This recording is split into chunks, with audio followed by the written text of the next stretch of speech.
we will commence our program. Thank you for taking a seat. My dear friend, Dr. Suthra.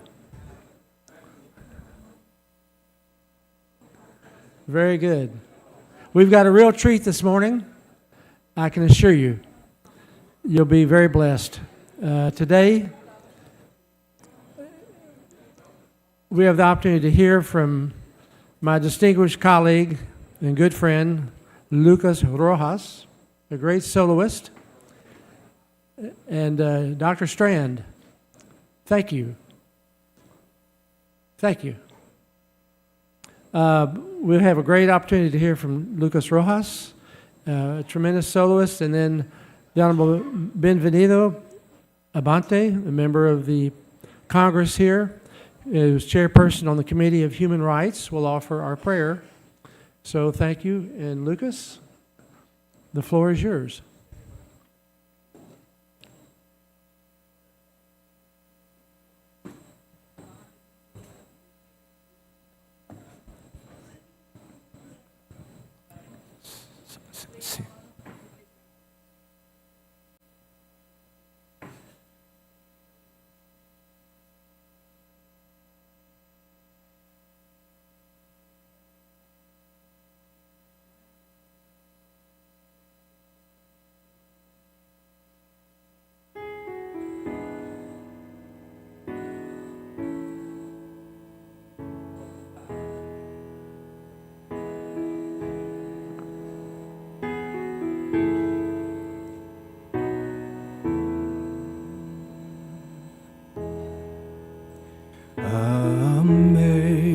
Amazing grace, how sweet the sound that saved a wretch like me.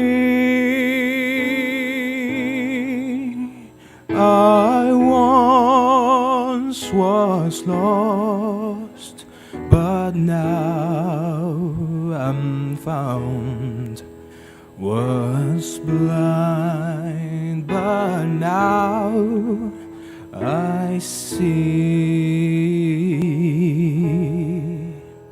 'Twas grace that taught my heart to fear, and grace my fears relieved. How precious did that grace appear the hour I first believed. Through many dangers, toils, and snares, I have already gone.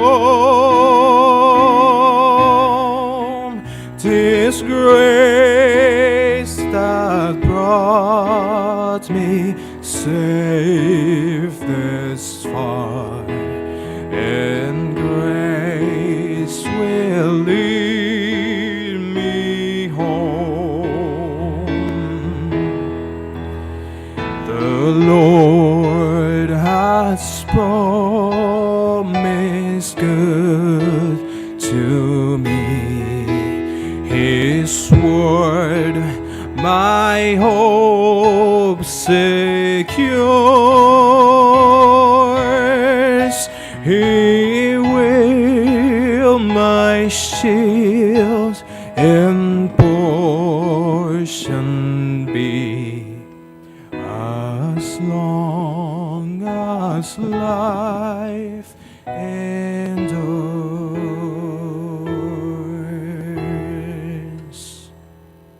Amen.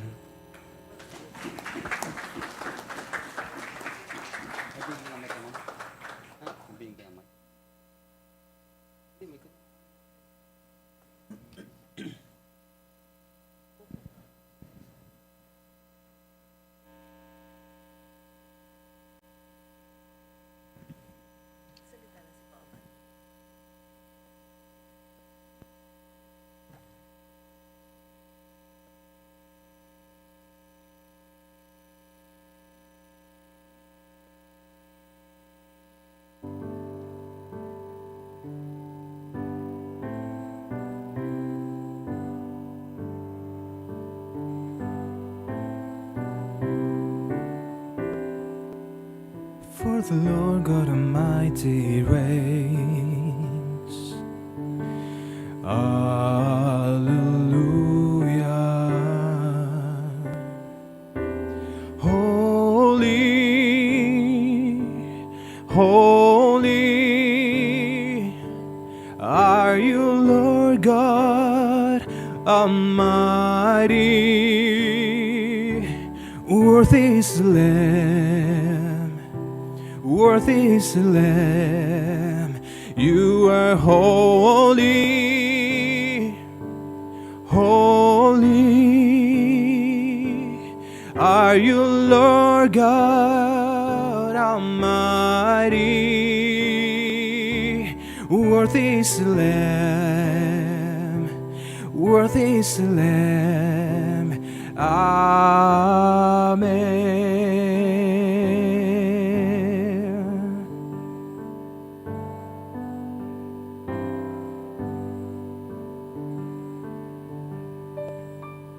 Hallelujah.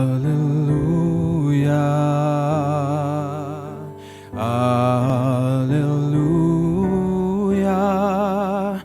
For the Lord God Almighty reigns.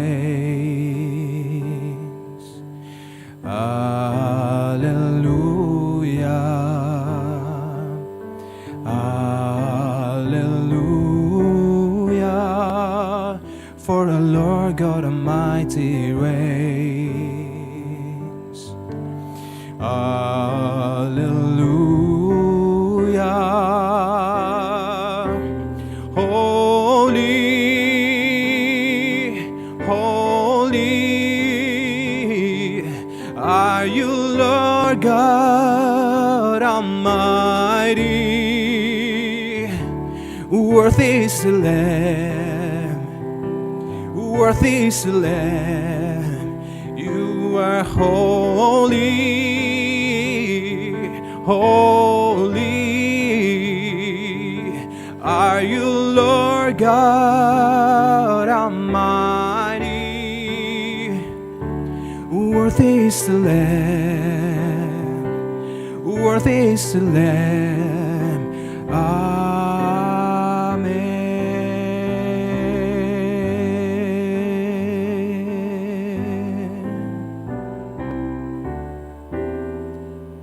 For the Lord God Almighty reigns. Amen. Amen.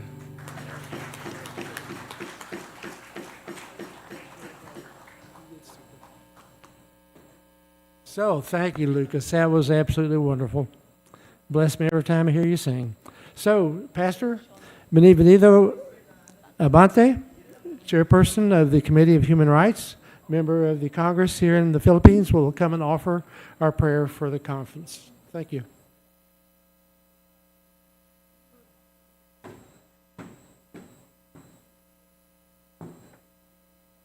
Good morning. We welcome you to the House of Representatives today. And thank you for singing that song. Truly, it's amazing grace, that we are actually saved. Shall we all stand together, please, as we are going to pray.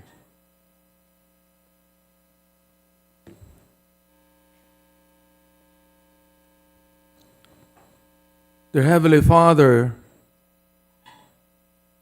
we come before your throne of grace right now. And dear God, you're not just an intelligent being. You are our sovereign God. And Father God, in this forum, we acknowledge you, we honor you, and we praise your name. Now we ask, Lord, today that you be the one to bless this forum. Those who will be speaking, Father God, I pray you'd give them wisdom as He imparts to us. They impart to us their knowledge in this forum. I pray, Lord, that we will be able to acknowledge you as one that ordained the powers that be.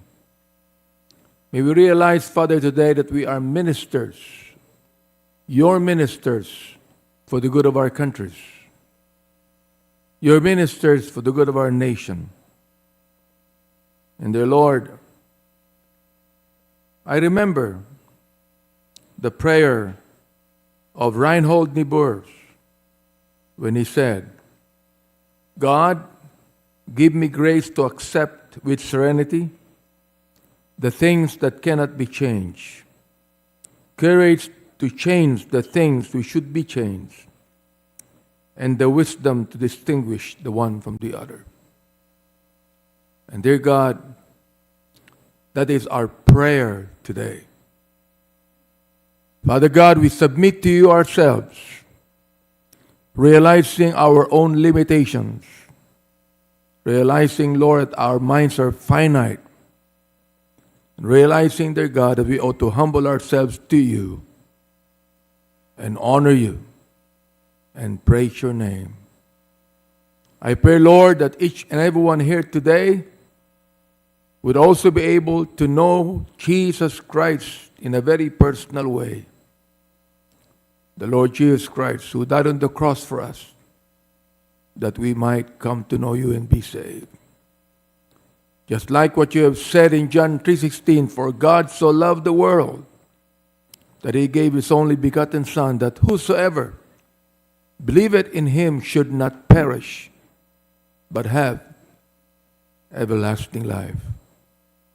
Oh God, thank you so much for this opportunity and privilege today that we're able to come together, members of Parliament, members of different nations coming together in this country, for us not just to fellowship, but talk about the problems that confront us, the things that we can do to solve those problems. Thank you, Father God, so much for everything. For this we pray in Jesus' wonderful name and for his sake alone. Amen and amen. Thank you.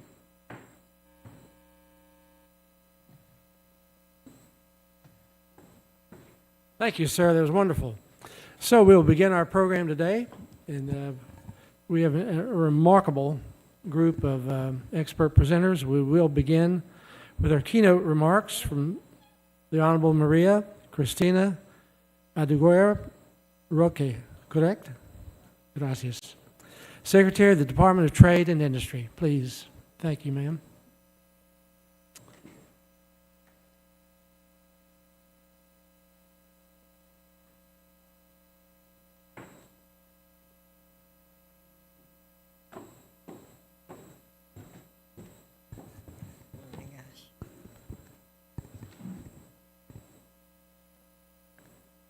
Esteemed congressmen from the House of Representatives, good morning. Colleagues from the government, distinguished guests, ladies and gentlemen, good morning to all of you. It is an honor to address the Parliamentary Intelligence Security Forum, a gathering of global leaders dedicated to navigating the complexities of this world. Today, I stand before you not only as a representative of the Philippines, but as a champion of a vision where the Indo-Pacific thrives as a beacon of free, fair, and open trade. This region, the engine of the global economy, generating 60% of the global GDP and over 80% of global merchandise trade, deserves our unwavering commitment.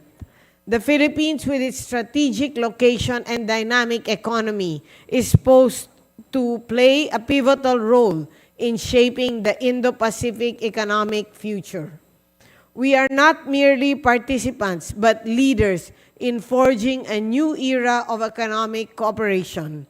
Our active engagement in initiatives like the RCEP and the Comprehensive Progressive Agreement for Trans-Pacific Partnership, the CPTPP, and the Indo-Pacific Economic Framework for Prosperity underscores our dedication to a region where markets are accessible, supply chains are resilient, and economic growth is inclusive.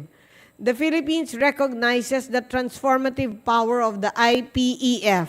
Our participation in mechanisms such as the IPEF demonstrates our commitment to promoting free, fair, and open trade enhancing economic integration.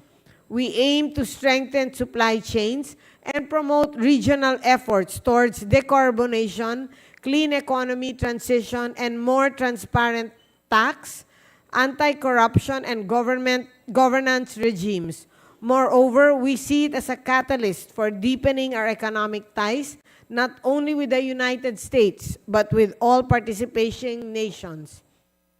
In terms of our bilateral interest with the United States, our priority is to ensure market access opportunities through a possible bilateral free trade agreement and the reauthorization of the United States Generalized System of Preference and the potential critical minerals agreement.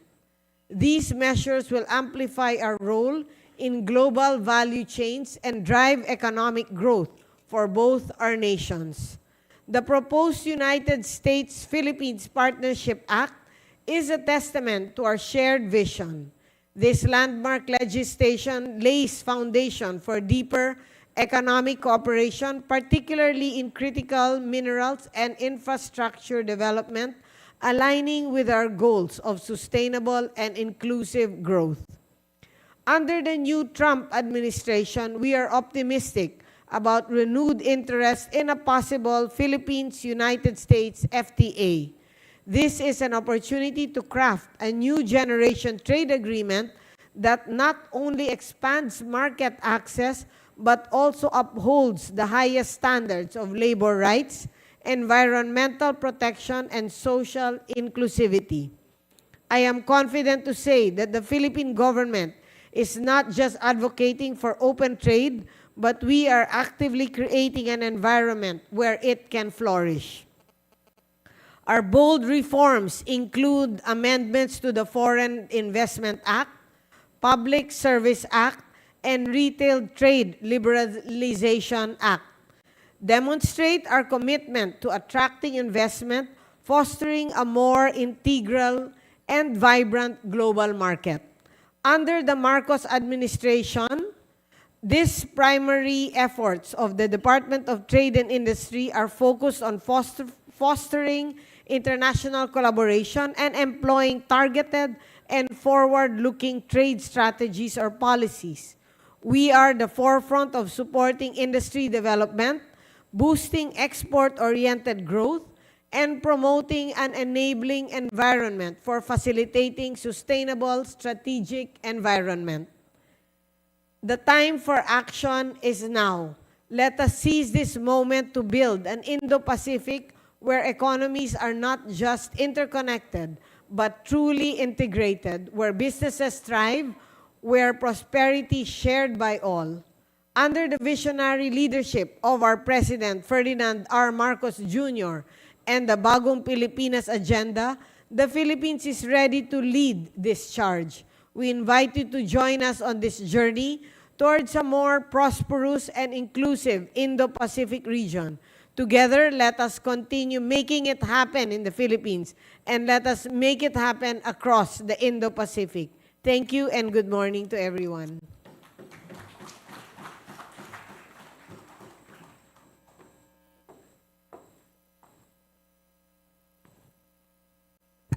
Thank you so much, Madam Secretary. We deeply appreciate your comments and your joining us this morning. I would like to invite now the members of the panel for Reimagining Trade Today, Indo-Pacific Priorities vis-a-vis Trump 2 U.S. trade policy. So the Honorable Brent Sadler with the Heritage Foundation will join us, along with Lou Pugliaresi, the President of Energy Policy Research Foundation. Please join us on the dais. Before that, Congressman Pittenger, may we request our keynote speaker to please come up on stage for the for an photo opportunity with Congressman Pittenger and for the extension of tokens. May we also request Congressman Benvenido M. Abante Jr., Deputy Secretary Grace N. Andres for the exchange of tokens.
All right, good morning. My name is Brent Sadler.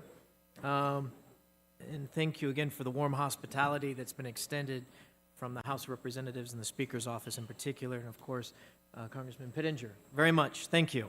Let's see, make sure everyone can hear me. Usually as a Navy man, I'm not accused of having a problem projecting, but if everyone in the back can hear me, I don't see any hands, so that, oh, now I do, so I guess that means you can hear me. So this panel, this discussion is going to be, it's going to be hard to really get at very specifics and definitive answers. So I kind of forewarn you, and the topic is, what is in store for the world on a Trump second term when it comes to trade policies? There are some things that we can discern because this is not his first time as President of the United States, and many actions have already been taken in like the last week and a half. In fact, I thought I would try to prepare and try to have a longer kind of narrative to say what has or what would be coming, and the news just keeps changing. In fact, this morning as I was kind of going through my notes, we had the announcement that Mexico and Canada are deploying 10,000 troops to our north and southern borders.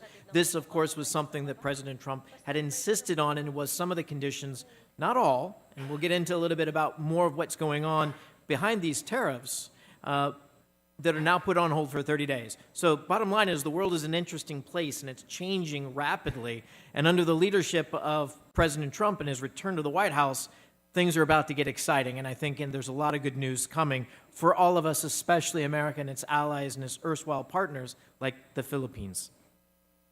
So one of the other things that kind of stay at this point, when I get asked, what can we expect in the Trump administration? I always go back to, well, you already know. Look back at his first term.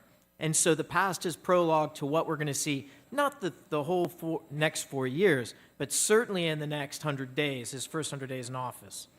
And at this point now, I got to give you the legal caveat, and I'm not going to give you the standard one, but just to say that I don't have any firsthand knowledge or insight as into what specific policies that President Trump is contemplating, what he likely will do.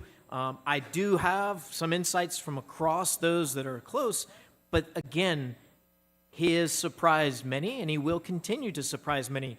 But there are some founding principles and some strategic objectives that I think it's important to kind of focus in on. And as the guy at the Heritage Foundation, as a senior research fellow for national defense, specifically maritime, I tend to look through the lens of security to include the economics. And this is something that's important to note. The United States, over the last few years, has come to terms with the reality, and I'll talk more about this later in the day, where we have to merge economic statecraft with diplomacy and military statecraft, something that I'll just talk more about called naval statecraft. So the confluence of economics, trade, and military, start looking at those as kind of integrated. And again, the security on the northern and southern borders and the use of tariffs to get to some forward momentum is just the most recent, the current example of this kind of confluence of these two efforts. So what are some of the likely strategic focus areas that we can expect when it comes to trade policy, but also in the understanding of security? The first is, and it was a campaign promise, was security against illegal migration and all of the other ills that come with that.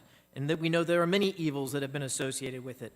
One that's the top of the list is the trafficking in narcotics, fentanyl, enabled by the Chinese Communist Party, but under the vehicles of the drug cartels, many of them based in Mexico, but not limited to just Mexico. And those porous borders are an economic as well as a security threat to the United States.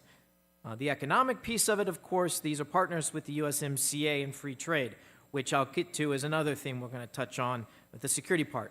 So, as already mentioned, Canada and Mexico putting 10,000 soldiers on the border. We'll see how effective that is. That's another kind of theme with President Trump is words are great, but it's the actions that really speak the loudest, and the same would be the way in which the United States will be judging and deciding whether or not those tariffs will go into full force in 30 days or somewhere in between. The other is when it comes to the USMCA, this is the free trade with our partners to the north and to the south. The Chinese have actually used this to circumvent previous efforts to sanction them or to go after their unfair trade practices, most notably the dumping of aluminum and the moving of it, trying to get it through third-party countries, which included Mexico. So again, these tariffs and the way that they are applied should be not only the security, but also with China in mind, though it may not seem as obvious. The next, which is another theme I think you're going to see, and again, informing or animating President Trump's trade policies going forward, another campaign promise, and that is the reindustrialization or the improvement of the American worker's lot. If it's really a reindustrialization, I'd say I would not be surprised, and it has been said several times, that one of the top priorities is the maritime industry, shipbuilding, shipping, which of course helps my favorite, the U.S. Navy, in meeting its missions. One of the key points on this is you're going to see a lot of focus in very near term on getting the Ships for America Act revised and approved, and then implemented very quickly. There may even be executive orders to that effect to try to kickstart this very strategically important industry, but also one that is in need of a lot of attention. The other part of this in the reindustrialization is also with the unions and the workers. This relationship is still a little bit tenuous in my estimation. We had a dock workers strike back in the fall. They actually walked out, shut down port traffic. We had a deal early on in January that seemed to kind of put that to a side, but there's a question about how does the United States modernize its ports and its shipping industry? This might come back later, but inside that's an opportunity for partnering and working with countries like the Philippines, a merchant mariner powerhouse in the global stage. Now, the other part on this one with the reindustrialization, tariffs serve a purpose. They're used as a tool. It's not purely for economics. It's actually for things like security. It's also changing policies, but it's also a third item that's not talked enough about. They also help change the economic environment, shifting the supply chains more favorable to the United States, but more broadly to free and open markets to benefit from that. Fringe shoring, in one group will say, onshoring, of course, when it's specifically the United States. So these tariffs, 10% additional on China, the 25% on Canada, and the 25% on Mexico, they also serve the purpose to try to level out and mitigate China's ability to work around the USMCA in this particular iteration. But the tariff should also be viewed as how to actually adjust the supply chains to be more resilient and less open to coercion or interference by the Chinese Communist Party. Which gets me to the third and the final theme that I think you can see in these trade policies as they come forward, and this new kind of thinking of trade, which is really not that new. As I mentioned, the past is a prologue, and that is a focus to try to improve our supply chains. Shipping serves that. Working through reindustrialization does build in more resiliency to supply chain problems, which we had seen from the Suez Canal when it got shut down, when you had a container ship turned sideways in it, the Houthis and their ongoing attacks against shipping, of course, all the COVID-0 policies in mainland China that completely caused backlogs in many ports in the United States. So it's a very real and felt kind of reality that we live in now where the United States economy is at risk. And of course, and I think you'll hear more about this later, is rare earth metals is just one example, but not the only one where the Chinese use their market dominance in order to affect political changes in their adversaries or their partners in the world. But I'll leave that for later discussions, but I'd put that in the back. And the final thing that I would just kind of end on, and I think this goes back to the language that it really was towards the end of Trump's first term, and I would not be surprised if you see a return of that, and that is the understanding and principle of reciprocity. the way that a country treats American economic and people and security interest would be reciprocated in the United States and vice versa. So fairness, said another way, fairness, but reciprocity certainly is something that the Chinese Communist Party would be able to understand in very specific terms. The next one is to be able to outcompete the Chinese. We are in a new Cold War. I think that is a consensus, or fair to say that that is a consensus, as some might be very grudgingly come to use that term, but we are in effect in a new Cold War with the Chinese Communist Party. And that will require outcompeting them economically, and this gets into the topic of this panel, but of course also in security and also in the realm of ideas. And the point I want to make, and I keep harping back to, is those things are all conflated. They are all together. They're not separate and independent. And again, the final, in going back to supply chain resiliency, is another theme you're going to see a lot. And it's going to come up, I think, in several different sectors. You're going to see this also with energy and taking a new approach to renewables and also petroleum and the entering of the markets, or as President Trump has said, drill, baby, drill. So with that, I will conclude. Thanks. I look forward to questions.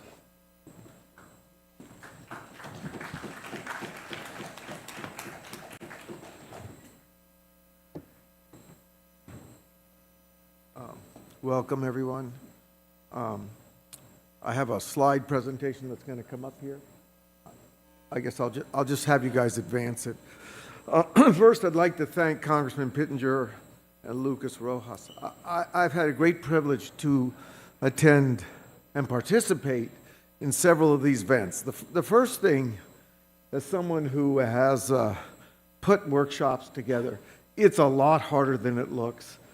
And I'm just impressed how Congressman Pittenger really, it's not a skeleton crew, it's him and Lucas. So, and the Philippine people, yeah, your hosts make a big difference. But I'm very grateful. You know, it reminds me of a quote from Dietrich Bonhoeffer, right, the famous German theologian. He said, you know, there is meaning in every journey that is unknown to the traveler. And that is absolutely true for these events, Congressman. So thanks again. Now, yesterday, I really enjoyed John Strand's talk about Greenland because it reminded me that I'm playing chess and President Trump is playing three-dimensional. I mean, I'm playing checkers and President Trump is playing three-dimensional chess. It's clear to me that the standard ways we look at the world. So what I want to do today is look at the North American oil and gas production platform and talk a little bit about the kind of trauma for those who study American energy dominance and the prospects of the future these tariffs had, and also how we're going to reconsider what's really happening here. So let's go to the first slide. Okay, so what you need to understand about the North American oil and gas production platform, even the energy platform, is that it is a seamless, highly integrated market in which crude oil and products move back and forth across both borders and then out to the world market. And in fact, the North American oil and gas production platform does not draw on world supplies. We are net exporters of petroleum and natural gas to the world market. And disrupting these flows can be quite harmful to the productivity and long-term efficiency. And so you can see here that crude oil comes up from Mexico, comes down from Canada. This just shows you import flows. But I'll show you in a minute another picture where you'll see that the net effect of this, maybe, if you think about U.S. refiners, they are tuned to very advanced technology and they process heavy crude. But the U.S. produces enormous volumes of light crude. So we take the heavy crude from Canada, process it, and then we ship our lighter crude farther out. Next slide. Okay. So this is a very interesting picture. Between 2010 and 2020, the United States alone provided 80% of the increment in world oil demand that occurred during that period. In other words, you can see the prices here in gallons, like it was up to $3.50 down to $2. But in the absence of America's ability and, its technology, the shale oil revolution, to produce these vast quantities of incremental oil production, and we were part of the growth in demand, the world price of oil and the price of gasoline would have been much higher. So that's a sort of tribute to American ingenuity and also a constitutional republic which has private property and states which don't necessarily have to do everything the federal government wants them to do. Next slide. So this is something I don't think a lot of us understand, but this shows you North America, Mexico, Canada, and the U.S. What has happened since 1990? And you see these provinces, particularly the U.S., was completely written off as a prospective oil and gas producer. But over time, technology, private property in places like Texas, Oklahoma, North Dakota, resulted in advancements of extraction technology, and the U.S. production began to accelerate. And today you can see, if you take North America as a whole, as an integrated production platform, we are now a net exporter to the world market. By the way, that's true for the whole Western Hemisphere now with Brazil. The Western Hemisphere is not a net draw on world oil supplies. It's a net contributor. Next slide. So this shows North America's contribution to global natural gas supply. And I'm going to talk a little more about this later this afternoon, because I think we have a great opportunity to take a lot of the ideas of the new administration and President Trump for Africa. By the way, this year is the first time the G20 meeting will be held in Africa. It will be held in South Africa in November.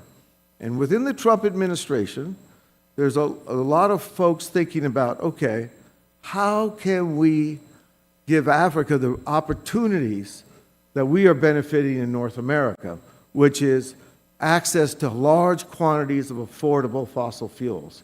So while this is not directly related to tariffs, it's clear to me that the tariff strategy, as the previous speaker pointed out, the tariff strategy is really a process to try to move the system in a way that's more, actually beneficial to both parties, to deal with the security threat. I don't think President Trump really looks at the tariffs and say, oh, this is really the answer.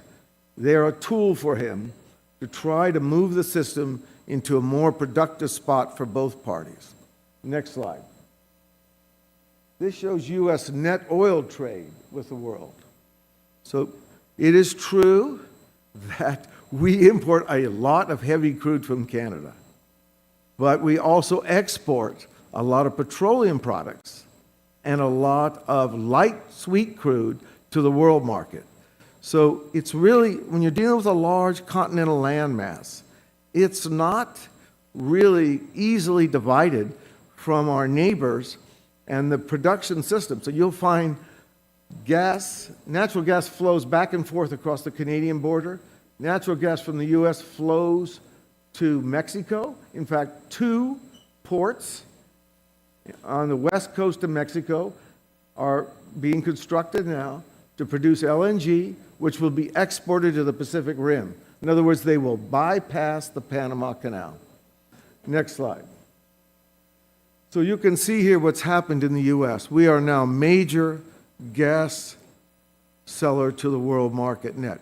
And by the way, there's a lot of discussion about how the U.S. provided enormous gas supplies to Europe after the invasion by Vladimir Putin.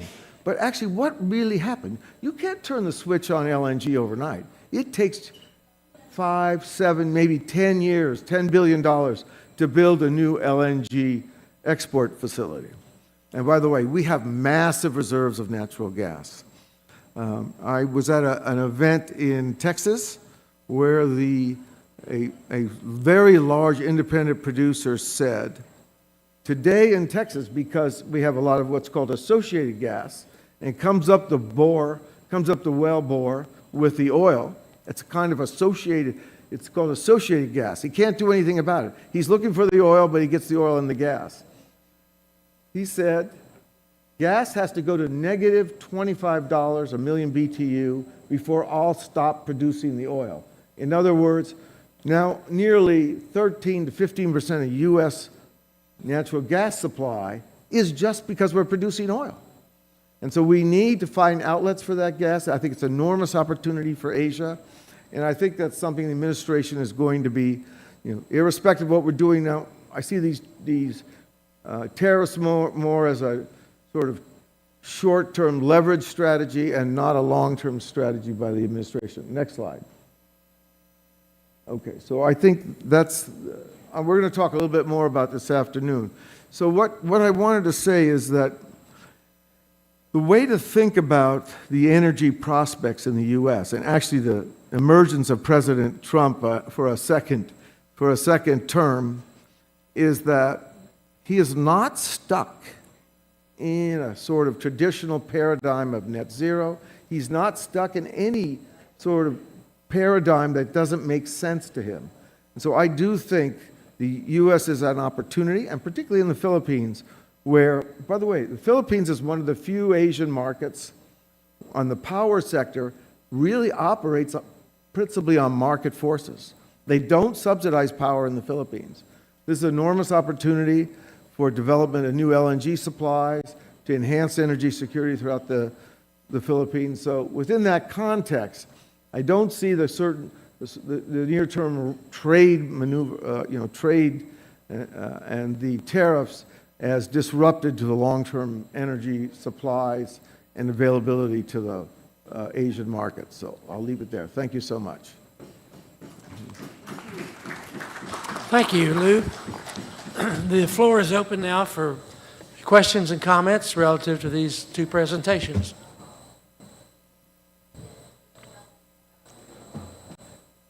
Yes, sir, Dr. Strand. They're bringing a mic.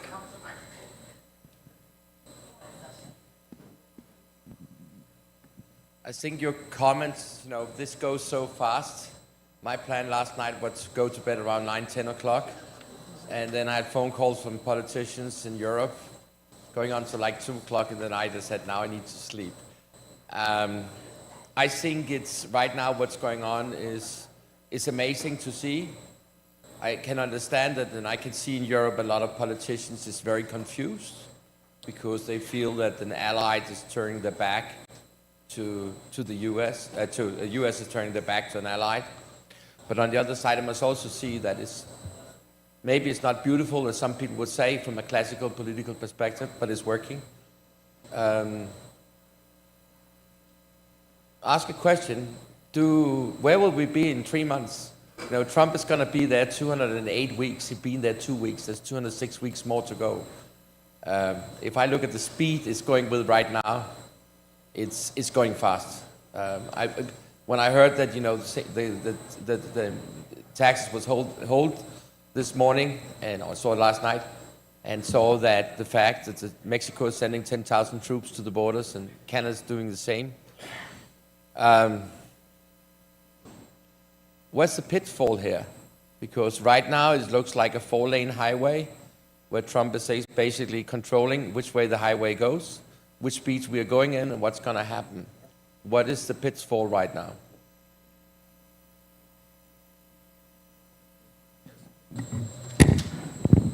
Thanks. So change is never easy, and the system that we've had in place, the Chinese have taken advantage, as we've talked about, but as yesterday's comments have made very clear, the world economic system is changed. It's not changing, it's changed already. And I think many of what we're seeing is trying to make sure that United States interests are secured in this new environment. And that includes with our allies and partners, but it's all led by national interest. So I don't see any abandonment, because for decades now, many of these, like your country, Denmark, and many others, we have decades of common interest, shared economies that are integrated. So I don't see a fracture. So there's no downside, I think, on that. Quite the contrary, I think what we're going to find is a reinvigoration of common economic, diplomatic, and military interest. I think you are, again, in the case of Denmark, we're seeing that with increased spending in defense. In your comments yesterday about Greenland, I think that's important to note that sometimes how we get to that may feel a little rough and certainly a little non-diplomatic, but change is never easy. And if it was able to be done in more, I guess, more gentlemanly and ladylike behavior, we would have done it 15 years ago when we first became aware of these changes. This is not something new. And that, I think, is what's driving the urgency. The downside that I haven't spoken about is the Chinese. If these actions taken not just by the United States but our allies doesn't consider what their countermeasures are going to be, we're going to be in what's called a tail chase, and we'll be continually outmaneuvered and outfoxed by the Chinese, which have shown a very high degree of adeptitude at working around sanctions, tariffs, and any type of regulatory framework that we put forward. And if that is allowed to occur without knowledge, we could find ourselves working against each other rather than as a united front against the bad behavior of the Chinese Communist Party, which does not comport with WTO standards.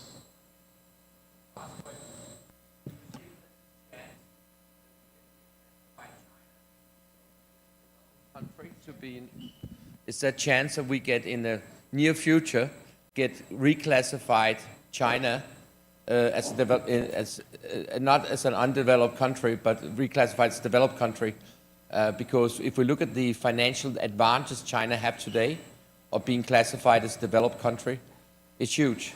What's the chance that will happen, and what is the process? I don't know if there's anyone who knows about the classification there. So, I mean, there's already been talk in D.C. about taking most favored nation away from China, rolling it back to being treated as it should be, and well past due. We'll see if that happens. Again, the United States can take that action unilaterally. So it's not something that requires a larger union action of countries for it to be taken, at least from the United States perspective. So I think the odds are very high that you're going to see that. And I think you're already seeing some of the language coming out from diplomats that China is not a developing country. So I think we're there.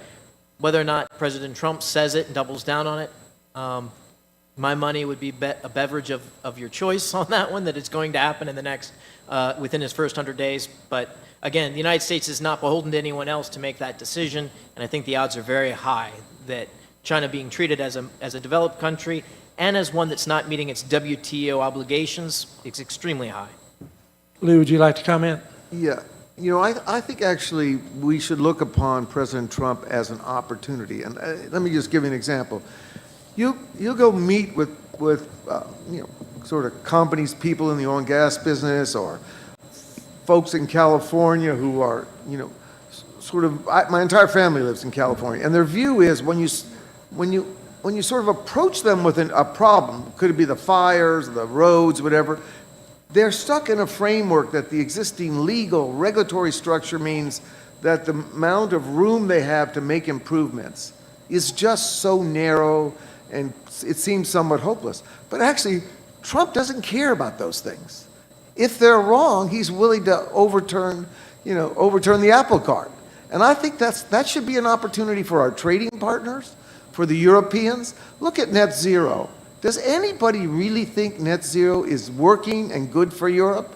That the pain that we're doing to the 700 million people across the European continent, that's really generating environmental benefits that are worth that pain? I don't think anybody believes that, but they really don't know how to fix it. But Trump is kind of an instrument where he's not worried about being sort of politically incorrect. And so I think this is going to go on for 4 years, and we should look upon that. We should learn how to channel that energy into something that will really get us back on a more common sense path.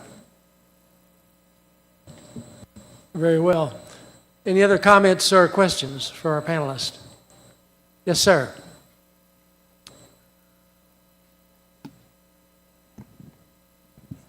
Please introduce yourself. My name is Gary Christopher.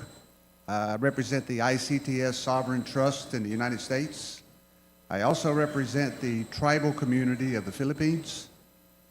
My question to the folks here at this panel is, how can we merge the products that the Philippines has to offer with the policy of the United States government?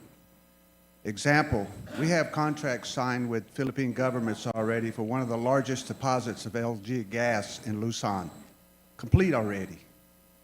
We have mining companies down in Mindanao that is loaded with nickel ore that's being sold to China right now. What I'm trying to do is set up processing plants here to redirect that nickel to the United States, direct, so we don't have to go through China. So my question is, how do we and who do we contact to merge these types of industries to work with the United States?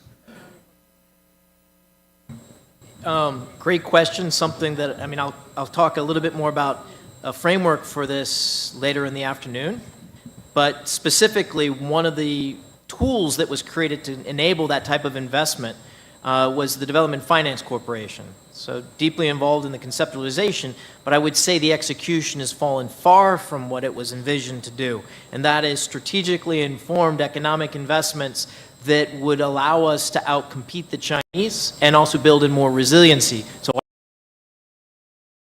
materials, certainly with a modern economy, like nickel comes to mind, cadmium, gallium, all of these things. And so I think that would be the tool, and hopefully with what we're seeing right now with USAID being under a microscope right now in DC, they have not been a positive influence on such investments in the Philippines. They've been more ideologically bound economic development, nor focused in on the competition with China in a global context. So Development Finance Corporation, that's the place to go.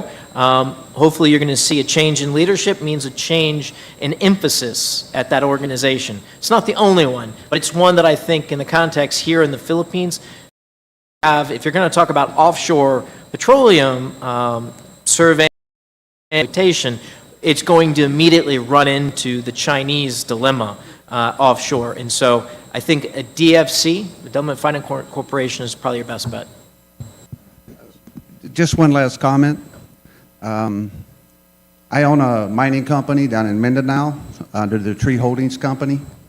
We have sufficient in-ground gold, okay, that could possibly produce the income that's needed for these type of projects. Again, I'm trying to find a connection with the right sources to assist us to help the global communities as well as the Philippines. So in the mining sector, in the areas of the gas and the natural oil that the Philippines has, this is really a rich country. Many people are trying to capitalize on it, but we're here to try to merge the two countries now and have a wonderful working relationship with the U.S. and Philippines. So let me just say something. I think, in the last administration, you take the Asian Development Bank, International Finance Corporation, those kinds of projects, the U.S. would vote, and you could argue maybe these could be privately financed, but in terms of, international financial institutions, export assistance, all these things that exist are part of the whole, the Japanese have this, the U.S. works very closely with Japan. That is likely to change. You could not fund a power plant if it burned on, if it used even natural gas as a fuel.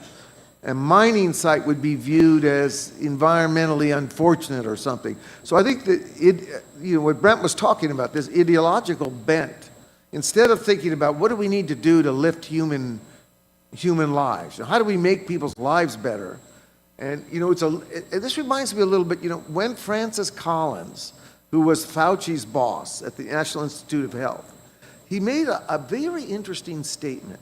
He said, we had a kind of public health mandate. We only worried about how many people got the vaccine, how many lives we could possibly save. But we didn't think about that people would be out of school for 2 years, that we wrecked the economy, that we disrupted a kind of people's lives that in such a horrible way. And this is kind of the mentality I see with carbon. The focus should not be, we're not going to do something because it has carbon. The focus should be, okay, what is the appropriate role for government in lifting people's lives? We're always going to have trade-offs, and I think that's the opportunity for President Trump now. He's really not stuck in these paradigms. And so, the U.S. has a long relationship with the Philippines. My father served here under General MacArthur. He told me stories when I was growing up.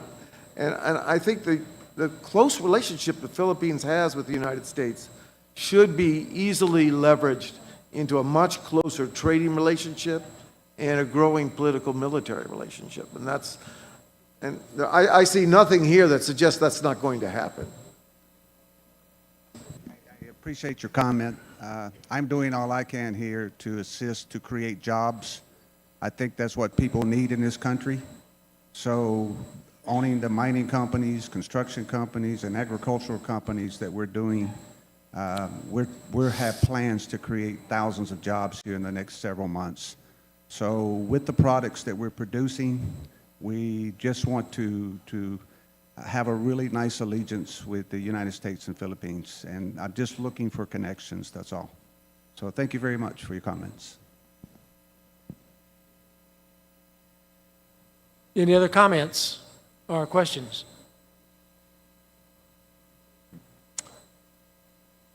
Very good. We will break for a 15-minute coffee.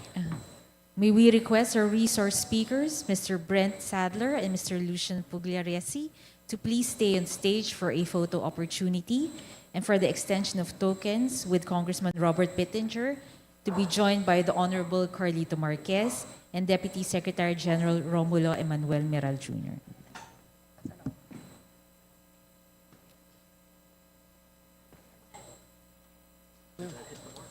Oh, yeah, you're great. Both of you are outstanding. Oh.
Great job.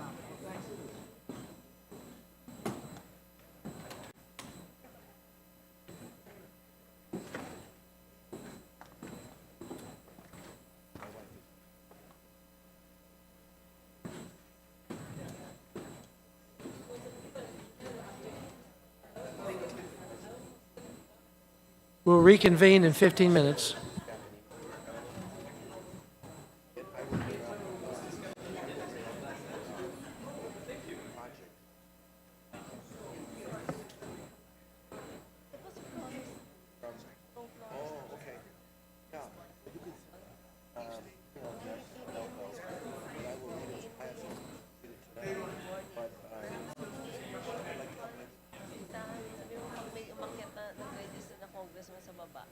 notify ka agad tayo.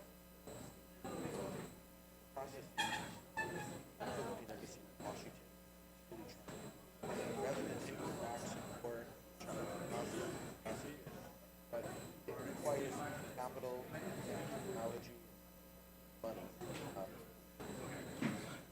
Have capital, okay.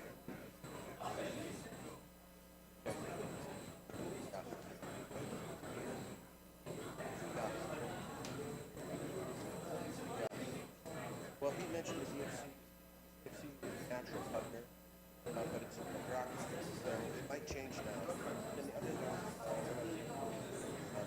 going building these private stockpiles.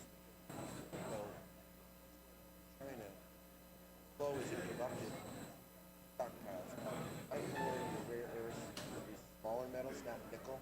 Nickel is important. It's not exactly right. 3 million metric tons of beer produced. But it's still an important metal. Yes. Yes. Yeah. Extra yan. Standby. Yeah. You do have two mines. Does it have a lot of, is it a long-standing mine? Tailings? Still a lot of tailings?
They have a trade room with all the products from Paraguay. And they have great coffees and dark chocolate and many other things. So go in the front door and go to the far left and you'll see many great Paraguayan products. You're right, because you really have to do it with the other. I was very happy because you're already here. So your staff is also my kababayan. This, so I'm now with I worked in so I worked in Southeast Asia. Well, 25 years. So yeah, no. Actually, I think get to a certain point where your level have assets, able to. I like to compare notes and compare scenarios with library. Yeah, email. Or in fact, I can also do what's up.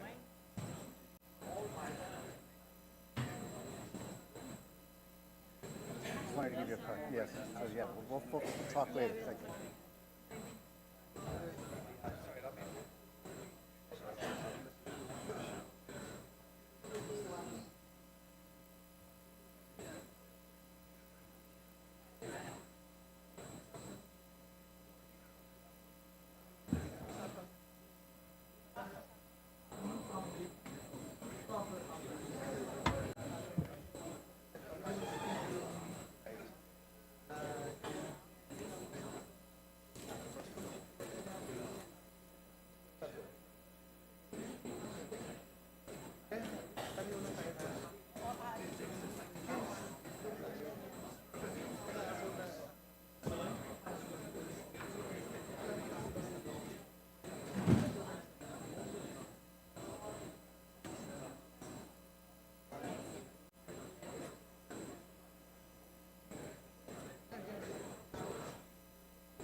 Hello. We're going to begin now our 10 a.m. session on the geopolitical impact of digital currencies. And if the Honorable Joey Sarte Salceda and Dr. Francisco G. Daquita will kindly come to the dais.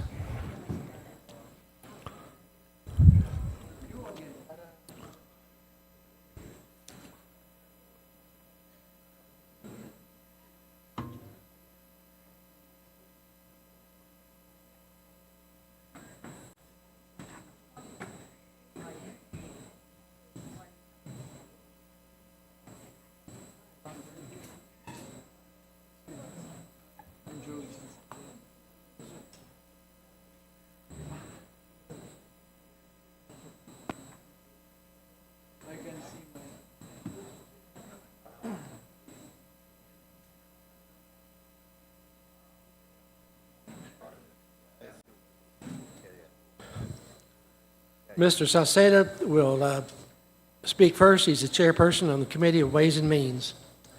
Sir, the floor is yours.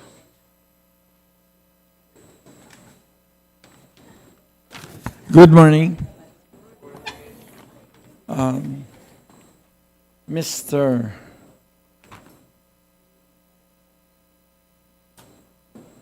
Our chairperson, Robert Pittinger, sir.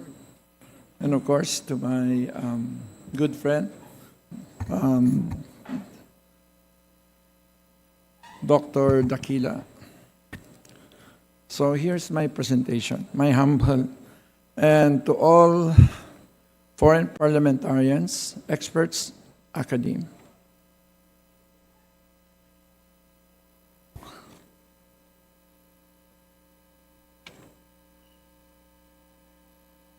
So my assignment is about digital currencies and their geopolitical implications.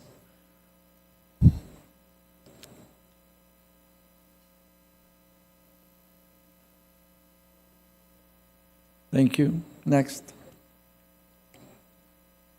Well, I don't know how to speak French, but to make it simpler, the more things change, the more things stay the same. Next. In this discussion, I will argue that, one, digital currencies will not fundamentally affect or alter, will affect, but not alter the ways of the world. They will merely enable us to do things that we already do. Second, but they could weaken systems and institutions of financial control, such as international sanctions and financial integrity checks, like ESG. And if digital currencies continue to proliferate without being stable, they ironically give more value to safe haven commodities such as gold, oil, rare earth minerals, and other commodities with a real industrial use.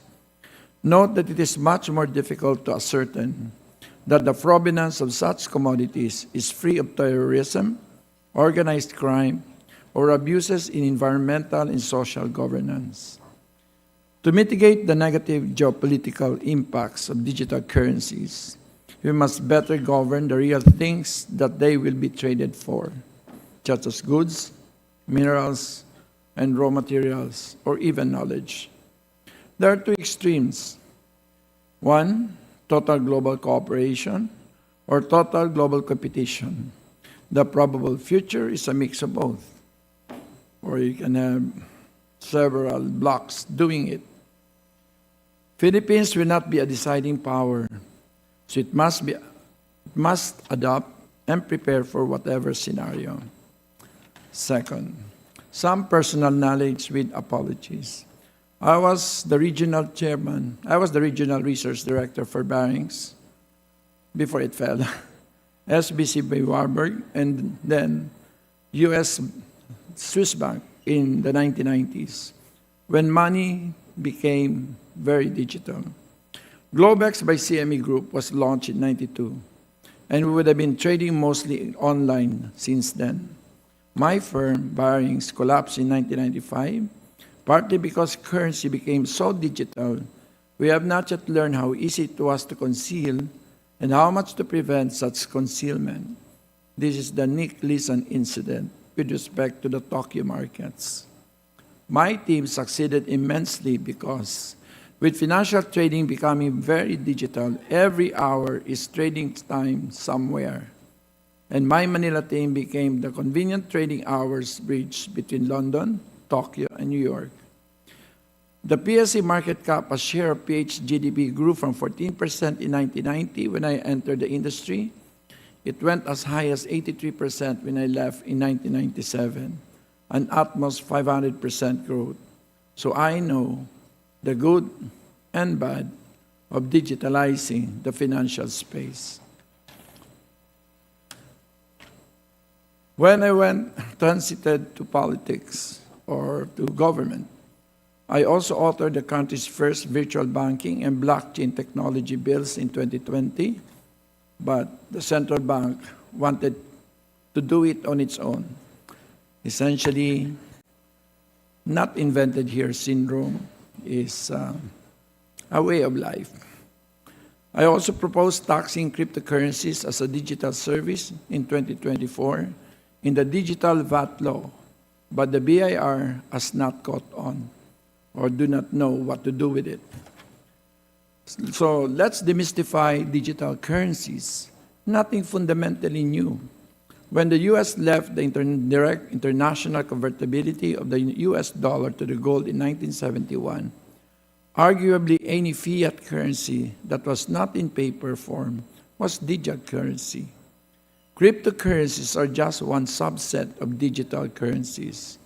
As long as it is used as a medium of exchange or a store of value and exists only in the digital space, it is a digital currency. We sort of knew things could turn this big. I was chief of staff then for Congressman Raul Rocco. when we wrote the Securities Regulation Code, when it was being drafted. And he was the principal author when it was enacted in year 2000. We knew this development would come. I don't know whether we sort of had some sort of intuitively, there is a section there which allows for policy sandboxes. In Section 37, registration of innovative and other trading markets. I don't know why I wrote this into the law. The Commission, the SEC, having due regard for national economic development, shall encourage competitiveness in the market by promulgating within 6 months upon the enactment of this code rules for the registration and licensing of innovative and other trading markets or exchanges covering but not limited to the issuance and trading of innovative securities. I don't know why I wrote it, but now it seems to be the SEC, I think, right now is in the midst of attempting about some kind using this particular section as an enabling, using a policy sandbox for certain players who wish to conduct or engage in the trading of digital currencies, not in the underground, but essentially on open ground. I was also the principal author of the Electronic Commerce Law in year 2000. This was my first term. I sort of felt that, I should transfer the kind of things I was able to understand. And when I was the research head of Swiss Bank for Asia from year 1990 for almost 7 years. So Section 3 of this law says, this act aims to facilitate domestic and international dealings, transactions, arrangements, agreements, contracts, and exchanges and storage of information through the utilization of electronic, optical, and other and similar medium mode instrumentality and technology, to recognize the authenticity and reliability of electronic documents related to such activities, and to promote the universal use of electronic transactions in the government and the general public. Unfortunately, this was not used at all, but not this big. 215 trillion in fiat currency, around 90% of which is purely in digital form. 1 quadrillion of derivatives, almost all of which is digital. I don't want to go back to 2008, when the whole world was in about 78 trillion in derivatives, when the subprime market collapsed, and 3.7 trillion in cryptocurrency in market cap, totally digital. The implications for geopolitics. It's very instructive, a 1996 paper titled Possible Economic Consequences of Digital Cash by Tatsuo Tanaka. First Monday, Volume 1, Number 2, August 5, 1996. He's currently a professor at Yokohama College of Commerce. Tanaka's framework for the future of digital currency still works. From the expansion, of course, we go to a certain confusion stage right now, I think, for the country in terms of the policy space in the Philippines. I would say only 1/3 of congressmen would probably be able to talk. They have some sense, but they could not firmly make, let's say, if there's a policy question of whether voting yes or no, I would say only 30% would have the fundamental basis of voting for either yes or a no with respect to a certain policy that affect digital currencies. And of course, we must go into the organizational stage.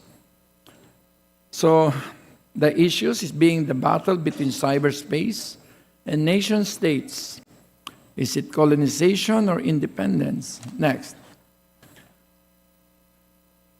The implications, this is my conclusions from the Tanaka paper. Countries are beginning to install systems to track and tax digital currencies, but they rudimentary and behind the development curve. As always, laws are always behind the pace of morality. And so in a sense, it's all the same. The laws are always at the back end of the developments in our existential domain. Central banks are considering our strategic crypto reserves. Like China, it is banned, but if you look at the reserves, there is $25 billion in cryptocurrencies. Do I have the proof? And even the US, actually.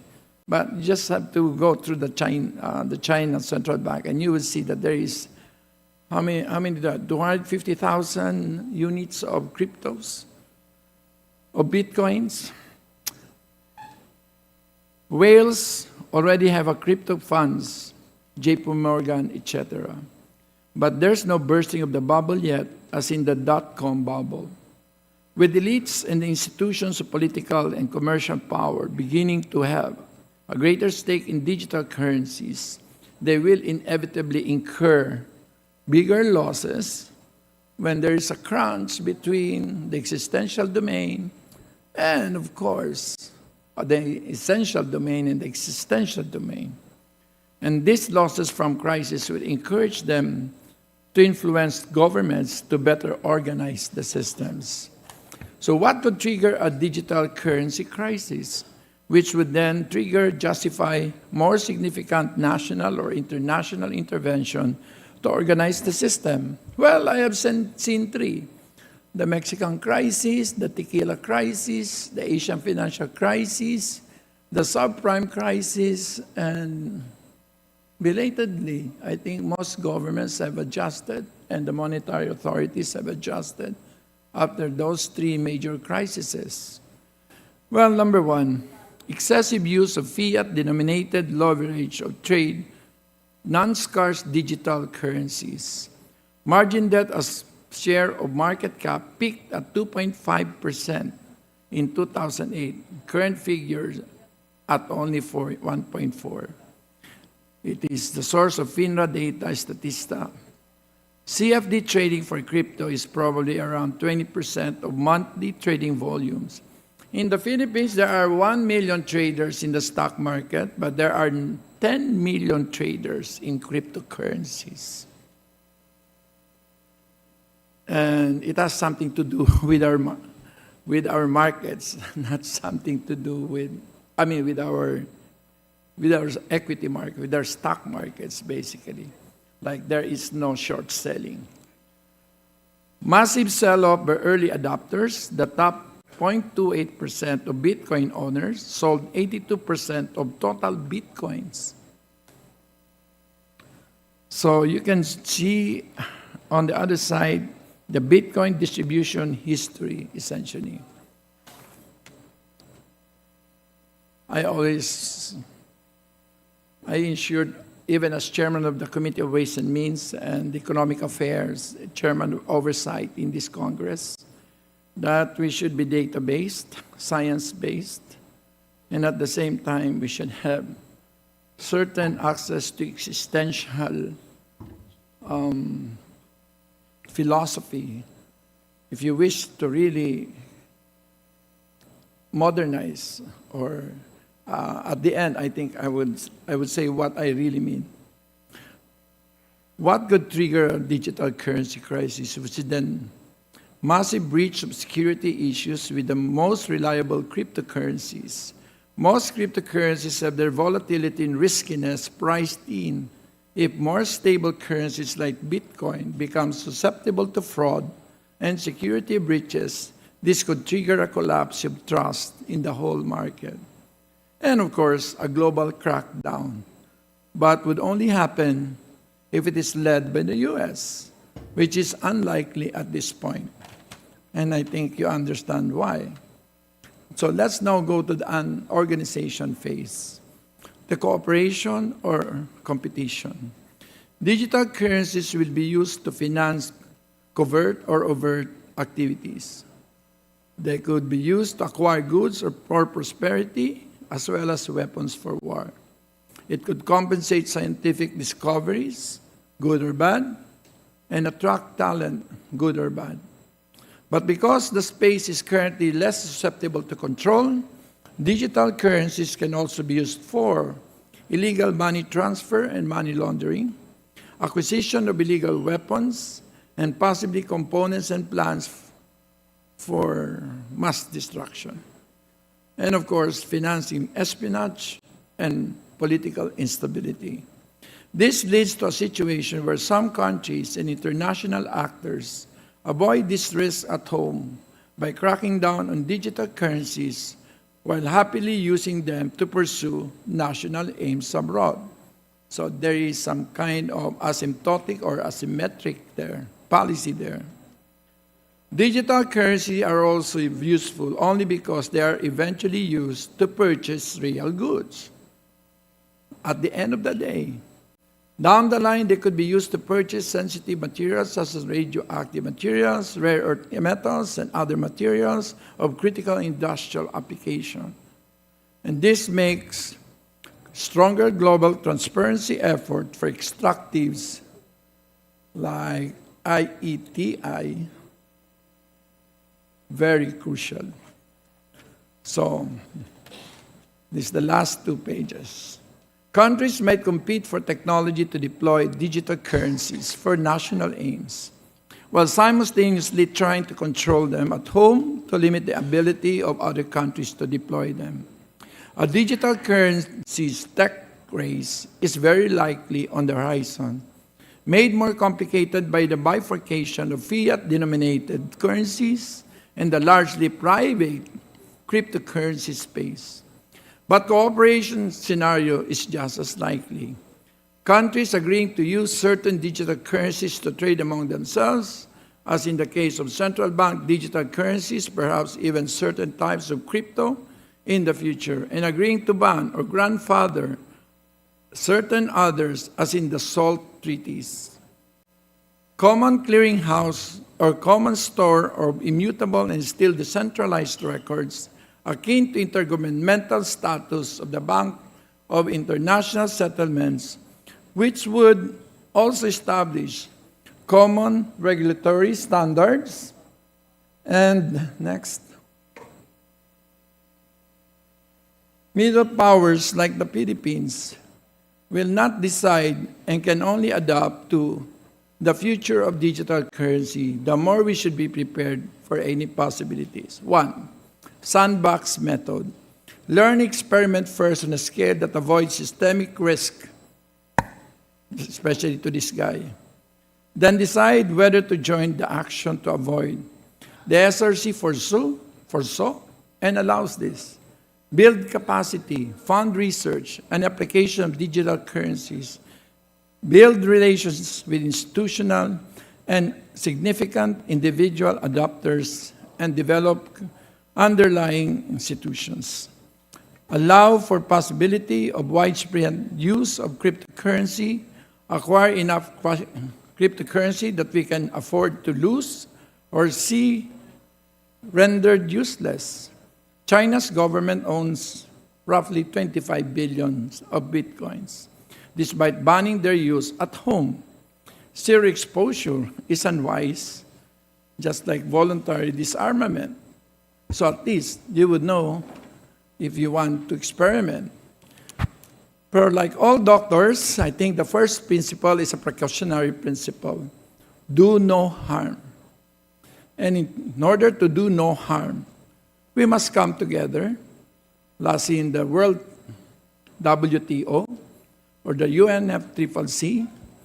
I was always engaged by this government since I was, for the past 30 years, I am part of the delegation to the UN, to all the COPs, as well as to the last WTO in Durban, And I think at no time must the countries come together again, set certain minimum standards, but one principle: do no harm to the poor and the defenseless. Thank you very much.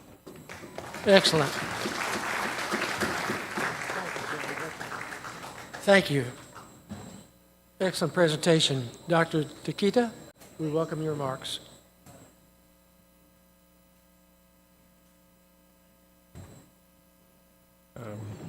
Thank you. Honorable Robert Pittinger, Honorable Joey Sarte Salceda, the honorable members of the House of Representatives and distinguished guests, good morning. So we'd like to thank you for inviting the BSP to the Parliamentary Intelligence Security Forum. And in this morning, I will be talking about digital currencies with focus on the initiatives that are currently being undertaken by the BSP.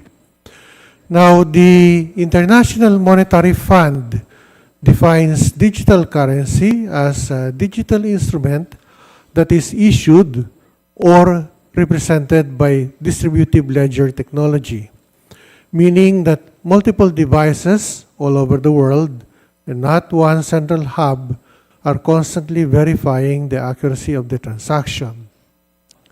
Digital currencies can be classified into two main categories. The first is central bank digital currency, and that can be again further subdivided into two: a wholesale type or a retail type, and second, a private digital currency. And this category includes the cryptocurrencies such as Bitcoins. So central bank digital currencies, or CBDCs, in simple terms, is like a digital banknote. It can be used by individuals to pay businesses, shops, or each other, in which case it's a retail CBDC, or between financial institutions to settle trade in financial markets, a wholesale CBDC. The second category, the crypto assets, these are actually more volatile assets, and this gives holders the right to access a product or service from the issuer. In contrast to CBDCs, which are considered risk-free, as they are backed fully by the central bank, private digital currencies such as Bitcoin are not risk-free. They are neither the liability of any government nor any private entity. In our case, the BSP, we consider CBDC as a potential form of central bank money in digital form and not a digital currency. So, in this, if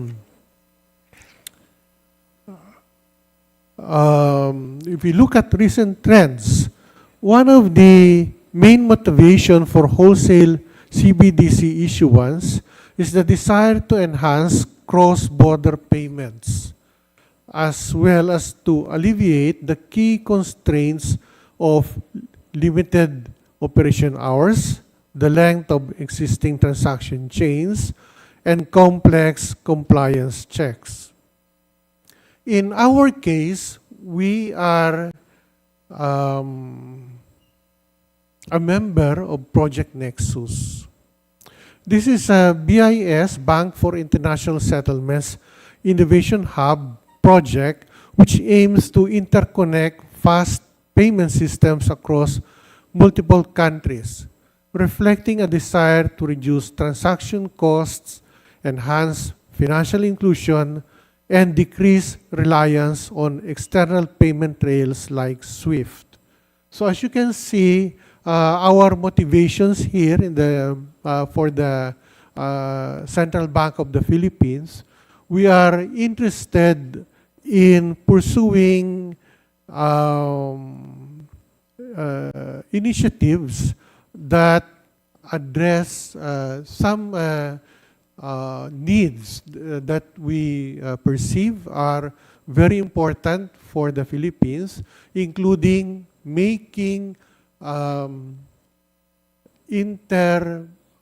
cross-border transactions more efficient, less costly, to benefit the segment of the population, the important segment of the population, that is our overseas Filipino workers. There's a second project of which we are an observer, and that is Project M-Bridge, which is now a multi-CBDC initiative led by the BIS Innovation Hub. So the membership of Nexus includes the Philippines, Singapore, Malaysia, and Thailand. M-Bridge includes central banks from Hong Kong, the UAE, China, and Thailand. We're not yet a member of M-Bridge, we're an observer. On the other hand, central banks have taken a gradual approach to adoption of retail CBDCs. On the part of the BSP, our initiatives focus on wholesale CBDCs. For retail CBDCs, there is a risk that the adoption of a retail CBDC could lead to a shift by the public from commercial bank deposits to the central bank, which would reduce banks' overall deposits and potentially disrupt banks' role in credit intermediation.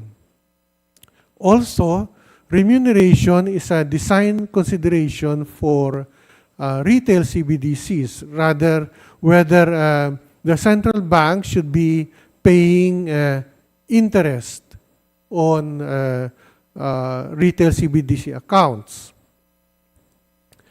And the existing legal frameworks for money, payments, and central banking may not adequately cover CBDCs, in particular retail CBDCs.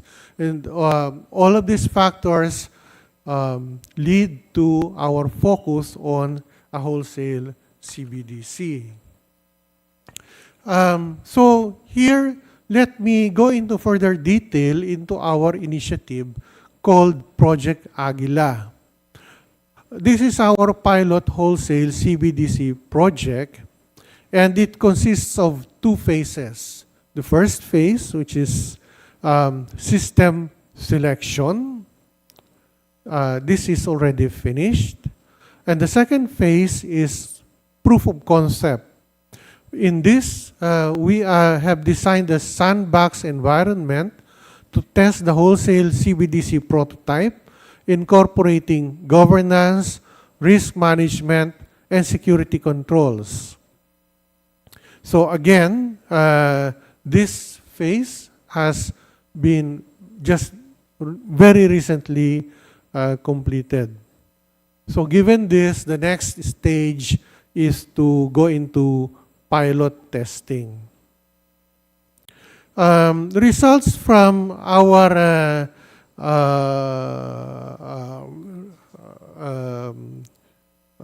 undertaking so far highlights several benefits and policy implications. First, that the wholesale CBDC system can enhance liquidity management by enabling financial institutions to transfer large value funds in real time, even outside regular banking hours. And this will improve payment efficiency for businesses, government entities, and financial institutions. Round-the-clock operations can bolster financial stability by reducing settlement risks and ensuring continuous fund availability even during crisis. So moving forward, our plan is to explore additional wholesale CBDC use cases. We're, again, in this respect, focusing on two areas. One, tokenized financial securities, and second, cross-border payments, as with Project Nexus. So here we are developing a strategic roadmap to guide testing and implementation. And we are continuing stakeholder engagements with financial institutions, regulators, and multilateral organizations. Let me just show you some developments with respect to digital currencies. This is used in the Philippines, and it shows us the monthly value of crypto asset transactions by type of investor. So as you can see, these have recently increased. Actually,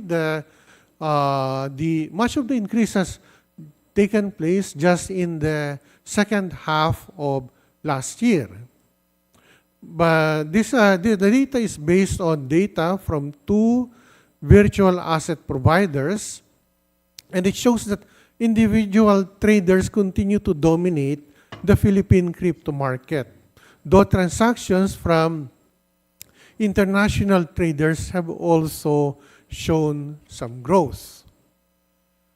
On the other hand, of much more concern to the BSP would be the digital transactions of fiat currency. This is all digital transactions in general. And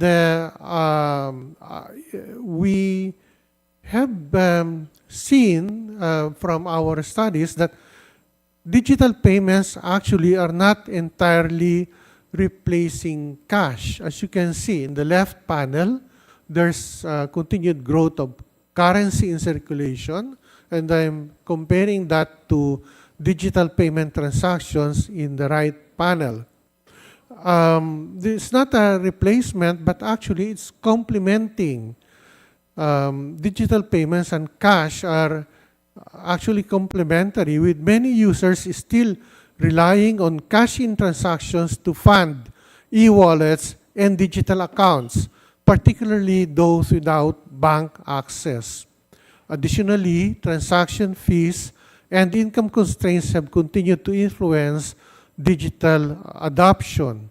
As a result, while digital payments continue to expand, cash remains a widely used payment method in certain sectors and situations.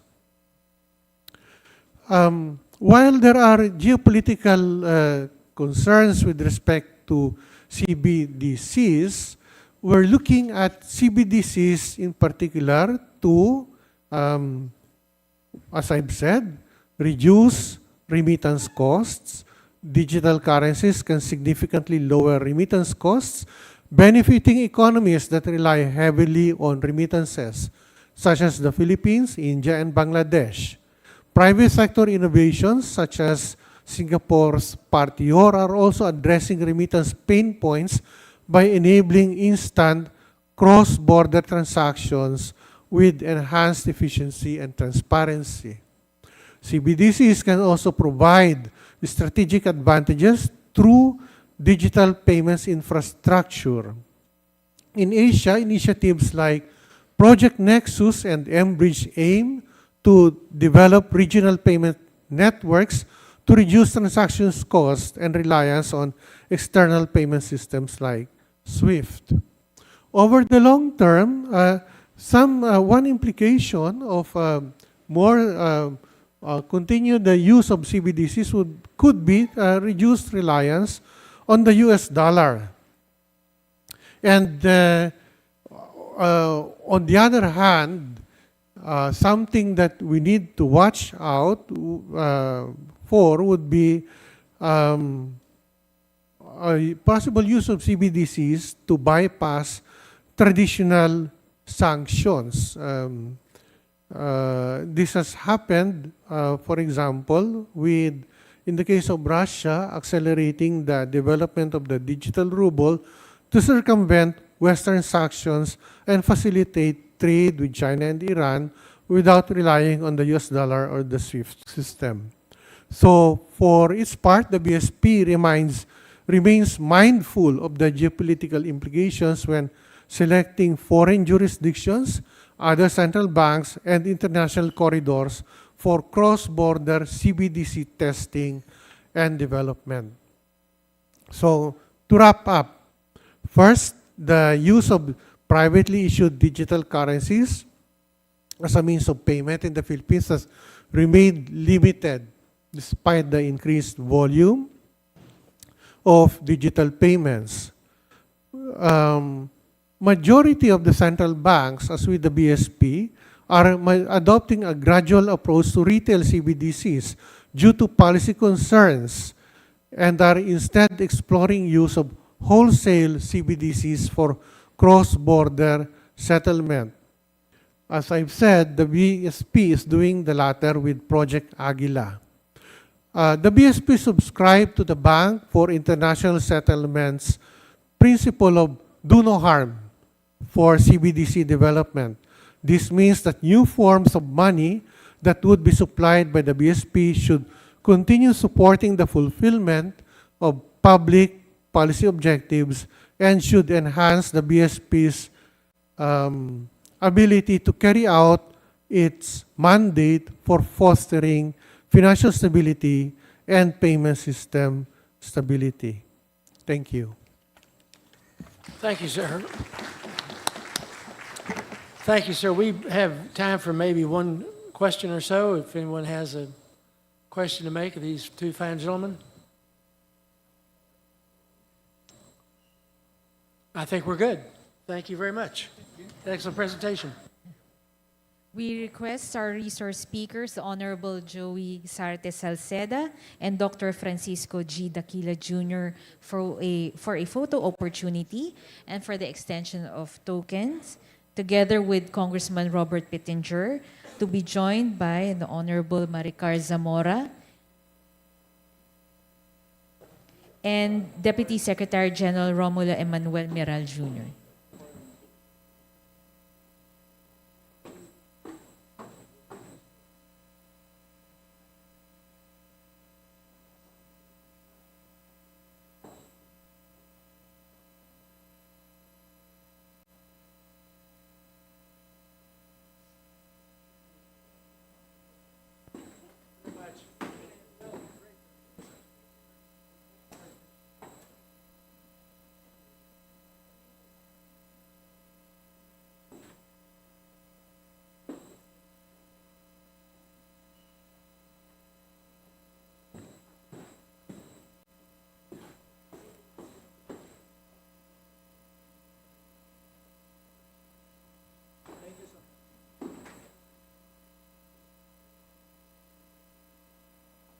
We now welcome to the dais Dr. Sohan Dasgupta, who has now just recently been appointed to the Trump administration, the Assistant Secretary for Commerce. The Honorable Dave McCurdy, CEO of the McCurdy Group, investor, advisor in the lithium and battery supply chain industry. Thank you very much.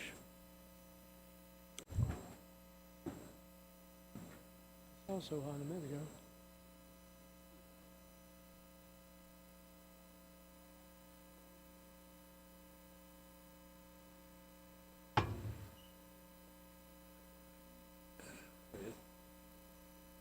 Sohan, I gave you a remarkable introduction. There was a standing ovation, cheers, acclaim throughout the... There you are, my esteemed friend. Welcome. Thank you.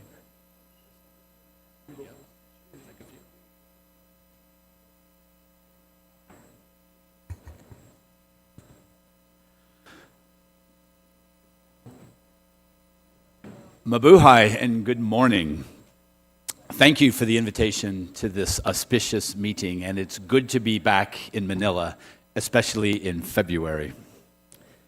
When Congressman Pittenger invited me and my friend Dr. Dasgupta to speak today, we talked about how we wanted to split critical minerals, and so I'm going to talk about the lithium-ion supply battery chain, and Dr. Dasgupta will talk about semiconductors, which is one of his many areas of expertise. So again, my name is Dave McMurtry, and I am the CEO of the McMurtry Group, which advises and invests in clean energy companies, specifically in the lithium-ion battery supply chain space. Next slide, please. I am also on the board of NatBat, the National Battery Association, which is the largest trade group in North America, comprising 400 plus companies in the battery supply chain, all the way from extraction or mining through cell and component manufacturing, packing, and then finally end-of-life battery recycling. You can see from my presentation that we have just recently last week released a paper which I welcome you all to download at this URL. And if you don't have time or you can't see it at the bottom, please come find me and I'll give you my card with the URL on it.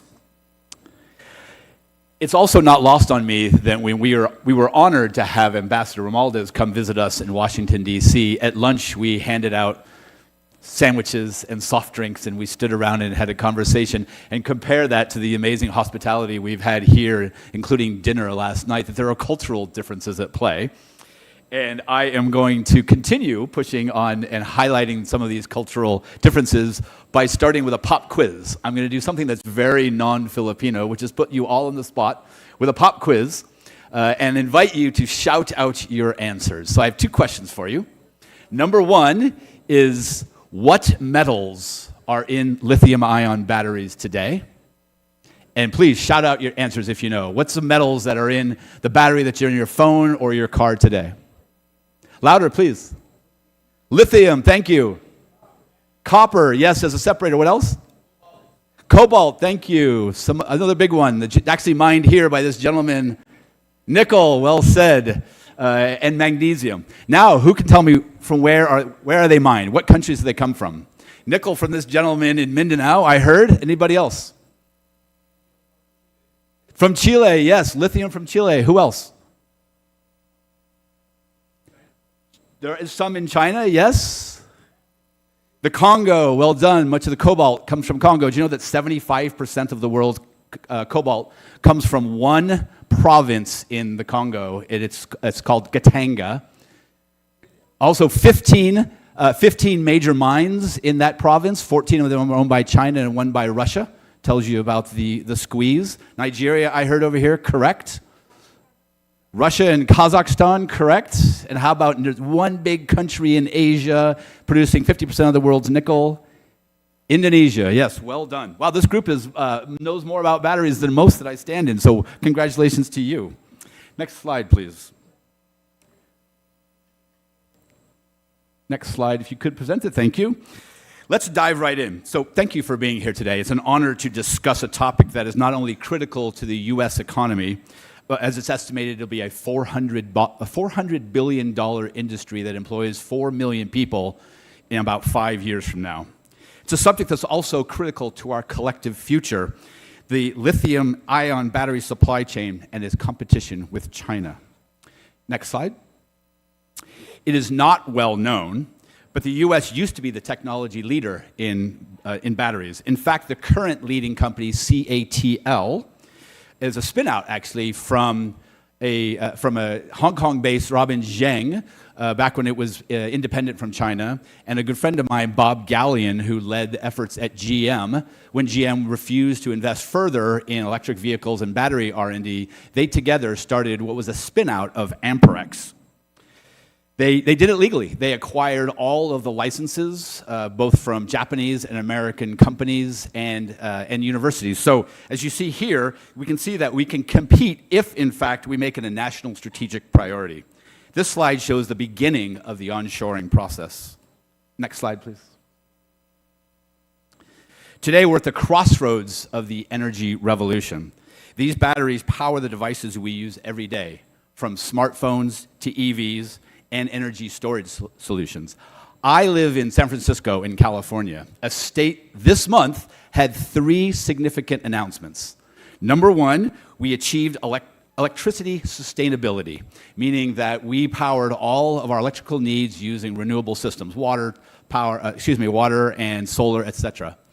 2, the power needed by AI data centers actually exceeded what was expected, up to 5,000 terawatt hours. Number 3, last week we had a devastating fire that put down one of our biggest battery storage systems, meaning that after these great first 2 announcements, we went back to petroleum-based power systems to fill that gap. So the point of all of this to say is we are in early days of energy transition. Next slide.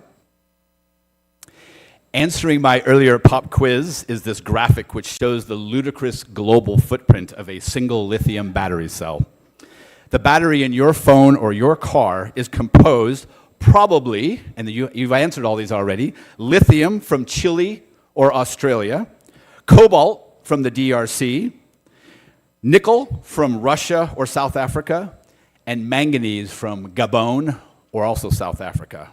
Now, these technical grade or crude metals are then almost certainly refined, as Carl Delfield taught us yesterday, certainly refined in China, before the anodes and cathodes are created in Japan and South Korea. Then the batteries are probably manufactured in your home country often, and certainly in the United States. But what is most laughable about this, what's not shown, is what happens to end-of-life batteries. End-of-life batteries are then crushed into the valuable part, it's called black mass, to be recycled. And guess where that happens? Shipped back to China for separation, recycling, and then ultimately refining to start this whole ludicrous process over again. You could argue that there is no other product that has such a laughable global footprint. Slide 7, please. So yes, China is the dominant player in the global supply chain, and the centralization of power creates vulnerabilities in global supply chains. China's dominance didn't happen by accident. It's an important point. Over the last 2 decades, China has made strategic investments to secure its position as the leader in the space. The Chinese government has provided substantial financial support, from subsidiaries for battery manufacturers to investments in mining and refining projects and around the world. Meanwhile, Chinese companies like CATL and BYD have become global leaders in battery manufacturing, such that China controls around 70% of the world's battery cell production. It's not a global playing field that we're on. This dominance gives China not only a significant economic advantage, but also political leverage. In fact, China's control over key parts of the supply chain mean they can impact global markets for energy storage and electric vehicles. They can shape the price of these materials, influence the pace of the energy transition, and even impact national security in the event of geopolitical tensions, as we heard Brent Sadler say earlier today. Next slide. Case in point, in addition to the previous sobering consumer product statistics, did you know that every modern soldier carries 12 watts of wearable batteries? Or that every F-35 has over 400 kilos of rare earth elements required for operation? Metals such as dysprosium and europium, ones that I struggle to even say, are in the supply chain along with nickel and cobalt and lithium, and totally under Chinese control. Next slide. There are clear risks when we rely too heavily on one country for essential technologies and resources, especially when that country has strategic and geopolitical objectives. Over-reliance on China for lithium-ion battery supply chains could have 3 big impacts. Number 1, disrupting the energy transition. If we become too dependent on China, we risk delays or supply disruptions that could impede the global transition to clean energy. This would not only slow the adoption of electric vehicles, but also hinder the widespread implementation of renewable energy systems. Number 2, increasing vulnerabilities to supply chain shocks. As we saw during the COVID pandemic, the global semiconductor shortage, as Sohan will talk about, supply chains are fragile. When a single nation controls a large portion of the supply chain, a disruption, whether through natural disasters, political tensions, or trade conflicts, can have global repercussions. For example, if China were to restrict imports of essential batteries materials, the entire clean energy sector could face crippling shortages. In fact, we're seeing at the end of December, China restricted graphite. What's graphite used for? The anode. You can't make batteries without graphite, and China is restricting those. Number 3, undermining economic security. As we heard earlier today, the lithium battery industry is projected to be worth trillions of dollars in the upcoming decades. Losing control over the supply chain means handing over significant economic and industrial leadership to another country. This could stifle innovation, increase costs, and leave nations vulnerable to market manipulation. Next slide. The solution to this geopolitical challenge lies in diversifying the global lithium-ion battery supply chain. We need to strengthen supply chain resilience and reduce reliance in any one country, particularly China. So how do we do this? 4 ways. One of the most critical steps is investing in domestic production capacities. Countries like the United States, the European Union, and Japan, and others must ramp up investment in lithium battery manufacturing and mining operations. This involves incentivizing companies to build battery gigafactories, improving mineral extraction and refining capacity, and developing a skilled workforce capable of sustaining this rapidly growing industry. I've toured the Subic Bay Freeport zone, and I think it's an excellent candidate for multilateral investment and battery capacity build-out. R&D. Innovation is key to maintaining competitiveness. Governments and private sectors must fund R&D to improve battery technology, making them more efficient, cheaper, and environmentally sustainable. By advancing new technologies, such as new chemistries and formats, or recycling processes, countries can reduce their dependence on raw materials controlled by one nation. 3, diversifying chains. To mitigate risks, we need to expand sourcing efforts beyond China. Australia, for example, has vast reserves of lithium, and nations like Chile, the DRC, and Indonesia are important sources of cobalt and nickel. However, China has control over much of these resources through extractive rights agreements. Strengthening relationships with these nations and investing in ethical, sustainable mining practices that benefit the local population can help ensure a stable and diverse supply of materials. And then finally, number 4, international collaboration. It's why we are all here. Countries must collaborate to create a unified strategy that fosters competition, but also ensures cooperation. We've seen great strides with initiatives like the European Union's Great Deal, or Green Deal, and the United States Bipartisan Infrastructure Law, which incentivizes green energy technology production and makes investments in clean energy a top priority. By working together, we can build a competitive global supply chain that doesn't allow any one nation to hold the cards. Next slide. So finally, in conclusion, lithium-ion batteries are not just fuel for the future. They are the foundation upon which our future energy and economic systems will be built.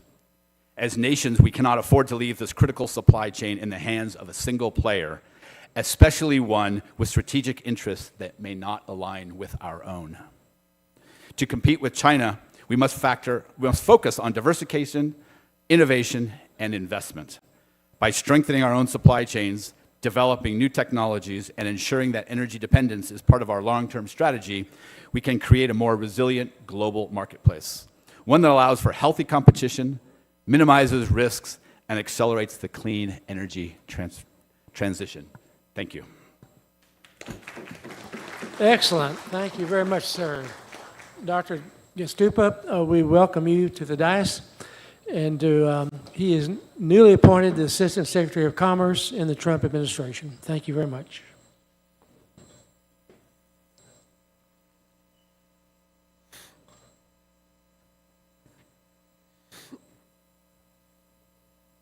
Your Excellencies, Mr. Speaker, Congressman Pittenger, thank you for your graciousness and hospitality. The paramount duty of the sovereign is to serve his people until his last breath and dedicate his entire self to the efficacy of their mission and to the attainment of their optimal success. For the sovereign of a free people, there's no higher duty or honor than dedicating his whole life and his entire self to the well-being of his people. In that vein, their economic security is their national security. In the context of this particular topic, the relationship between semiconductors, which are, of course, vital, indispensable components in our computers, cars, mobile phones, and so on, and the supply chain is an important one. If recent crises have taught us anything, it is that a strong industrial base for manufacturing is essential for us to overcome and endure through our challenges. Our best days are ahead, and our economic innovation and growth can indeed be realized. Semiconductors are and have proven to be key to national security as they catalyze investments, and their sales revenue is almost $700 billion today. It is threatened by industrial espionage, piracy, and illicit commerce. And the semiconductor industry's production disruption due to force majeure is not entirely out of the question. The demand for semiconductors has far outstripped supply because of natural disasters, pandemic, and other force majeure events. Substantial shortages have indeed occurred. They have hurt medical device manufacturing, automotive, and similar industries. Pandemics, natural disasters, material shortages, and geopolitical conflicts are exacerbated by these instances. The semiconductor supply chain is complex, multinational, and technologically multi-layered. Raw material supply, manufacturing, assembly, testing, sales, and other supply chain realities like transportation will be significant and will have great and profound consequences. The heterogeneity of semiconductor applications undoubtedly raises the level of complexity in manufacturing them, as well as the sort of inventory management that the vendors have to undergo. It remains to be seen how governments tackle these challenges. Certainly, legislation has been enacted in various countries to provide grant incentives and investment tax credit to increase domestic semiconductor production. I urge the assembled leaders to consider economic security as part and parcel of national security. They who are economically strong are infinitely more able to protect themselves and their allies. We cannot speak of a potent nation or a strong society that is unable to defend its own equities economically. When we have agency over and access to our supply chain over significant matters, we can direct our efforts, our prosperity, and thus our destiny. When adversaries assail our economic security through unlawful trade practices, intellectual property theft, and sabotage of our supply chain, they hurt our national security. Securing the populace's persons, resources, and effects against their enemies, foreign and domestic, is the sovereign's highest and greatest responsibility and their noblest charge. The sovereign and his people are not separate, but a unified whole. So the well-wishers as well as adversaries of one are necessarily the same of the other. Same for all of the free world. Thank you.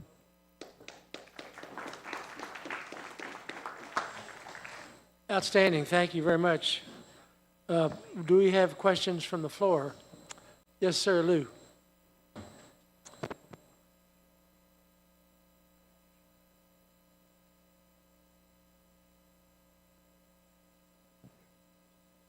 Thanks for the presentations.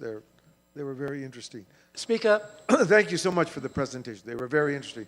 But I have a question on the energy transition, because I presume you have a good sense of how President Trump thinks about it, but there are several things happening out there. One, it's been very disruptive to the auto market, largely because of the massive subsidies to sort of force the transition of electric vehicles. It's now disrupting U.S. power markets, destroying capacity markets, and you can see within Europe there's a lot of sort of backlash. So what happens if the governments decide to slow down the transition, remove the subsidies, and the pace at which we need to take up batteries slows down? I mean, what's sort of the plan B for you guys? Thank you, Lucian. my fellow San Francisco native, we enjoyed debating net zero. As you can imagine, as a battery guy, I am more in favor of net zero. Where we're in agreement is not the intentions of it, but the how. To answer your question directly, and maybe Brent Sadler is more of the expert on how Trump policy will change, I'm a firm believer that if you think about the two sides of legislation that's happened in the US in the last 4 years, there's the bipartisan infrastructure law, which is effectively funding the building of capacity. And then there was the IRA, the Inflation Reduction Act, which was more about creating incentives for the purchase of materials. I think most experts believe that Trump will continue to incentivize battery capacity, but will likely remove the incentive. And the argument is that okay? Right? Is that the right thing to do? I can draw parallels to the early days of the internet as a Silicon Valley guy who built some of these companies. There was an argument. Remember when everything you bought on Amazon was tax-free, and that's because we felt we had to give this industry a boost. And now, of course, they have removed all those, and you pay the same taxes for a product you buy on Amazon as you do at a local store. I think we're headed in the same direction, which is once we've primed the pump, we no longer need government incentives for consumers. I will argue where we are failing, certainly in North America, is not in the creation of batteries or the production of cars, but it's the supercharger system. So when I had a Ford EV, a small EV, and I loved it. And when time to buy another one, I had no choice but to buy a Tesla. And the reason is I travel to visit many of my client companies that are more than 200 miles round trip, and therefore the Tesla was the only choice of a car I could buy.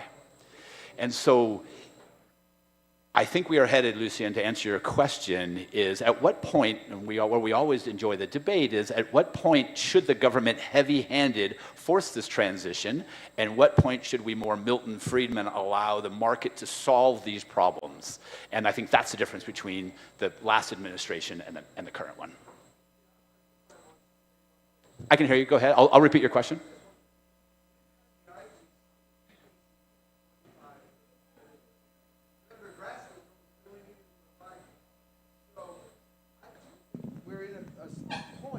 Inflection point in which there could be really substantially very large pullbacks in the mandates and the subsidies. I can't predict how it's going to play out, but it's not working in lots of parts of the world.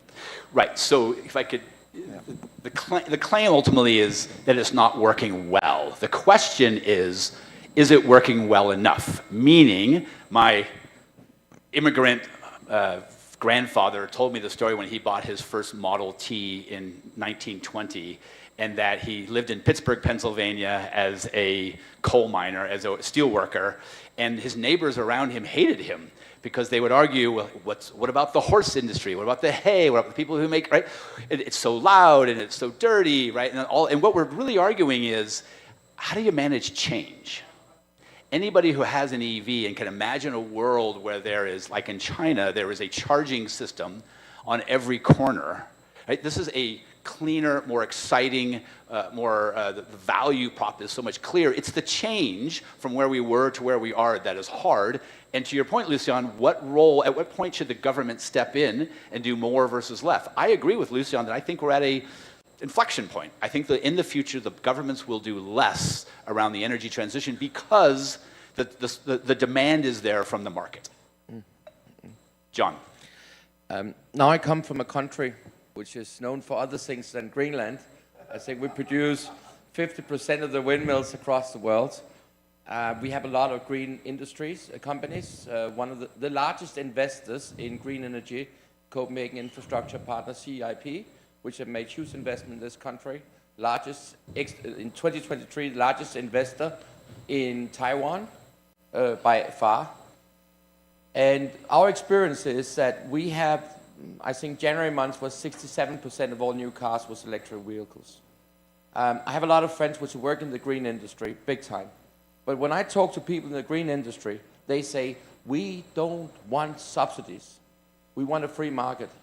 We want the government to remove barriers so we can build the infrastructure.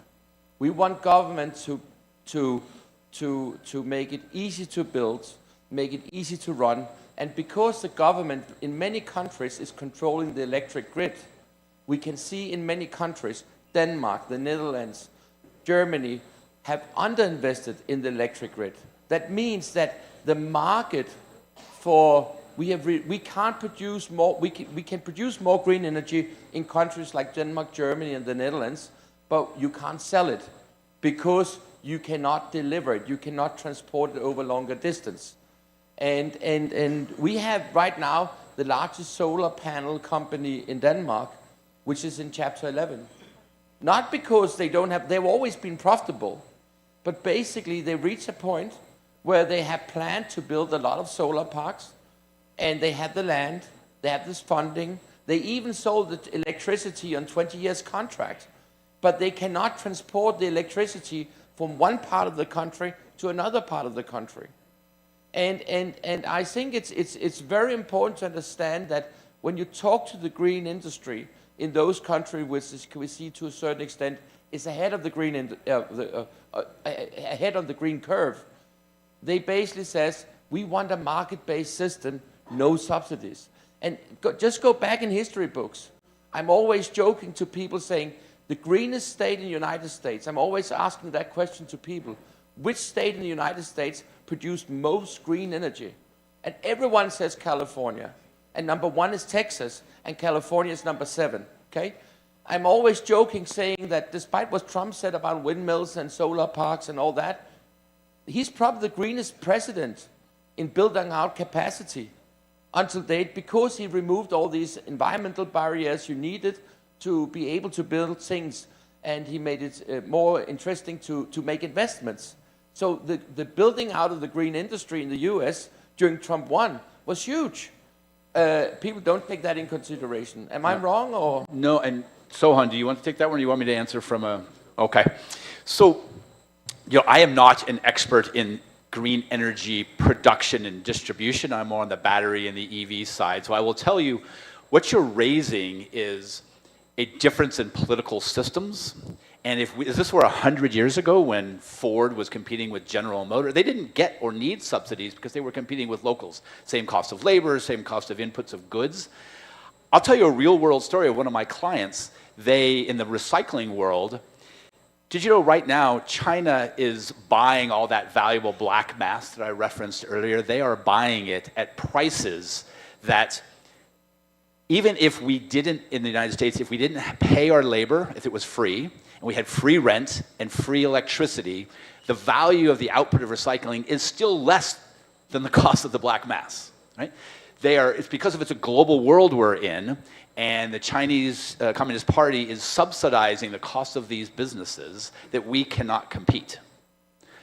My friends, and these are conversations in confidence, so I won't use the brand names, but my friends in the EV industry in Europe are saying that it is impossible to compete with BYD cars that are selling for 12,000 euro.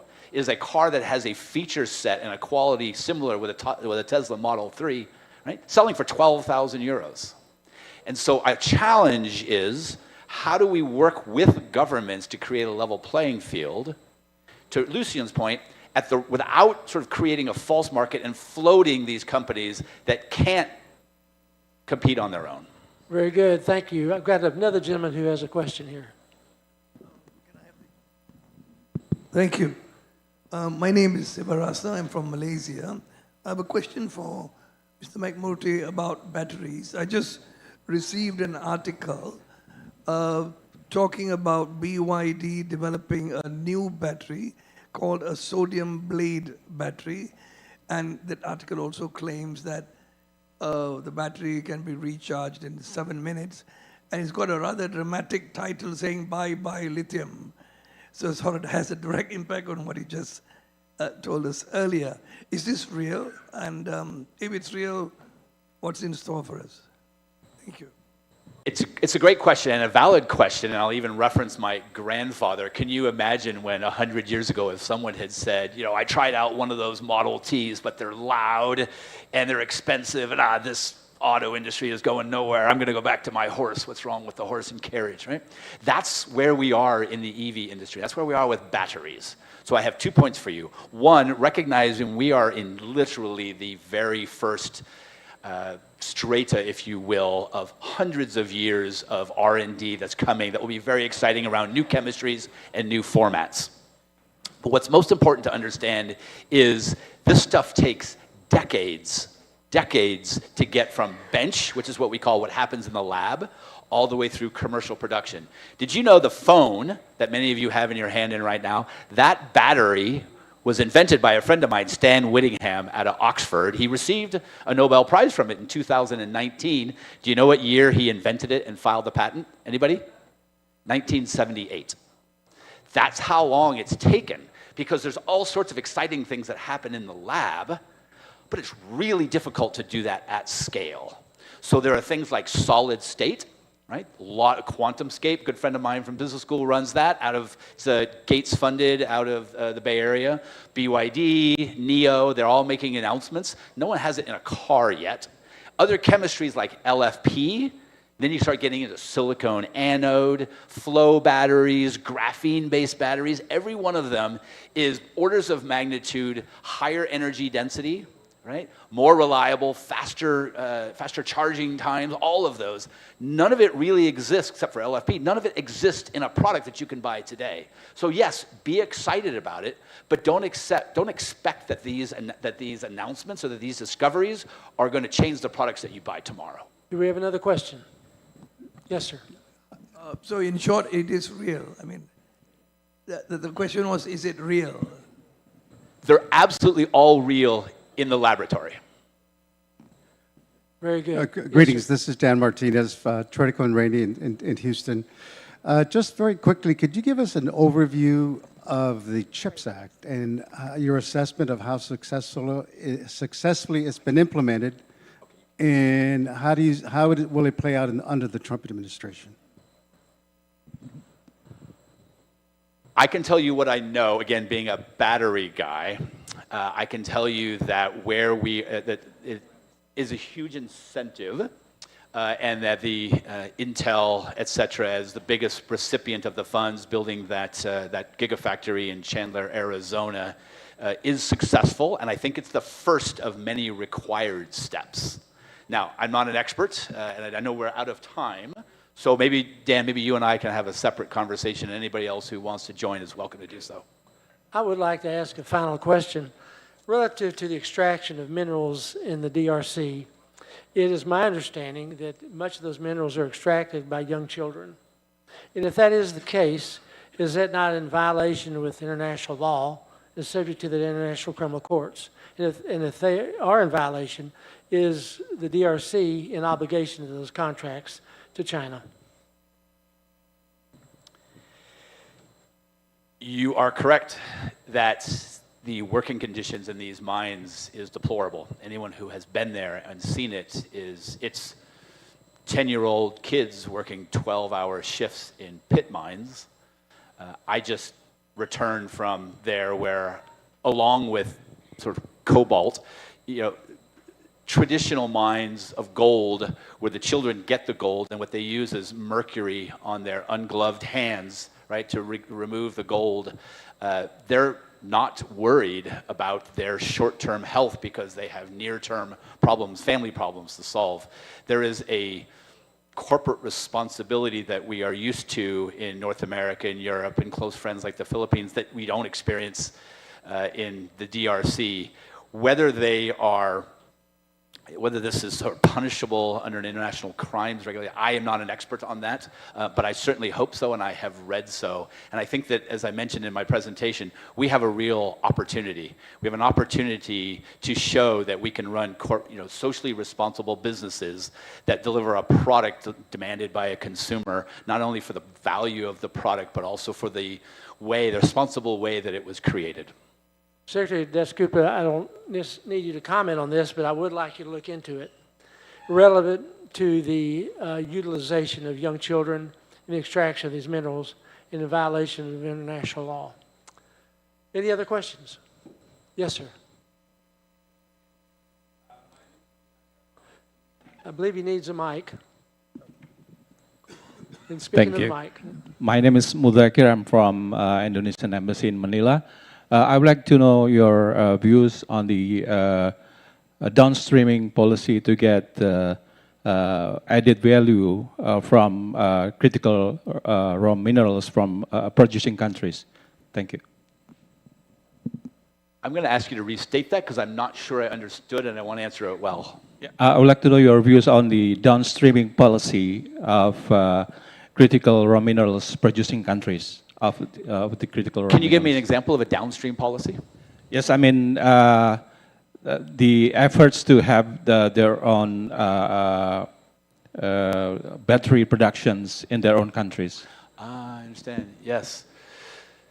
So our challenge in the US right now is that we are being told that we should avoid materials in making our batteries, making our products that are sourced from China. And as Carl Delfeld taught us yesterday, almost all the materials that are mined, not only from Indonesia, but all the countries that we mentioned previously, they're all going through China because anyone who has been involved in the refining process knows that it's extremely dirty.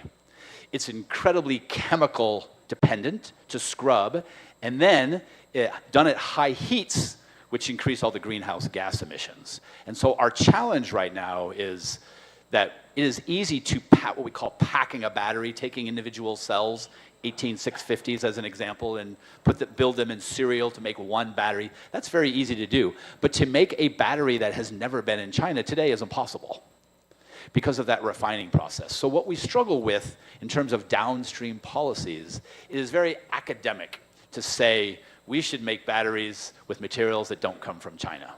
The challenge is it's not successful. It's not possible today.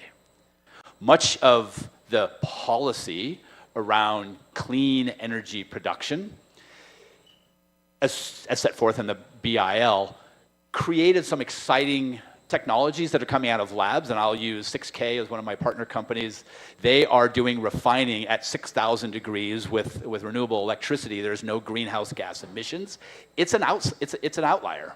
All of the refining, and it's in early days, right? They are still working to get this to a past a demonstration plant to a commercial plant. We can't do it in the United States today with our existing environmental laws. So I think we have a challenge. We either have to redefine the restrictions, right? Or we have to say, right now it's not possible to make a battery with material that doesn't at some point pass through China. Very good. Thank you, gentlemen. Much appreciated. Is it very quick question? Just an observation that much as we seem to want to avoid China, I find it a little complicated because when you look at most of the mining industries in Africa generally, the Chinese are actually the ones into this. I look at a case in Uganda, for example. We used to mine a lot of copper. Kilembe mining company collapsed. The Chinese are back into reviving it. We have discovered huge deposits of the rare earth mineral. And I think it is estimated that it may be next to the Chinese rare earth mineral deposits. And it's the Chinese into this. So it's a little complicated to avoid the Chinese in this mineral sector. I just wanted to make that observation. Thank you very much. I agree. We appreciate both you gentlemen. This outstanding presentation. We request our resource speakers, Dr. Sohan Dasgupta and Mr. Dave McMurtry, for a photo opportunity and for the extension of tokens with Congressman Robert Pittenger to be joined by the Honorable Maricar Zamora and Deputy Secretary General Romulo Emmanuel Miral Jr. and Deputy Secretary General Edgardo Pangilinan.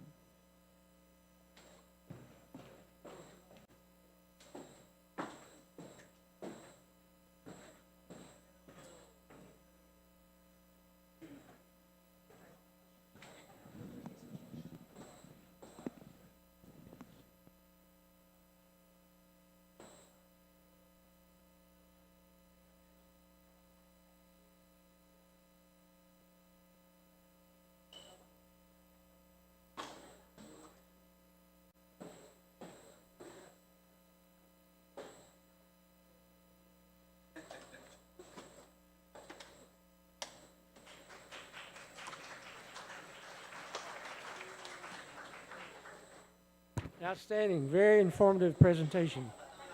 Much appreciated. Now we would like to have our panel on artificial intelligence, implications and challenges for developing countries. We could ask Professor Jamil Jaffer to join us, and also Professor Eduardo Araujo.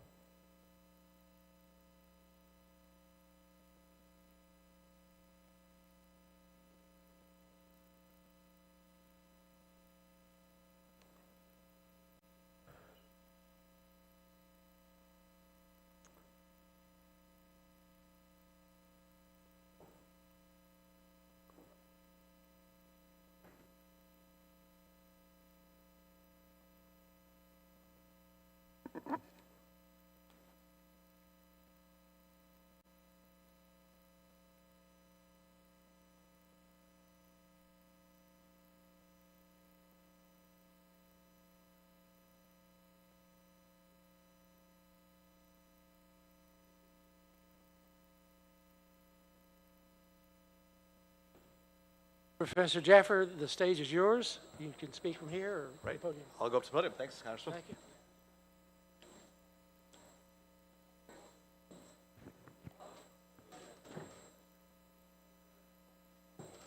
Mr. Speaker, Congressman Pittenger, distinguished guests, thank you for being here today. I'm here to talk to you about the advent of generative artificial intelligence, its opportunities, its implications, its challenges for our nations and for developing countries around the globe. As we talk about the advent of generative artificial intelligence and all the things that come along with it, I think it's worth talking about how far we are into this process. It was only in November 2022, just over 2 years ago, that ChatGPT 3.5 hit the public stage.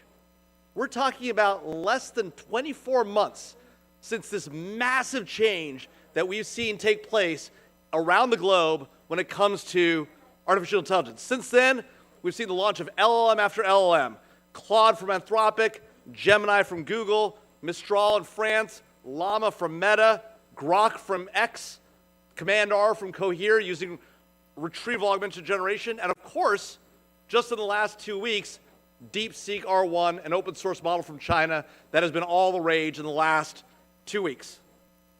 Reinforcement learning and retrieval augmented generation have been a key part of the evolution of the latest version of LLMs, as has test time compute and reasoning, allowing models to use less time, less compute during the training phase and instead implementing it during the inference phase. So today I'm going to talk a little bit about some of these implications, risks, challenges, and opportunities. But first I want to talk about why you should even trust me. And first let me tell you first about why perhaps you shouldn't trust me. I have to admit, I'm a lawyer, and perhaps even worse, I'm a lawyer that worked in U.S. national security for many years, at the White House, the Justice Department, and other places. So I've been trained to make arguments that I know benefit my own cause, and to tell you a lot, or not tell you a lot, about the stuff that I know. At the same time, I'm also a recovering lawyer, right, which means that I'm apologizing for all the bad things I did when I was a lawyer, and so maybe you could trust me a little bit more than the typical lawyer. I'm also a venture capitalist, which means I put money to work in this space, whether it's in cybersecurity, AI, or the like.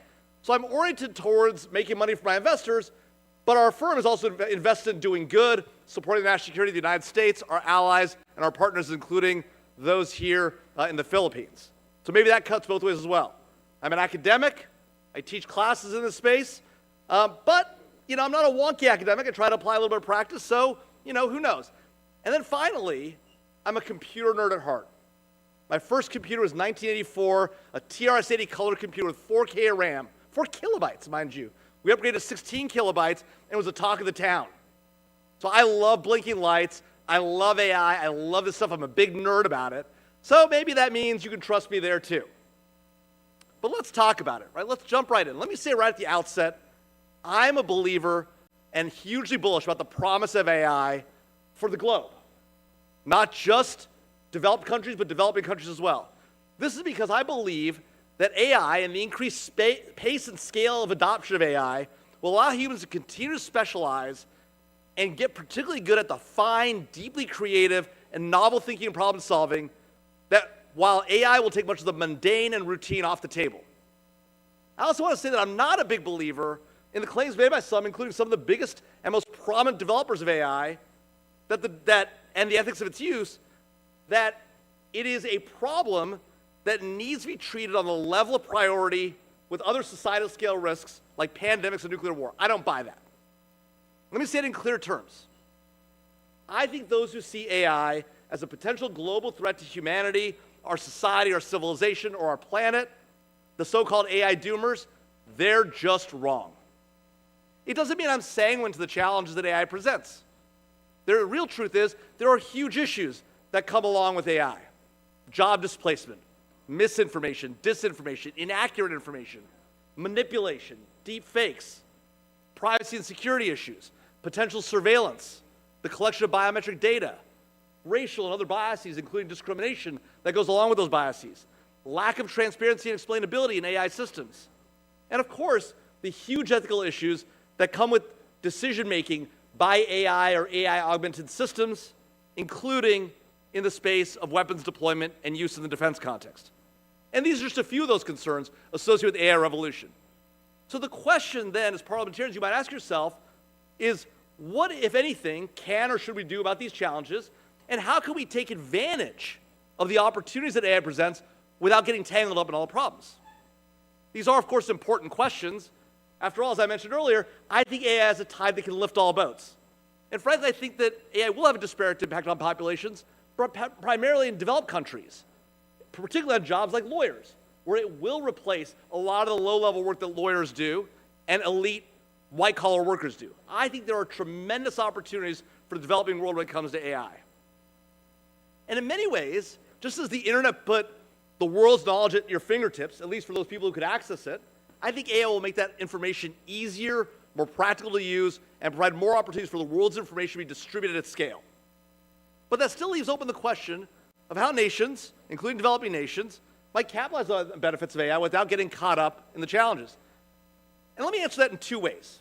Right? Let me point to the parliamentarians who have felt so strongly about these concerns that they've acted rapidly to step in, fill the gap, and close the door to some, or at least as they see it, all these threats.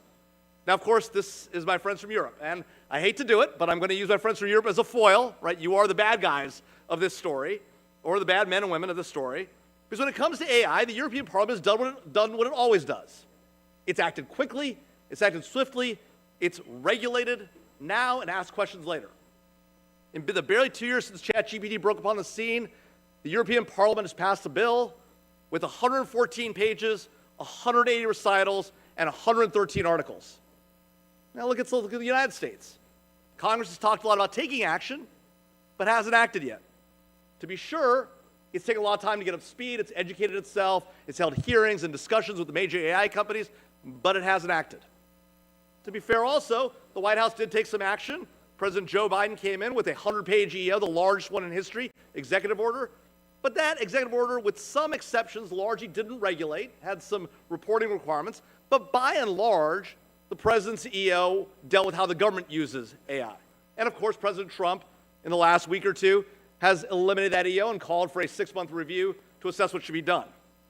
But this difference, regulate on one hand versus educate on the other, legislate versus innovate, is a common trend as between Europe and the United States. And if you wonder what the results are, it's pretty straightforward. The vast majority of the technological innovations of the last 2 decades and all the top 10 technology companies in the globe are headquartered in the United States. Nearly every major AI LLM, with the notable exception of DeepSeek R1 and of course Mistral, is built by an American company. And the deepest penetration of the use of LLMs around the globe, there's some exceptions, some say China may have a deeper penetration, is in the United States. 20% of the world's queries to ChatGPT come from the United States. So what is the lesson for the parliamentarians here? And I'll wrap up here. Perhaps take a beat. See how this plays out. Let's see how the innovation evolves. But as you think about, well, these are real concerns. These are not illegitimate concerns. I don't pretend to suggest they are. What might I do now? If I'm not going to act legislatively, what might I do as a legislator? Well, one, vote with your feet. As your government uses and adopts AI, and you must adopt and use AI in your work to help your constituents and your nation, build in requirements around the vendors you use, requirements for what you want to see requirements around trust, safety, and security.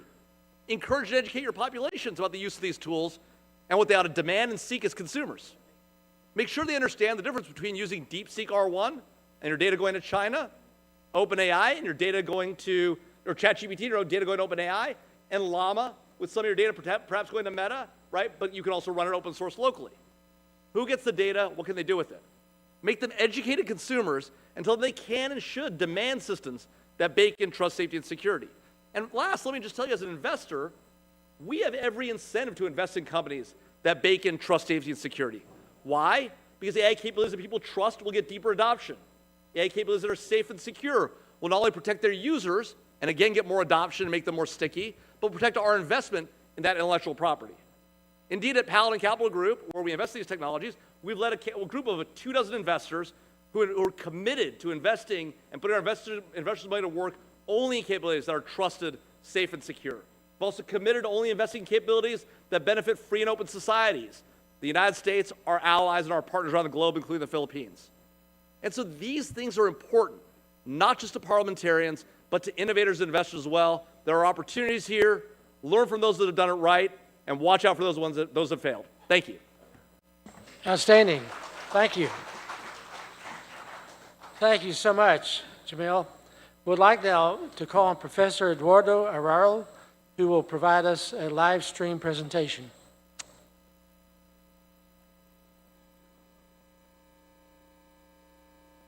I'm Associate Professor at the Duany School of Public Policy, where I teach AI and public policy. My focus today is on the use cases of AI for parliamentarians, for policymakers, and those responsible for implementing policies. I teach this subject to my more than 40 countries. Next slide, please. Yeah. Okay. So this is just an example. Maybe the House of Representatives of the Philippines already used. I'm sure your staff already use it, drafting and review. But more than that, I've been using AI now to do comparative legal analysis and to do predictive outcome analysis on what would happen to your legislations. And even issues of budgeting, implementation issues, stakeholder consultation, and so on. Those can already be done by off-the-shelf solutions with AI. Second is on policy making. I teach a class on AI and policy making. We do a lot of data-driven scenario simulation. We just did a finished scenario simulation on President Trump's tariffs on and their effects on electric batteries in Indonesia. We did this simulation analysis on India's renewable energy transition. We did a simulation analysis on how to improve Singapore, further improve Singapore's education policies. We also did a lot of public sentiment and consultation analysis. These are all AI-driven. This is not hypothetical, but we've already built models to do all of these things. Next is we have also, and we're currently doing a model for financial forecasting and optimization. How do we use AI for budget preparation? How do you use AI to identify cost savings, like Elon Musk is now doing in USAID and other US agencies? AI can easily do this. And of course, reporting and compliance. Fourth one is, and this one is interesting, how do you use AI for anti-corruption? My students and I have built some toy models on how to track corruption and fraud in infrastructure projects. It's in a beta stage right now. The model uses risk assessment for certain types of contractors, certain applications. It can easily be done. And of course, real-time monitoring. The fourth use case is on policy implementation, which I'm sure the House of Representatives would be very much interested in your oversight capacity. I teach my students how to do project management using AI. how do you use AI to look at project management proposals? Look at big projects, whether they are optimized or not. How do you use AI to automate compliance checks? Compliance checks on oversight. And of course, we all know we can use AI for service and issue tracking and resolution Singapore citizen complaints and how to resolve those local issues. And then finally, how do you use AI to evaluate legislations, policies, and programs? How do you do outcome analysis? How do you do cost-benefit analysis? How do you do sentiment analysis? And how do you do perform? So these are no longer theoretical or conceptual. These are all available, already made, and we're already rolling out trainings. I do a lot of this in Saudi Arabia, Singapore, and many other countries. So we'd be happy to work with the leadership of House of Representatives if you have interest in using AI for your work. Thank you very much. Thank you, sir. Much appreciate your presentation. Do we have questions or comments relative to the AI discussion?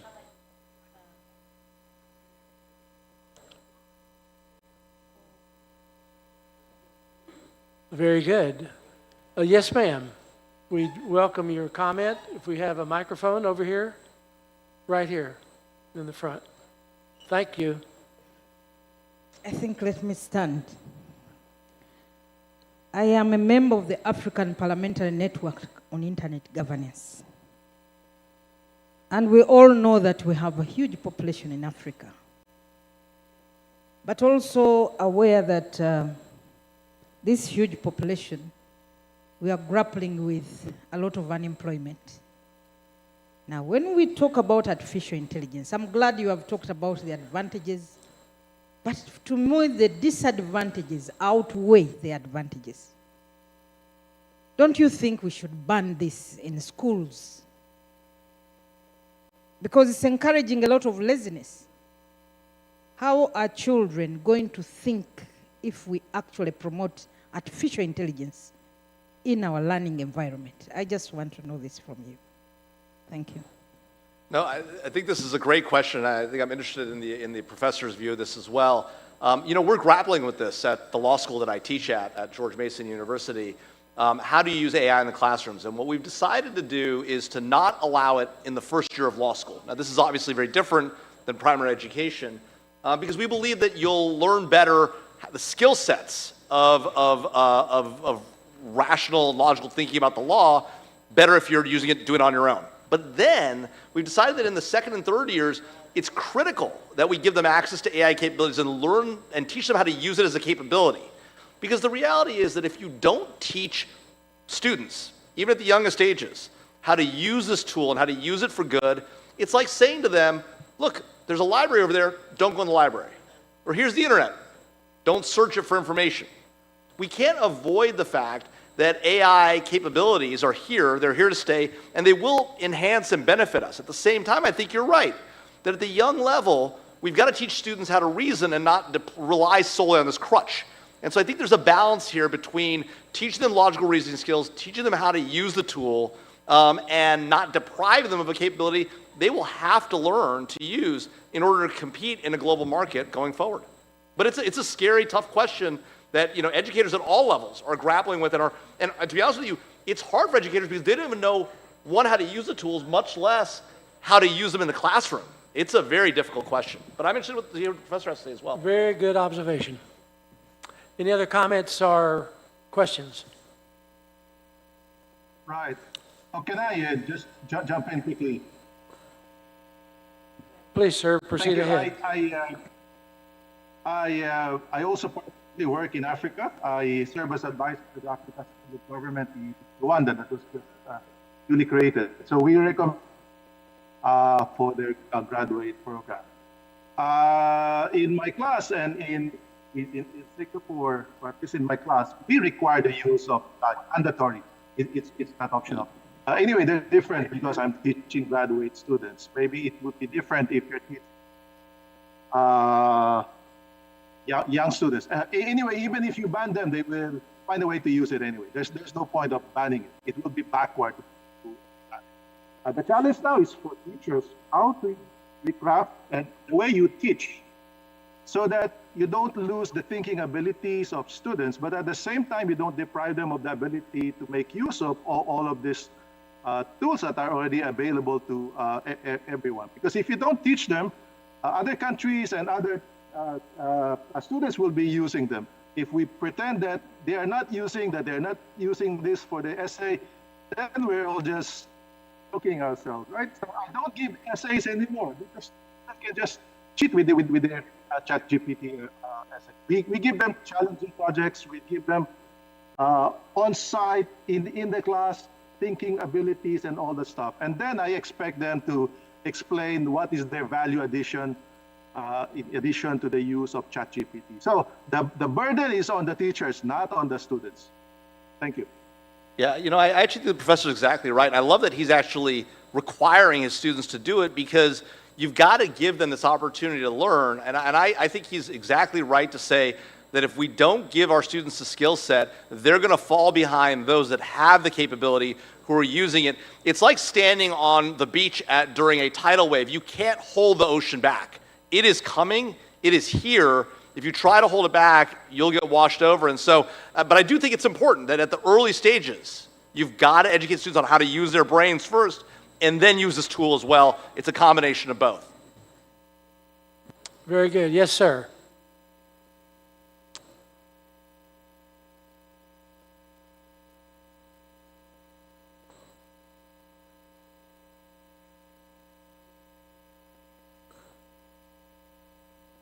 Hello, thank you. My question is directed at Professor Eduardo Aroral. I'm from Malaysia, a three-term member of parliament. I'm interested in what you said about using AI to combat corruption. And I'm wondering whether you can go a little bit more into detail as to how it will actually be applied, in a specific case. To understand what you said, to understand it better. Could you do that, please? Yes, sir. Thank you very much. I'm willing to share a bit more detail. So my students and I built an AI model focusing on infrastructure. So in that model, we use synthetic data and we look at all types of infrastructure from roads, highways, civil works, buildings, flood control. We look at their budgets, we look at their location, we look at the contractor, we look at who are the congressman sponsors. We try to see whether there are anomalies in the budgets, whether some bids are much higher than agency bids, whether the project stays longer than 25 years, 20 years, or 5 years. That tells you about the quality and all of that stuff. Pretty soon, in a few months, the AI will roll out, but at least that gives you a sense that we can use AI for fraud analysis. For all types of, you can assemble all your procurement information. AI will pretty soon learn that the typical bid for this item is this much. How come now that the bid goes up this much? And you can find out plenty of reasons. Maybe the relationship between the supplier, the contractor. Why is this contractor always winning all bids all the time, congressman, for this particular project? What is going on there? So it's just a matter of putting all the information together. Anyway, in Malaysia, as in the Philippines, there's now legislation on the right to it. The missing element now is how to put all of this information together, put it up to the public domain and the media, and any Tom, Dick, and Harry with access to Copilot or ChatGPT can actually do this chat search. Who is the most corrupt politician or most corrupt project, or most corrupt city in a particular country? Thank you, sir. Thank you. Thank you very much. Yes, sir. One last comment. Thank you. Maybe if you could just share some thoughts on the European approach to AI, regulating AI, and if you see any benefits from that approach versus the U.S. approach? Yeah, look, I think there are some aspects of the EU Parliament's approach that make a lot of sense, right? They've categorized AI risk into high, medium, low, and are distributing the risks across the spectrum. And so it's not that there's one form of regulation that fits all, but it's a different set of levels. And so there's some validity in this approach. If you're going to regulate, it does make sense to look at the harms that are in play and take a tougher look at some of the more concerning harms and be softer and easier, allow more innovation at the lower levels. And so if you're going to go down the regulatory road, which again, I made the argument that it's better to allow innovation to flourish at the outset and then regulate when you find market failures, you find gaps, deadweight losses that can't be addressed by the markets. But if you're going to do regulation, whether it's up front or later on, staggering that regulation, laying it out the way the EU has done, high, medium, low, is not a bad approach in my mind. Yes, sir, John Strand.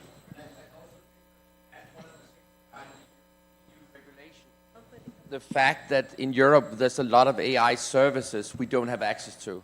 So for instance, I have a pair of Meta Ray-Ban sunglasses, which have built-in cameras. Really cool. Honestly, it's the most cool toy I've bought for years. But one of the issues is I can't use the Meta's AI agent when I'm using it in Europe. It's been disconnected. Well, I can use it in the US. And I just want to say I spent the whole Christmas in the US, and I use them every day, and had a lot of benefits with it. And then I come to Europe, I wear them, and I want to use some of the functions I used to use, and have great joy of. And then suddenly I can't use it. It's really not fun. You feel like you're sick. It's devastating. And I think the problem is that if you look at Europe's capability to create digital companies. The reality is, if you look at the internet-based companies across the world and look at their market cap, the main part is American and Chinese. Europe represents 1% of the global market cap internet-based companies. And of those internet-based companies, I think Spotify is 57% of the market cap. It's a 20-year-old music service or more. It just shows that, we don't have innovation in Europe. People is joking, saying American invent, China is copying, and Europe regulates. And actually, we don't have the innovation in Europe. It's killed innovation. And I think right now on the AI side, it's very important to be on the forefront, get some experience. Competition is also important. And there's parts of the things which, as you say, the EU AI regulation, which came last summer, I think it was, which makes sense. From an academic perspective, of course, we're going to do all these things. It's a little bit like don't put your cat into the microwave oven to dry it, yeah? Sense. I hope you're not putting the cat in the microwave. No, but listen, I just tell you, some of the things is just kill innovation. And I think it's very important to understand that, yes, a knife can be used in a kitchen, but it can also be used for other bad things. Thank you. Yeah. Was there another question over here? Just a quick comment. Yes, please. Did you have a question? Quick comment. Sure, comment, please. Good morning. Just a quick comment. As a member of the legislature, as a policymaker, I see the emergence of AI not just a revolution in terms of information. I think the challenge here for all of us in the members of the parliament is to see AI on a holistic approach, on how AI would replace labor market, for example, on how AI would change the education sector. And I think these should be addressed in order to prepare our countries, respective countries, in the emergence of AI.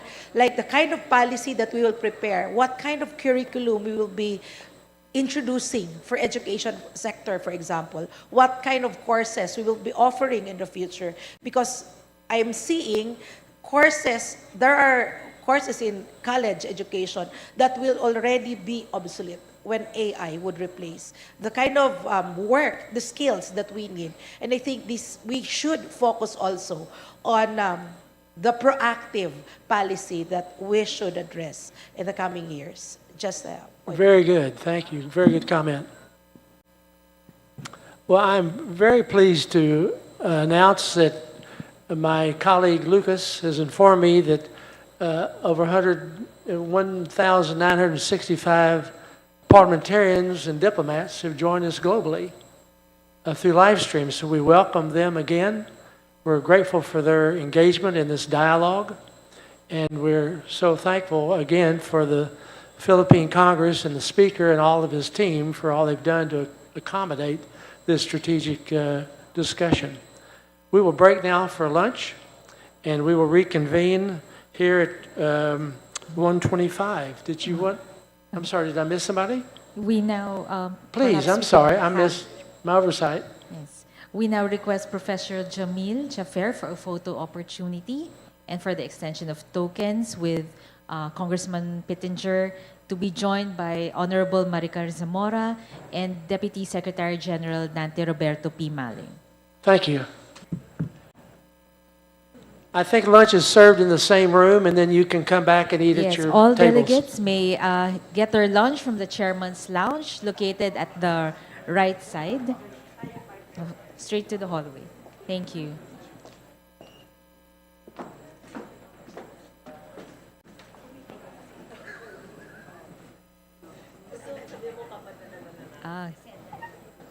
And to our other resource person, Professor Eduardo Araral, we shall send to you as well your tokens from the House of Representatives as soon as we are able to do so. Thank you. Thank you. Thank you.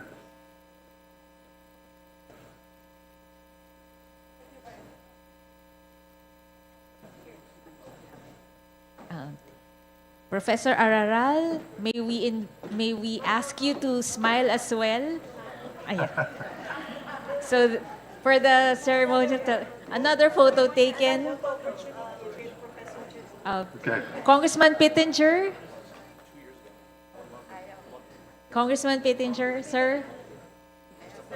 Professor Jafer. Yes. Okay. All right. Thank you very much.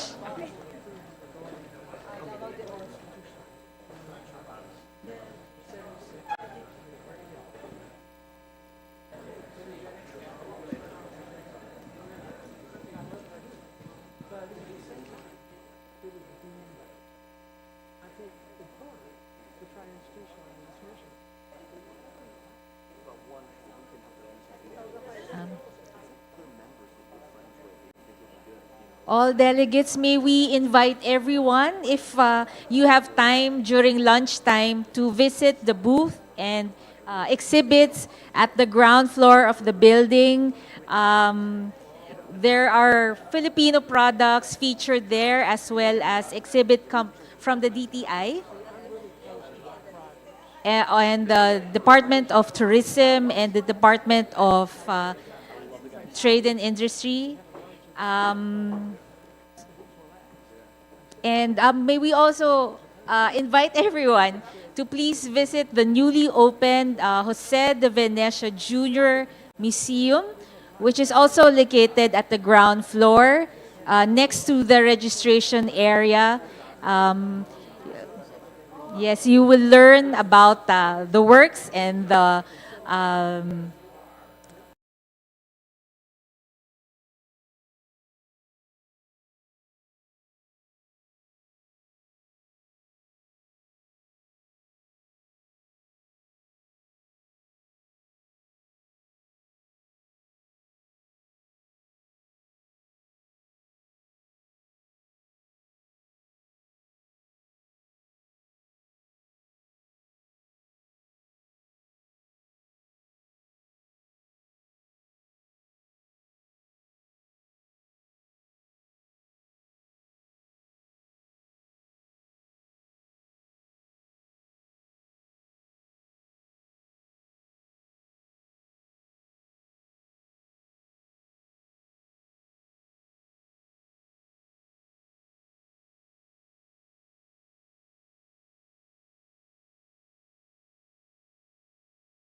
If you'd like to take a seat, we will commence our afternoon session.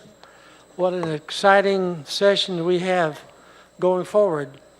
I did learn from our Manila team that in addition to the 1,965 people who have watched the forum on our website, that there's 9,600 additional people who have watched the forum via their Facebook, which is really remarkable. So thank you, all of you, for your participation that enables this forum to have a global impact.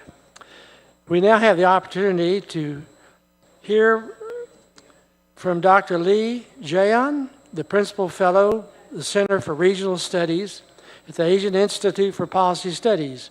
This will be live streamed regarding the spaghetti bowl of marine undersea cables protecting connectivity and communications. Dr. Jaeon, the floor is yours. Thank you very much.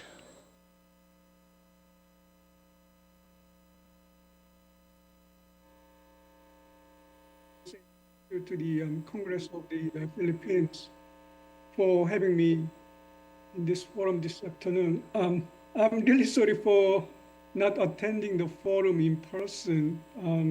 I wish I could, because this morning the temperature here in Seoul was like minus 12 degrees, and still we are recording minus 7 degrees in the afternoon. So I guess the temperature in Manila will be much warmer. Anyway, let me introduce myself just briefly. As I introduced, my name is Jaehyun Lee. I'm a principal fellow at the ASEAN Institute.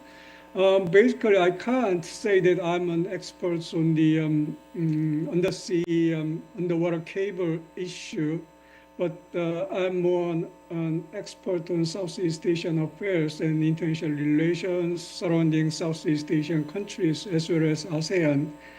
But I am developing my research interest into many non-traditional security issues, including this undersea cable issue. So probably I could cover some regional implication of this undersea cable issue. That is why I was invited to this forum. I got like 15 minutes, so I have to hurry up a little bit. In my presentation, I will cover 3 different topics. The first of all, I have to mention why undersea cable matters for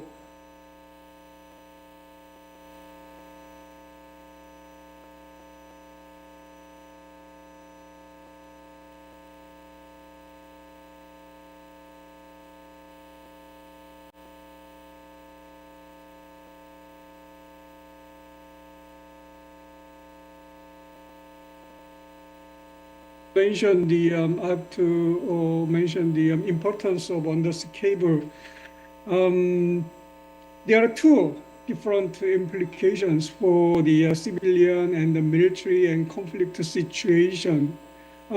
Basically, we are so much dependent on undersea cable for our communication and daily life. It is like air. We are like the air we breathe every day. So, for example, this one like online meeting that I have today is all thanks to the undersea cable connecting different countries across the border, and the emails we are sending, receiving, they're all dependent on this undersea cable as well as the SMS. And the business sectors increasingly dependent on the undersea cable for the communication and commercial activities, not to mention e-commerce and online banking, and also the national critical infrastructure for the whole nation is increasingly dependent on undersea cable for the communication, transactions, and data flows. For example, smart grid for electricity allocation, controlling transportation in the bustling major cities, and smart mobility, major national infrastructure, which is controlled. remotely or centrally via online. It's all thanks to undersea cable. So if there is a serious damage in the undersea cable, it will be a national scale. It will cause national scale disaster or chaos. For example, Philippines is affected by many typhoons in a year. The typhoons impact, the disaster typhoons impact will be limited regionally. But if the undersea cable, the connecting Philippines to the outside world is damaged, then the implication, the damage will be nationwide in such a short time. And also the undersea cable has some military and conflict situation implications as well. There are well-known cases in Europe in recent months, last year in November, December, and January, some undersea cable connecting like Germany, Finland, Sweden were damaged, and people suspect Russian ship is involved in this case. And also in December, a Chinese flagged ship was suspected damaging Baltic Sea cable. And a few weeks ago, in January 2025, Swedish authorities seized a vessel that trying to damage undersea cable that connects Latvia and Sweden. So there are these kind of cases in Europe. And by cutting undersea cable, the perpetrator intends to damage C4ISR, which is command, control, communication, computers, intelligence, surveillance, and reconnaissance activities by the military. The intention is quite clear. Try to cripple opponents' potential retaliation or counterattack capability at the early stage of war or battle. So military aspect and civilian aspects will be severely impacted when the undersea cable is damaged. But in most of the countries, big countries, this undersea cable damage is not a serious problem because many countries have multiple lines, multiple cables that connecting this one country to another or outside the world. So if there is a damage on one line of cable, the backup lines can still function. And there could be some congestion in data flows and a bit of a slowdown, but it still functions, so it should be okay. But the serious problem is some small countries, for example, the countries in the South Pacific Islands, they are dependent on a single line. So this single line of undersea cable is damaged, then the whole country will go back to pre-electronic era. For example, in 2022, there was undersea volcano activities in near Tonga, and the single line connecting outside the world and Tonga was severely damaged, and it put the whole country almost entirely disconnected from the outside world, and it took 5 weeks to repair the undersea cable. So it was a serious problem for Tonga. And this region, Southeast Asia or Indo-Pacific, is not an exception of this potential undersea cable damage. For example, in 2024, there was undersea cable damage, which were connecting Taiwan and Matsu Island for multiple times. And Chinese fishing boats were blamed at that time. And also in April 2024, a cable in Malacca Strait was damaged, and it caused some internet disruption across Southeast Asia. When it comes to the undersea cable threat, there are three different types of threat: intended, unintended, or espionage or tapping issue. So not all undersea cable damage is with hostile or bad intention.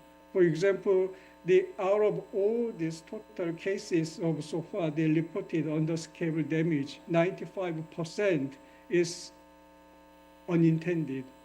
Only 5% was done with some hostile or bad intention. For example, the fishing boat can drag nets, and it causes damage on the undersea cable, or seismic activities under the sea can cause serious damage on the underwater cable. So these kind of cases, unintended damage, accounts for 95% of the whole issue. Intended damage is something about sabotaging with the strategic and military purpose. And this kind of activity is usually done utilizing submarines. And the submarines deep in the sea, they operate to damage undersea cable. And only small number of countries with advanced military capability can do this. So major powers have very specialized forces for this kind of activities. The good news, though, is the attack with strategic and military purpose is not that common. It is very costly to make this kind of activities deep in the sea. The operation is so difficult. So it is much easier to sabotage or damage cable once it is landed. So this undersea cable damage with some bad intention is not that common. But another interesting type of threat is tapping, or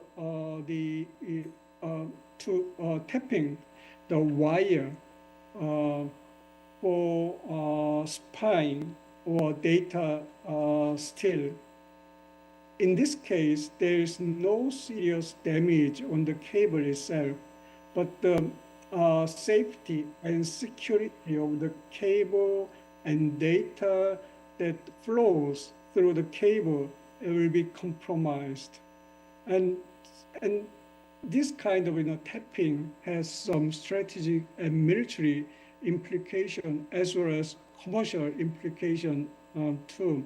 For example, some countries, to develop their AI, they need massive amount of data. So the tapping, the undersea cable, will be one of the way to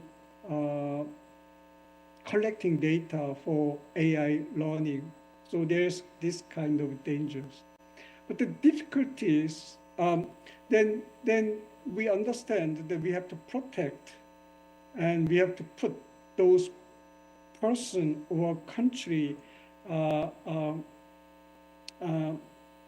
hold those country and person in responsibility, but that's not easy. The thing is, most of the regional countries, they don't have high awareness on the danger of this undersea cable threat to the undersea cable.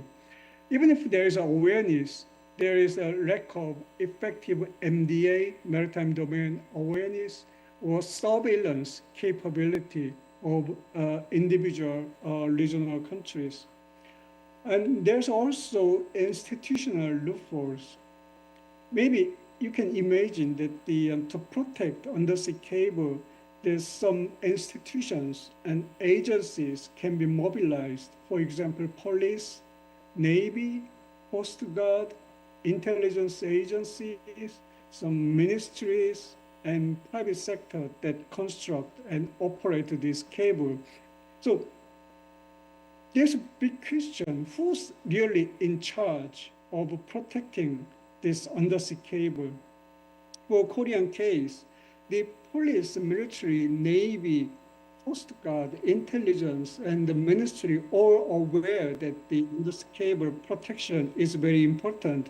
But the first responsibility goes to the private company that construct and operate this undersea cable. So if there's a damage and this private company that operates this undersea cable report it to police or maritime police, Coast Guard, Navy, then the government comes in to investigate or take action. So there's this kind of loophole. And another problem is identifying the perpetrator and holding this person or country responsible or bringing the perpetrator to the justice is extremely difficult. Identifying these activity is extremely difficult. It is done very quietly, deep in the sea, and it is really hard and difficult to detect this kind of activities, especially when the affected country lacks MDA capability. Thank you, And Dr. also- Jahan. Thank you, sir. Thank you, sir, for your comments. We're running out of time. Oh, sorry. Do you have Let a me- final word? Let me finish in a couple of minutes then. Okay. So the issue is the resilience. Quickly we have to recover from the damage. The only few countries have this capability. What we need is regional arrangement to protect and to fix this undersea cable. And it is time for the government to pay more attention to protect and to repair this cable. So we need a more effective multilateral regional arrangement. Individual countries do not have enough capability, so we have to put our hands together. Let me finish it. I'm sorry for the time control. Thank you, sir. Really, very much appreciate your contribution to this dialogue. It's an excellent presentation. I would like to ask the Honorable Brent Sadler to come forward with your presentation regarding the need for naval statecraft to win the new Cold War. But before that, Congressman Pittenger, we would like to thank Dr. Lee Jae-hyun. We shall send to him the tokens from the House of Representatives as appreciation for his sharing of his knowledge and expertise to us. Thank you. Thank you. Thank you, Dr. Jahan. We most appreciate your support. Thank you so much.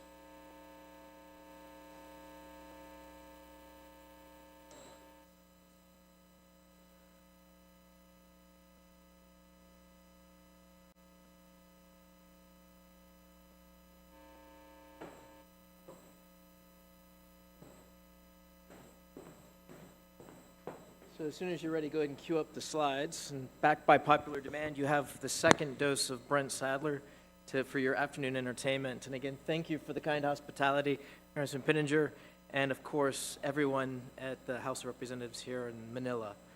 So what I'm going to talk about, here we go, is a discussion that goes back, I got to stay close to the microphone, I'm sorry. It's a discussion that goes back well over 10 years, and it starts with a private project within Chief of Naval Operations, Admiral Gary Ruffhead, in 2010, 2011, to figure out how to rebalance the Navy to address the rising China threat. That would eventually become the rebalance to the Asia-Pacific. Those inside the U.S. military and our allies and the Philippine Armed Forces would also know this as the Defense Strategic Guidance. Lots came out of that. It was a study that also looked at the confluence or the merging of economic statecraft, a much more informed and energetic diplomacy backed by a military presence that was connected and enforcing and helping enabling a lot of these other efforts. it has become extremely popular. The book that came out in 2023, in May of 2023, you see in the upper left-hand corner up there, or left-hand corner up there on the slide, influenced a lot of the folks in the last administration, is influencing folks in the current administration. In September of 2023, a few months after the book came out, then Secretary of the Navy gave a very significant speech at Harvard University talking about what he termed maritime statecraft. But it is, from this book, naval statecraft. And it is one way. If you can go to the next, oh, here we go. In the next slide, there's a reason that we have to change the way we think about and execute national power, and it's driven largely because of the way the Chinese have been able to manipulate, work between the seams in the American experience between our cylinders of excellence, our executive branch, our Congress, and of course our judicial, but also between industry, civil society. And you can see 2012 Scarborough Shoal standoff. That's a failure. The Chinese are in effective control of that today. 2014, Russia annexes Crimea and supports insurrection in the Donbass, something that was predictable, could have been prevented, could have been, a lot of the things that happened there could have been averted. 2013 to 15, island building campaign. There were indications to that predated what was obvious of what was coming, yet nothing was done. And the Chinese response, when asked, when I was with the Chief of Naval Operations to our face from the Chinese fleet commander, was that you never told us you had a problem while we were building these. And so you have to get inside their decision loop. 2018-19, a success. The Build Act and the prevention of a hostile takeover of Subic Bay as South Korean company Hanjin was going bankrupt. More on that maybe we can get to later. The West Kapala, 2020. Another indication of mixed results of naval statecraft in action, leveraging naval pressure and presence, backed with very strong and vigorous diplomacy, but underlined with an understanding of the economics at play. The next one, Russia invades Ukraine, failure, of course. China Solomon Islands, secret security pact, failure. And then the October 7th in the Red Sea, which ostensibly is still going on, which is why the question mark. All of this points to a core problem. The institutions that we are using to execute national power are inadequate to the new Cold War that we're in today. Next slide. Now, in the last few years, adding to that complexity of not being built for the task, we also have multiple challenges. And this isn't a cartoon that was done for the next book that will be coming out in August. You've got an axis that's working against the free and open Indo-Pacific, but China at the head of it, with another very vigorous partner, Russia, and of course Iran and North Korea are also in the mix there, along with several others. But it's this dynamic that's making it imperative that you just can't bore sight or fixate just on the China threat. In order to be effective and maintain strategic focus, and more importantly, to have effect in the economic, diplomatic, informational, and military arena, you have to always be aware of how China's partners might respond and distract you, so that you can stay on target, which is the China threat. Next slide. Now, the United States, it's no secret, does not have the military that it once had. It is not really sized for the task of waging another new Cold War, let it be a major global war with China. And we're in the midst of rearming and building up, lessons that Putin is reminding us in the prolonged war in Ukraine right now, which means you have to pick your fights, both in peacetime and also potentially in war. And that's what these pictures are supposed to show. The red circles are the flashpoints. Some of them, since this was originally created several years ago, are actually hot right now. In the gold area, I want to draw your attention to, in this new Cold War, seizing the initiative is going to be the determinant factor of who wins or who stays ahead. And it's really not like a finish line. It's a condition of being of competition, which really kind of goes against the way Americans think about this. And many of us think about, conflict or competition. We think there's an end state. But from the Chinese perspective, it is a condition of being. And in order to seize that initiative, you have to find the places where we have an advantage, but at the same time, our competitor, our foe, in this case China, and also Russia, have to respond and have to devote their precious resources. Those are the Eastern Mediterranean, that's the Black Sea, off the coast of Levant, and the northern half of the Red Sea. Lots of reasons there. I can talk on why that's important for the Russians. It's also the endpoint of the Belt and Road, or the Maritime Silk Road. But then, no surprise to many of the folks here and online, is the South China Sea, or the Western Philippine Sea.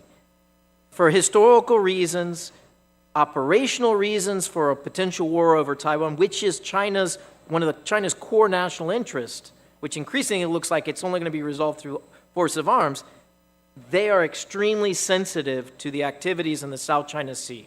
It has been a vector of invasion, a bad influence for past dynasties, and the Chinese Communist Party is no different in the sensitivities. So seizing the initiative, have to act in these decisive theaters with limited resources that we have. And of course, the interconnectedness of maritime trade and the economics all underlies this.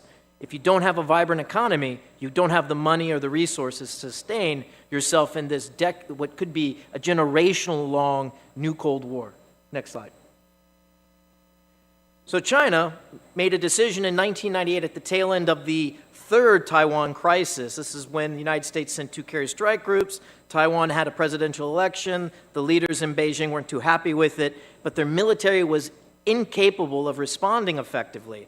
And so they decided that they were going to build a military that was going to outclass and defeat the United States and all of its allies in a war. They're still on that and building that in their mind. But they have spent well over what they state by multiple, 7-8% of GDP on their defense for decades now. And they have a very large Navy and a very modern Navy. But they also know that if they get into a conflict over Taiwan, it's not going to be resolved in a few days or months, but likely years, which means you have to sustain a wartime economy, which means you need to control the terms of trade. This is ports. This is the world's largest shipbuilding, the largest shipping fleet. So now China has the ability, though they have some concerns, questions that are still unanswered, but they effectively control the terms of trade. And that is an economic coercion that also must be responded to and makes the new Cold War peacetime competition very dangerous. Next slide. So now to kind of get to what is this naval statecraft idea and why is it, I've kind of laid out the conditions that are leading to merging 3 key elements: naval presence, economic development, which you hear in the language around the EDCA sites here in the Philippines, and then also something called, the diplomatic but the economic side of it in base politics. And this is three pieces of it. One, you can see that's the West Kapala in the background, charted by Malaysia. Chinese were intimidating it, but over a series of statements, diplomatic statements that came after the naval presence, the Chinese backed down. But then merge that also with economic development. That's that center part, that's Djibouti. Before September 11th, there was only a small garrison of French Foreign Legion. The economy was tiny. After September 11th, the U.S. military moved in with special forces to go interdict al-Qaeda, that they might flee from Afghanistan, which grew into a large presence to include with Japanese base overseas and also China. The economy, the economic benefits multiplied. So provide a secure environment, security, economic connectivity to the mother country or to other countries can start to take off. And you can see that with trade and with the GDP in Djibouti that is tied with this same presence. And then finally, the base politics part of this. This is the reality that when you have trade agreements for security and military presence in each other's country, it builds up more connective tissue between the governments and the people, and it has a synergistic effect with trade and development. And that was a study, and you see in that far slide over there, that in 2015-16, there was a lot of discussion about cutting in half U.S. overseas military obligations, these are treaties, and also bringing back soldiers and sailors from overseas. Cut it in half, $450 billion hit to the American economy. But they also found that it goes the other way, that if you increase that presence, as well as increase those treaties, you can also grow the trade. And that's not really surprising when you think about it. The more of a relation and interchange between two governments, the more that there's confidence in the trade and the commerce between the two. But that's something that is missed. It's something that's also not thought about in the way the United States does strategy, the way it does its diplomacy. Next slide. Oh, you can go to the next slide. So I'm going to go ahead and wrap up. I kind of fire this off very quickly, and I don't know, do we have time for questions? Maybe for a few questions. Basically, the godfathers of maritime strategy. You've got Mahan tying how trade and commerce rely on, and navies rely on it at the same time for sustaining prosperity through commerce and trade. And then Kober, about the purpose for which you have a navy is to control not a specific set of ocean, but the sea lanes, the communication lines. And so we're in a brave new world. We're facing a threat through the Chinese Communist Party that is comprehensive, it is significant, and it blurs the distinction between economic, diplomacy, social, and military. They are all conflated. And so we need to have a new framework. The track record of the last 15 years bears that out in my mind, that the place where we are most likely to be able to seize the initiative and have the most advantages as allies and partners is through the maritime.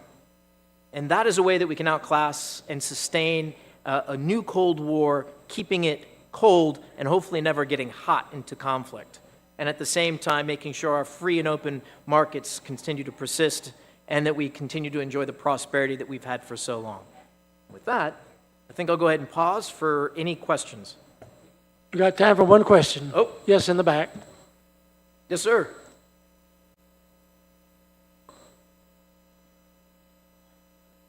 Oh, I think it's coming over there.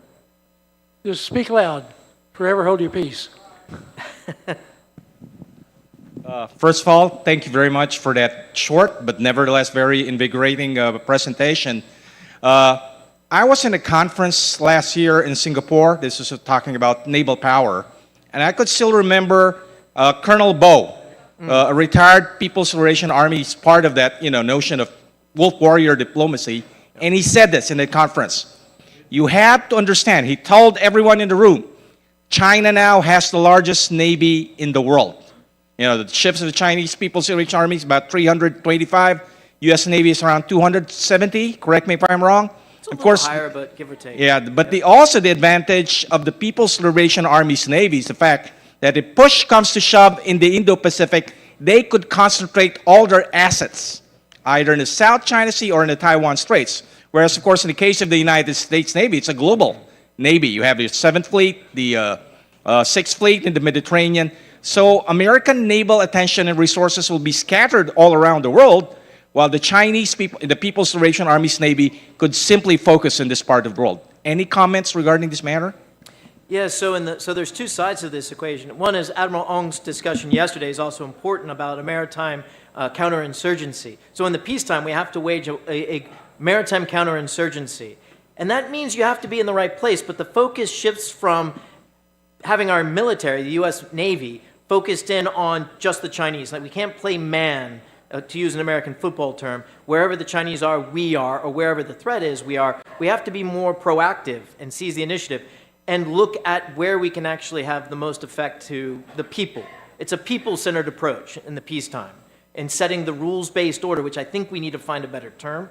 That was my point yesterday in the questions. But in conflict, there's going to be very precious little time of indication and warning to basically move our fleet from all over the world to one place. So we have to rebalance where we operate. And so if you've looked and you track where our carrier strike groups are, you'll find that over the last several years, we've been able to maintain about 2 aircraft carrier strike groups in the Western Pacific. Now, there had been a period where there were none.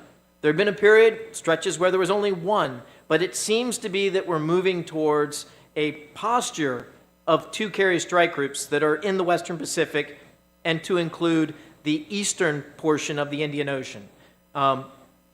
We had some distraction on that since October 7th with the Hamas's attack on the Houthis in the Red Sea. But now that if that actually starts to subside, we'll go back to it. That's the hard reality. The only other way you get around that is you have allies that are strong, allies that we have an interoperability, we have a operational concepts that are very complementary to each other. And that requires being there and practicing together. Thank you, Captain Sadler. Appreciate much this presentation. Thanks. I think they want to do a picture. They want a picture of it. If we could ask the Honorable Jeffrey N. Dye, the Honorable Alan Cabanlong, and Mark Brian Monatan to come forward. Mr. Monatan will be live streamed.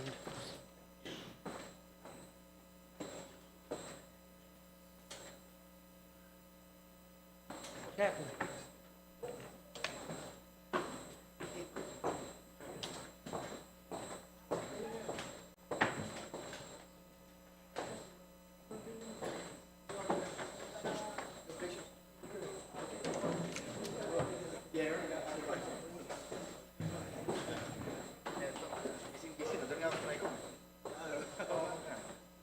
Thank you. How are you? Good to see you, sir. Thank you. Thank you. We will begin with Undersecretary of Department of Information and Communication Technology, the Honorable Jeffrey N. Dye.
We've heard so many stories of elderly where their lifetime savings so carefully saved over the years, where they work so hard in order to enjoy the remaining days of their lives. Suddenly, their whole account, their whole retirement funds siphoned off in seconds. And it's devastating.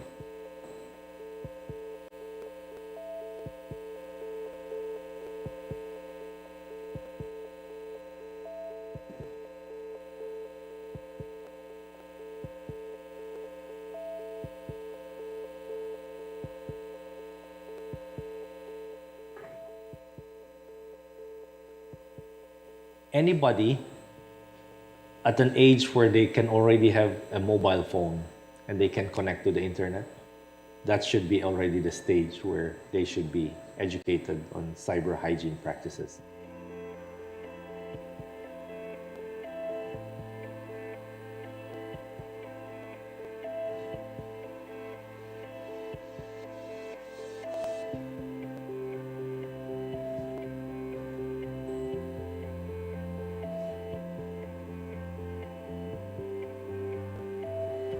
The social media platforms are good to bring communities together and to families to talk, but they're also being used to socially engineer, to steal people's credentials. So they're all, two sides of the same coin.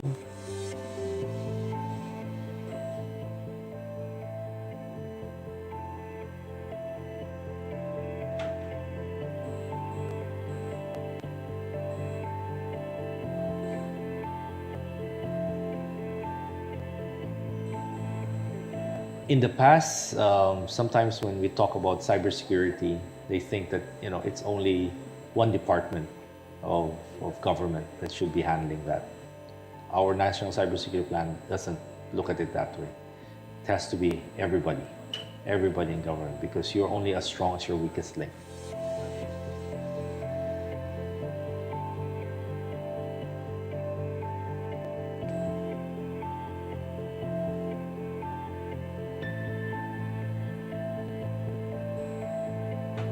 if a country discovers a vulnerability, let's say in their banking system, that same vulnerability will be exploited in another country with the same system.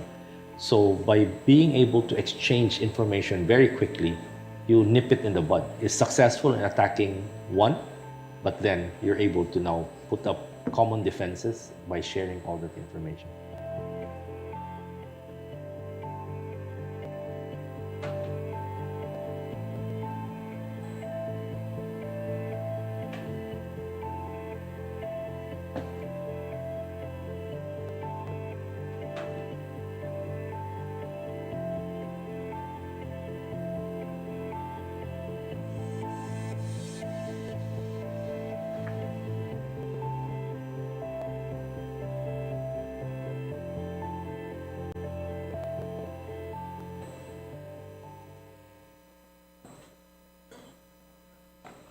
Good afternoon, everyone. So that is my secretary, our Philippine Secretary of Information and Communications Technology, Secretary Ivan John Uy. Unfortunately, he cannot come today because he has to attend a bicameral meeting between the two chambers of commerce. We just passed the e-governance bill. So unfortunate for you, you'll have me, the Undersecretary for Cybersecurity of the Department of Information and Communications Technology. Thank you. So I think he did very explicitly made a point during the World Economic Forum about how we view cybersecurity. There are two competing spheres in cybersecurity. One is for consumer protection and more about the masses, about scams, about regional scams, et cetera, et cetera. And the other, of course, on the concept of national security and how this affects, for example, our elections and those kinds of things. Technology has reshaped the way we work, communicate, and govern. It has created efficiencies and expanded opportunities, but it has also introduced vulnerabilities. And the threats we face today range from, as I mentioned, financial fraud and data breaches to large-scale disruptions of essential services, attacks on energy grids, transport systems, and all other which we call critical information infrastructures. And of course, the increasing reliance on digital platforms for governance. For example, the use of social media data, not only for governance, but also for commerce and public services, underscores our need for strong cybersecurity measures. Our department, the Department of Information and Communications Technology, has is implementing the National Cybersecurity Plan 2023-2028, which is also Executive Order number 58, issued by the President last year in 2024. This provides the foundation for securing government systems, businesses, and individual users. With the establishment of the National Cybersecurity Plan, for example, we would like to report that we've established a National Security Operations Center and a National Computer Emergency Response Team, which also liaises with the Asia-Pacific Computer Emergency Response Team, and also part of the ASEAN Computer Emergency Response Team, which was just launched last year. The NCERT, for example, had handled 2,554 cases just for government agencies in 2024. We've managed to block 5.4 million attempts to our government agencies and processed a little bit more than 250 million logs from SIEMs. But what is most important is that the National Security Operations Center, again, established under Executive Order 58 under the Department of Information Communications Technology, allows for real-time collaboration between different government agencies when an attack happens. And I think because the House of Representatives is a co-equal branch of government, so they have their own. They're not part of the National Security Operations Center, but we receive intelligence information regarding potential threats to our cybersecurity assets between the House of Representatives and the executive branch. But actually, the larger problem is that the critical information infrastructure in the Philippines is usually 95% of them is operated by the private sector, where government has no mandatory oversight. And we have a fragmented regulatory framework for regulating cybersecurity. And that is why in the Legislative Executive Development Advisory Council of the President, where the President, the Speaker of the House, and the Senate President are present, we're already discussing a cybersecurity bill which will establish a regulatory agency for critical information infrastructures. I'm sure I've seen the agenda. We've all discussed about submarine cables, we've discussed about naval power, etc. But when we talk about a cybersecurity agency, which is the usual framework for regulation for cybersecurity, we're talking about trying to regulate and having a standard cybersecurity, let's say for power, for water, and other operators of critical infrastructures. But at the heart of this, and which the President always speaks of, is not only the technology or the regulation, but also a skilled workforce or capacity building programs. So in this particular sense, the national cybersecurity plan emphasizes on training people, and we've partnered not only with local, public-private partnerships, but we've also partnered with our international partners like Japan and the United States through the USAID program.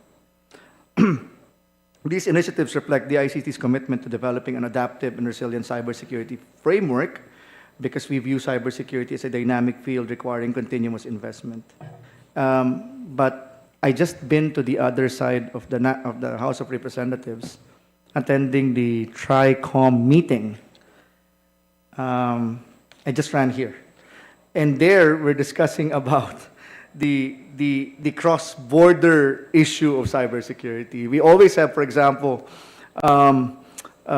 problems when we try to use the Mutual Legal Assistance Treaty through the Budapest Convention in order to file charges to a crime that was committed abroad but was targeting Filipinos, for example, because we don't have the same legal framework. In the Philippines, libel is still a criminal offense. In the United States, for example, libel was already decriminalized, and it's only a civil offense. So these kinds of things, we need international collaboration to be able to resolve, because this is not something that one nation can resolve. But let us be always reminded that cyber criminals actually operate internationally, and they know no borders, and they're trying to weave through that particular weakness of jurisdictional law. I will not prolong my discussion, so I can also rush back to the TRICOM meeting where we're discussing these issues. And again, thank you for having us. Looking forward to a more fruitful question and answer. And I think a former DICT official also, Alan Cabanlong, would shed more light as he now joins the private sector in this particular endeavor. Thank you very much.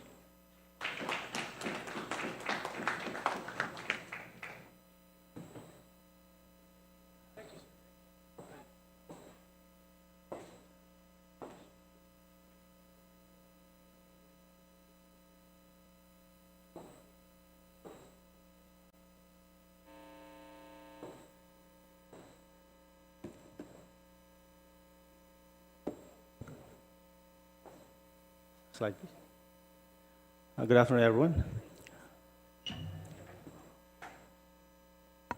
Honorable Speaker of the House, distinguished member of the Philippine Congress, esteemed organizers of this event, headed by Honorable Robert Pittenger, members of the Diplomatic Corps, fellow cybersecurity experts, and distinguished guests.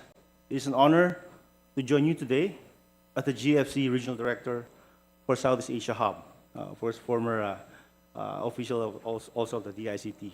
The Philippines and the broader Southeast Asia region are at a critical juncture in this digital transformation. As our reliance on technology deepens, so too thus our exposure to cyber threats that transcend national borders. This forum serves as a crucial platform to discuss how we can work together and to fortify our security frameworks, protect our citizens, and enhance regional and international cooperation in the face of evolving security risk. Cybersecurity is no longer just a technical issue. It is a matter of national security, economic stability, and societal resilience. Cyber attacks on critical infrastructure, financial systems, and government networks have become more frequent, more sophisticated, and more damaging. The rise of ransomware, for example, disinformation campaigns, deepfakes, and cyber-enabled espionage threatens not only individual nations, but the global digital ecosystems as a whole. In the face of these challenges, our response must be collective and strategic. No country can stand alone in cybersecurity. That is why organizations like us, the GFC, are dedicated to fostering global collaboration, knowledge sharing, and capacity building to help countries strengthen their cybersecurity posture through partnerships with governments, private sectors, academia, and civil society. We work to ensure that nations, especially those in developing regions, are equipped with the skills, resources, and policies needed to build cyber resilience and mitigate threats effectively. As we discuss, let us recognize that cybersecurity is a shared responsibility. We must prioritize regional cooperation, intelligence sharing, cybersecurity education, and the development of robust legal and regulatory frameworks. The Philippines, as a leader in the digital policy discussions within ASEAN, has a significant role to play in advancing regional and global cybersecurity efforts. So, who are we? The GFCE is an international platform to find support to partnerships and solutions that will close cyber security capacity gap. We help countries, organizations to put in place the foundational building blocks to increase their cyber resilience. We also identify successful policies, best practices, and ideas, and multiply this on a global level. So in this sense, we also participate in international cybersecurity and cybercrime processes, such as the open-ended working group or the ad hoc committee. Our main objective is to bring more attention to the need for efficient cyber capacity building and the involvement of all stakeholders in related processes.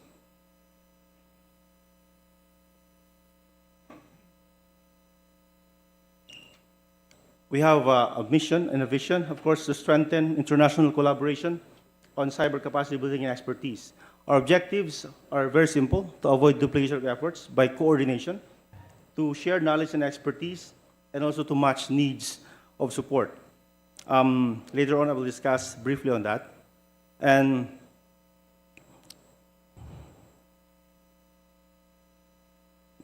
okay, so GFCE was established in 2015 as a global multi-stakeholder platform dedicated to strengthening cyber capacity building efforts worldwide. It was launched during the Global Conference on Cyberspace 2015 in The Hague, Netherlands, as an initiative aimed to fostering international cooperation, knowledge sharing, and coordination in cybersecurity. The GFC was founded with the support of governments, international organizations, private sector stakeholders, and civil society groups who recognize the urgent need for a more structured and collaborative approach to cyber capacity building. We operate as a voluntary, action-oriented, and member-driven platform, bringing together countries and organizations from around the world to share expertise and resources. In 2016, from 42 members, from 2016 to 2019, from 84 members, we were doubled to 84 and 21 partners, and 120 members and 93 partners from 2020 to 2023. And today, we have 236 members and partners globally. So the members are the member states, and the partners are stakeholders, civil society organizations, academia. And these are tools and services that we provide. We have the matchmaking mechanism. We also have the Civil portal, where you can check all the related cyber capacity building in your region for your strategic action to plan what's next in your region. So since its inception, the GFC has grown into a leading international platform that bridges cyber capacity gaps by fostering collaboration. We avoid duplication of efforts by meeting donor countries in the region, USA, Canada, New Zealand, Australia, and promoting sustainable cyber development in all regions, including Southeast Asia, Africa, Latin America, and the Caribbean. So we have 5 regional hubs, and those are that I mentioned. Through its multi-sector approach, the GFC continues to play a vital role in enhancing cyber resilience worldwide. And this is the tool that we use, the Civil Portal. It's a repository for international cyber capacity building projects. So you just access our civilportal.org and check whether in your country or a specific region you have the cyber capacity needs. You can audit, you can validate, and can plan which cyber capacity you need more.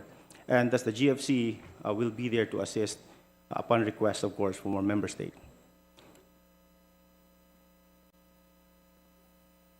Okay, sorry for that. So this is the website. In 2024, we have 55,000 users, and 86 projects, and 407 tools and publications. So you can freely access that website. And for the next tool, we have the GFC clearinghouse mechanism. So it's like a matchmaking platform. Like, for example, a country needs something for CCB, and they have to request for assistance with the GFC, and the GFC will consult the clearinghouse and match their needs to the donor's activity in the region, and thus helping them. So these are the examples. Papua New Guinea in 2021, they requested the development of national cyber strategy, drafting the legislation for CIIP, supporting executing the CIP assessment, and also performing a CSIRT maturity evaluation. And that was done in this area. I mean, in this time. And in 2022, Republic of Congo requested request for support in 4 areas: drafting a national cyber strategy, establishment of the country's first governmental CSIRT, promotion of existing cyber legislation, and of course, cyber capacity for public servants within relevant institutions. And in 2024, just last year, Vietnam, through its Ministry of Post and Telecommunications Cyber Department, requested assistance in the development of a cybersecurity standards. So we consulted the clearinghouse, and Australia DFAT immediately raised their hand, responded to the request to the GFC clearinghouse mechanism. And this platform shows that we work together to build cyber resiliency in the region. So it's a public, private, civil society, academia, because we have a pool of experts in the in the GFC community.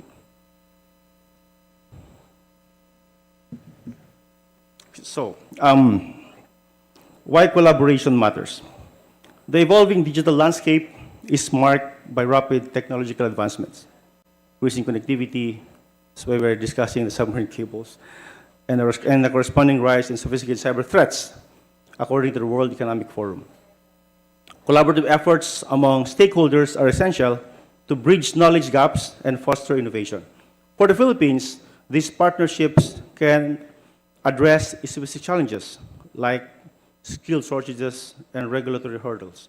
Effective collaboration ensures the integration of global best practices into localized solutions, creating more robust cybersecurity infrastructure. So globally, cybersecurity faces 3 main challenges: skills gaps, rapidly evolving technology, and resource disparities, according to the IC squared. In the Philippines, these issues are compounded by limited expertise, underfunded research, and the complexity of regulatory environments. Cross-border cyber threats, such as disinformation and ransomware, further underline the need for international cooperation. So by learning from global benchmarks, the Philippines can build a more resilient cyber ecosystem. So in the light of the region's burgeoning digital economy and increasingly interconnected societies, ASEAN affirmed the importance of rules-based cyberspace as an enabler of economic progress and betterment of living standards, and agreed to in principle that international law, voluntary, and non-binding norms of state behavior and practical confidence-building measures are essential for stability and predictability in cyberspace. To that end, in response to ASEAN leaders' direction to make progress on discussions to identify a concrete list of voluntary, non-binding, and practical norms of state behavior in cyberspace that ASEAN can work together towards adopting and implementing. So during the 3rd AMCC in 2018, ASEAN member states agreed to subscribe in principle to the 11 voluntary non-binding norms recommended in the 2015 report of the UNGGE, or United Nations Group of Governmental Experts on Developments in the Field of ICT in the context of international security, as well as to focus on regional capacity building in implementing these norms. Up to this date, ASEAN is the only region globally that has subscribed to collectively. However, not all countries have the same capacity on cyber development. So the GFCE,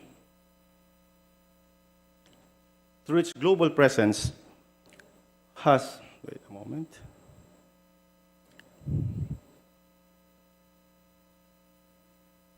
Okay, so the GFC, in response to that, not just regionally but globally, has initiated some actions or activities in the region and also globally. So here I'm presenting a global actions that the GFC did for the past years. So on November 20 of 2019 in Strasbourg, the Supreme Prosecutor's Office of the Republic of Korea, the World Bank, and the GFC joined forces to support the development of the Asia-Pacific Cybercrime Capacity Building Hub to build a strong network for international cooperation on combating cybercrime. As a result, we trained more than dozens of countries on this aspect. I believe Philippines is also one of the recipients of this, and Vietnam, and also other countries in the Pacific. Sierra Leone, we also helped Sierra Leone to roll out cyber skills assessment with the support from GFC communities. So that's in 2021. With support from GFC's clearinghouse mechanism, the government of Sierra Leone intends to strengthen cybersecurity capabilities of its society as a whole, including citizens, public, and the private sector.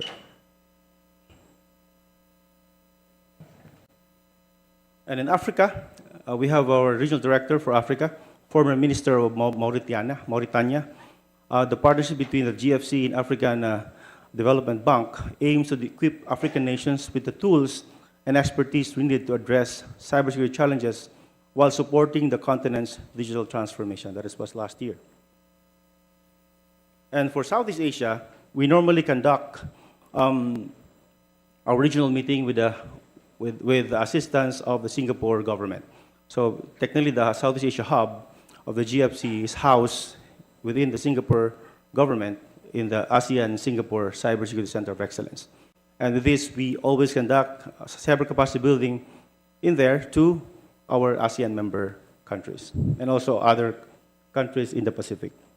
So locally, the GFC and CPED collaborated on Cybersecurity and AI Forum, which was also supported by other government entities, and also the House of Representatives attended this forum.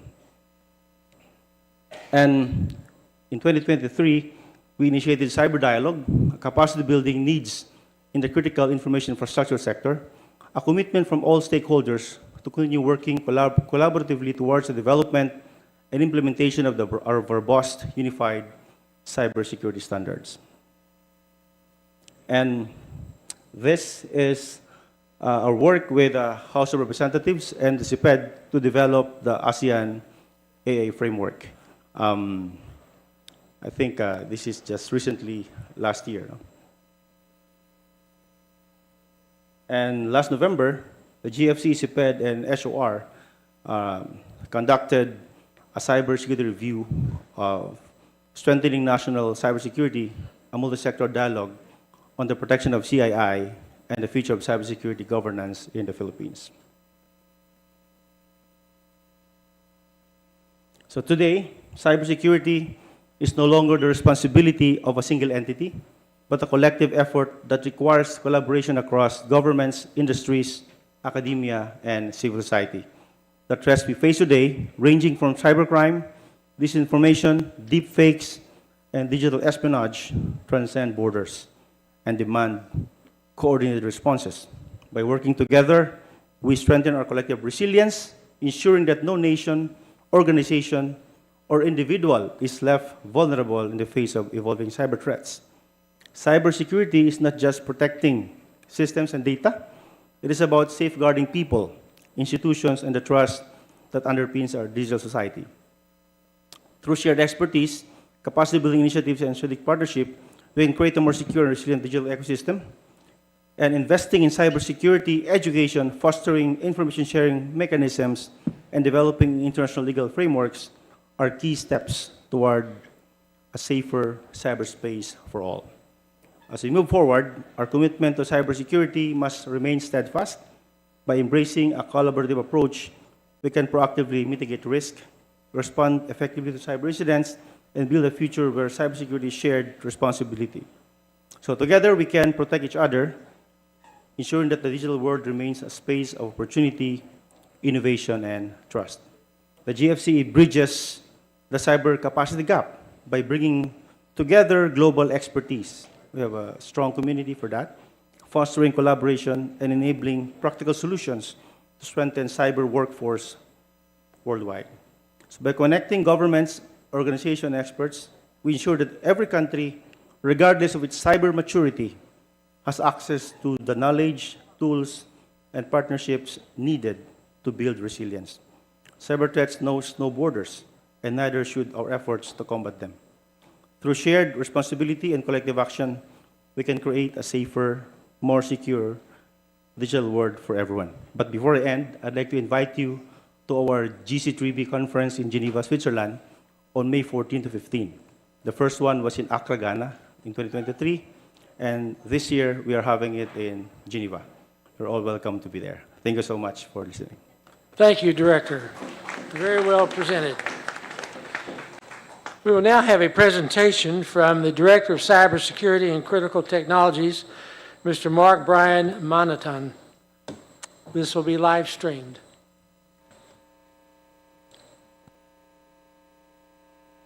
Thank you so much. Are you able to see my slides?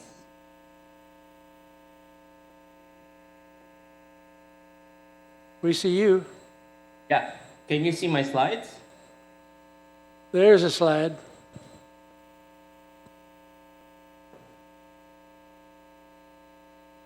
Please proceed. Invitation and the opportunity to present this very timely and critical forum or dialogue. I am Mark Manantan, Director of Cybersecurity and Critical Technologies. I'm also currently a visiting fellow at the National Institute for Defense Studies here at the Ministry of Defense in Tokyo. And I'm dialing from Shinjuku today for this very wonderful gathering of experts looking at different strategic and political and security concerns animating the Philippines. And Pacific Forum, we are a Honolulu-based think tank, and we look at emerging security issues from nuclear non-proliferation, maritime security, and also technology policies such as cybersecurity. What I'm going to do in the next 10 minutes is to share with you a project that we've just concluded last year. It's called the Cyber ASEAN Capacity Building Project, supported by the Australian government. And hopefully my presentation in the next 10 minutes would prompt some reflections and also some insights from the participants that we can further expound on in the question and answer open discussion as part of this particular session. So I think to begin, let me just play this video to also make this session a little bit interactive, and it introduces the project that I'm going to discuss in the next couple of minutes.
Let me just go back to my slides. So the presentation that I'll be giving today, of course, discusses the Cyber ASEAN project. The video just showed you a snapshot of the project aims and goals and its accomplishment. And I'll probably add in some of the lessons and key findings of this initiative that hopefully could prompt some reflections and insights to those who are in the room participating in this important forum. So Cyber ASEAN essentially is the first and homegrown cybersecurity assessment framework that we've concluded for in 2024. This was supported by the Australian government, and the idea here is to support the implementation of the ASEAN cybersecurity cooperation strategy. And so, building on the dimensions of the ASEAN cybersecurity cooperation strategy, we conducted several consultations across the region, particularly on 4 key pilot countries in Southeast Asia, namely Philippines, of course, Vietnam, and Indonesia, and Jakarta. And the idea really of Cyber ASEAN is to reimagine and rethink the conduct of cyber capacity building in the region, given, as the last 2 experts have noted, the increasing vulnerability and risks that the cyber domain poses to ASEAN itself, but also because of the interconnected and borderless nature of cyberspace. And this particular slide over here presents to you all the existing and current cybersecurity assessment framework. And our team at Cyber ASEAN really all the existing tools, and we've come to a conclusion that most of the tools that are being implemented or developed in the past often create or often possess or have indicators where these are indicators that are applied to target countries without the knowledge or at least the insights of the target users. So what Cyber ASEAN did is to flip the script and really reimagine and reframe the conduct of cyber capacity building by emphasizing the local context and ownership. Instead of coming and conducting consultations in Manila, in Hanoi, in KL, and also in Jakarta, we decided to position the target stakeholders in the driver's seat at the very onset to get their insights and views and perspective in constructing the Cyber ASEAN framework to really make it a homegrown cyber assessment framework that is tailored to the unique needs and challenges, and as well as seizing opportunities among the target partner countries. And as you can see in this country consultations, we've gathered the cybersecurity experts. And I think Secretary Uy was also present during the Manila consultation. And we've also been lucky and fortunate to receive the support of the GFCE community throughout these engagements that we had over the last 2 years. And on top of that, we also did virtual experts meeting with key experts from the United States, from Australia, from Japan, from the European Union and Korea, to really have an understanding of what are the international best practices that we could integrate to the creation of the Cyber ASEAN framework. And so what are the lessons and findings from Cyber ASEAN that I think are relevant to today's discussion in this particular forum? I think it was already echoed in the previous remarks that cyber attacks are borderless. But what we've noticed in Southeast Asia is that a lot of the Southeast Asian countries have varying threat perceptions when it comes to cybersecurity. And this is very much reflected in how Southeast Asian policymakers and experts would often reflect on or would often distinguish the South China Sea issue and also the cyber threats and risks that are associated with the South China Sea issue. And so in order to really persuade and understand the context, the geopolitical context, both offline and online in Southeast Asia, particularly among the target partner countries that we've targeted or we've engaged for this particular project, we constructed a cyber threat tracker, which you can find in our website, to really show to the policymakers that the cyber attacks that are happening in Indonesia are also happening in Vietnam, are also happening in the Philippines. And so it underscores that despite the varying threat perceptions that each country has in terms of a particular threat actor, the reality is most often than not, these threat actors are operating not just in the computer networks and enterprises in the Philippines, but are also actively engaged in other cyber campaigns in Indonesia, Vietnam, and Thailand. And this is really an important tool for us, the Cyber Threat Tracker, to set up the geopolitical as well as the threat context for all the policymakers that we've engaged with the project. Another aspect of the project that makes it persuasive and iterative, as the Secretary Uy already mentioned, is the lack of adoption, at least enforcement, of cybersecurity standards. And during our consultation across the region, it was brought up that we need to create a business case for cybersecurity. Most often than not, governments would come up with cybersecurity roadmaps, strategies, and policies, but these are not backed by adequate resources and investments. And so when we were conducting the consultations across the 4 countries, it was very, very important to create a business case. And so a big part of the Cyber ASEAN project is emphasizing the economic benefits of adopting cybersecurity standards. And here, we created an economic regression model to demonstrate the add value of cybersecurity policy and strategies to the different sectors across Philippines, Indonesia, Vietnam, and Malaysia. And as you can see on the chart on this right side of my slides, that indeed there is a positive outcome when the 4 ASEAN member state countries adopted cybersecurity standards in the form of the NIST framework or through the ISO 27001. So this is the one in Malaysia and also in Vietnam, and you can find the report cyberasian.pacforum.org that really fleshes out which specific sectors gained from the adoption of cybersecurity standards. And I think this is the last slide, and I'm happy to go through all the other insights and feedback from the consultation, but I'd just like to emphasize these 3 things that I think are very unique to Southeast Asia. The first is the concept of backdoor diplomacy. Throughout the consultation, I think there was an apparent question about public attribution. As you've already seen in my previous slide, there are a lot of advanced persistent threat actors, or if I simplify it for the people in the room, hackers, infiltrating critical national infrastructure, and for sure you've also heard about this in the news. But Southeast Asia has a very different and distinct approach compared to the United States and other Western countries in terms of public attribution or calling out a particular threat actor. It was discussed in our consultation that backdoor diplomacy or quiet attribution is the preferred style over megaphone diplomacy or public attribution, given the obvious complex political, security, and economic interdependence. Of course, evaluating this approach is very tedious and complicated, but a lot of the policymakers who've engaged in the region do actually agree that this is more palatable to the current context in the region, where restraint is perceived as a form of active cyber defense compared to really calling out a particular actor, given the obvious asymmetry among the resident cyber powers in the region, namely China, but also you have other peripheral actors such as Russia and also North Korea. Another aspect is on information sharing and threat management.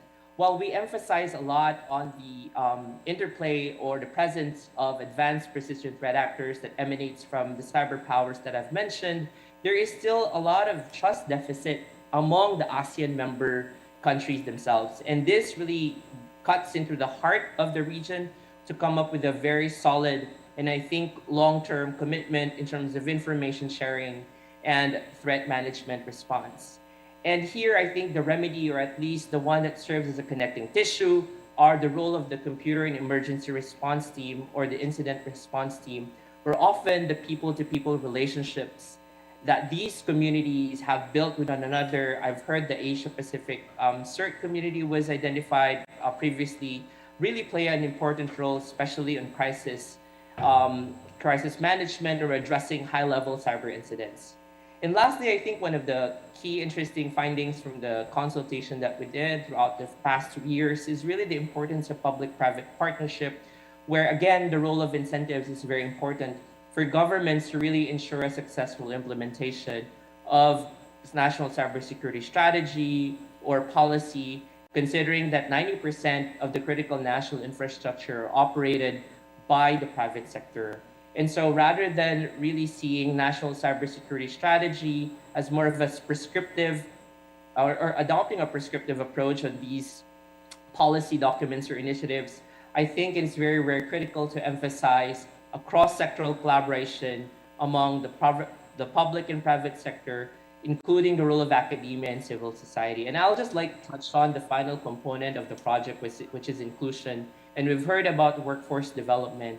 And I think in the context of the Philippines, it's quite unique among the Southeast Asian countries we've covered in this project because there is a greater attempt to bridge the gender divide in terms of workforce development in the cybersecurity sector.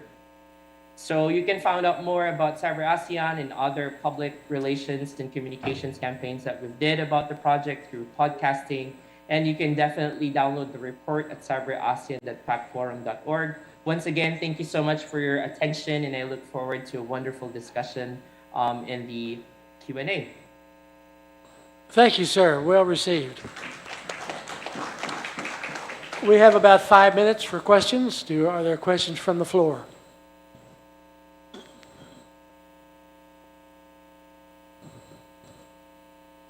Yes, sir.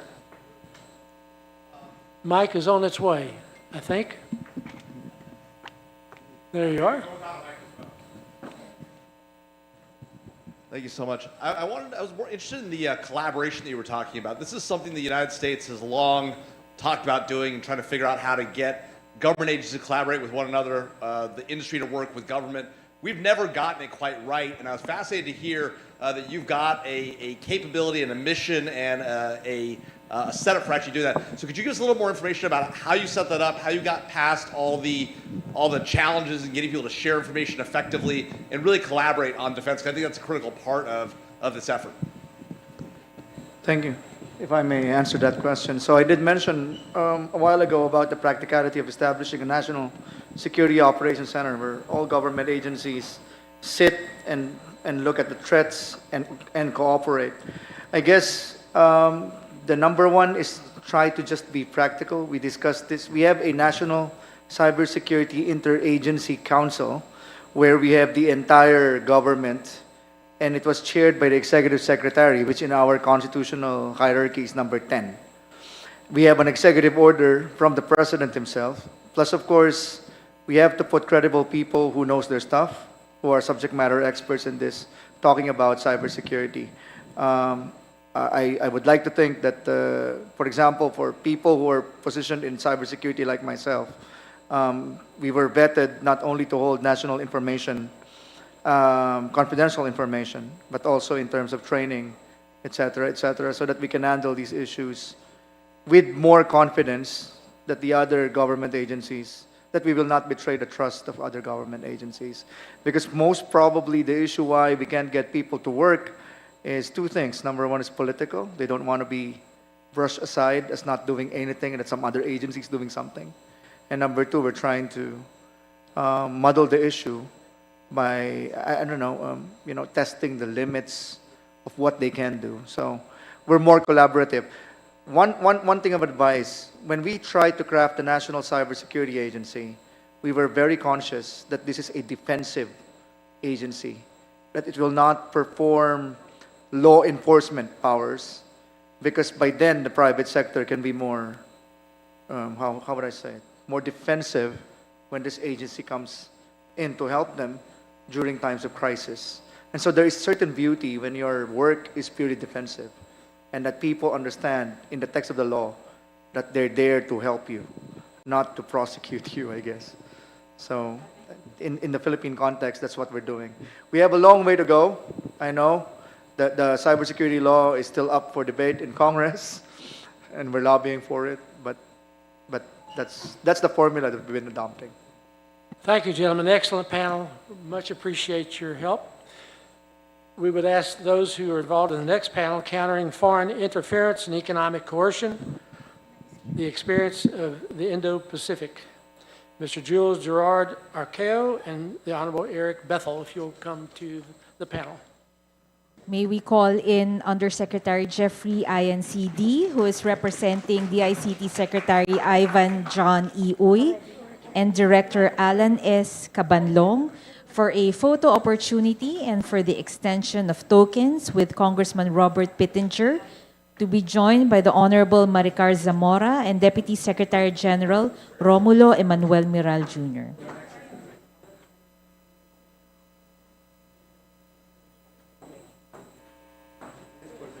We would also like to thank Director Mark Brian Manantan, who is joining us via video conference today. Mr. Manantan, we shall send to you your tokens from the House of Representatives as soon as we are able to. Thank you.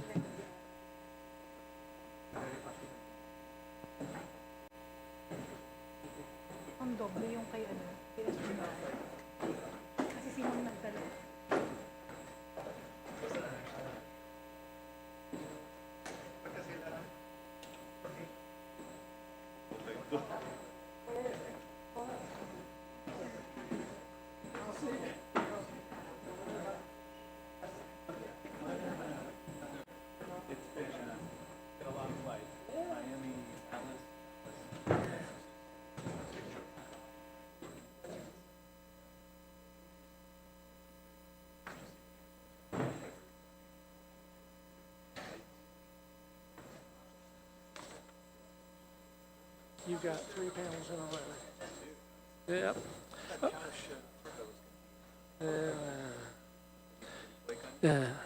So, thank you so much, gentlemen. Mr. Jules Gerard Arceo, we'll start with you. You can go to the podium.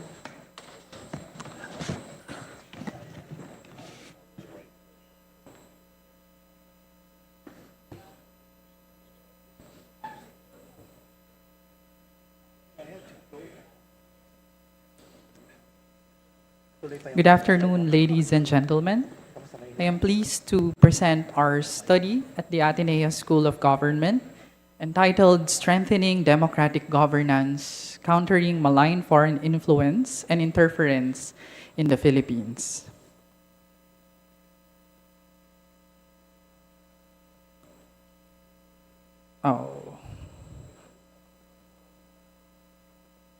Okay. So our team is comprised of Rear Admiral Romel Ong, Attorney Neil Silva, who were both presenters yesterday as well, yours truly, and Karen Garcia.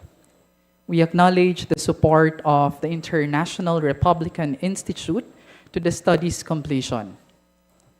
So in this project, our primary objective is to provide insights into the Chinese Communist Party's influence operations in the Philippines. Our end goal is to identify potential countermeasures ranging from policy measures to a draft foreign interference law.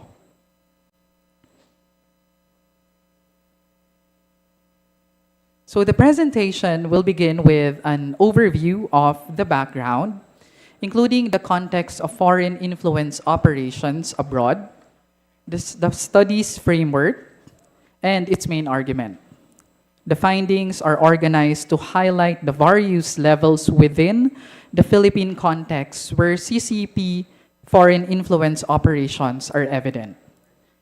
This presentation will end with the study's recommendations.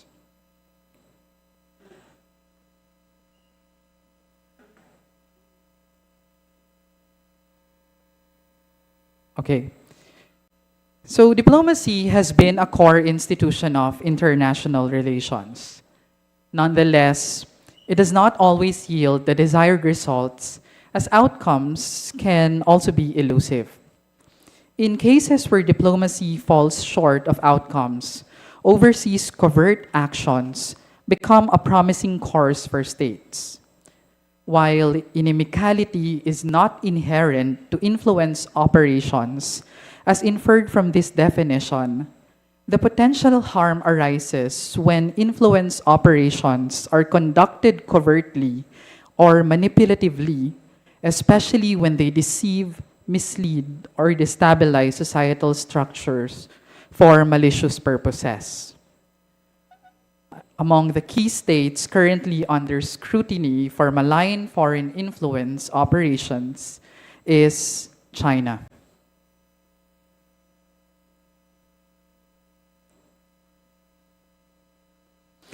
In context, the CCP has been vocal about the need to broaden the government's external propaganda to enhance China's image for the realization of the Chinese dream. President Xi Jinping remarked in 2013 that the government must tell China's story well, implying the significance of foreign influence and interference. As reported by the U.S. National Counterintelligence and Security Center, the CCP toolkit includes various mechanisms. It was widely reported that these overseas operations involve various government agencies and non-traditional Chinese agencies like the United Front Work Department and Confucius Institutes. Additionally, covert actors, including overseas police stations and overseas Chinese service centers, were reported to conduct espionage activities, curb dissent, and facilitate the return of critics to China.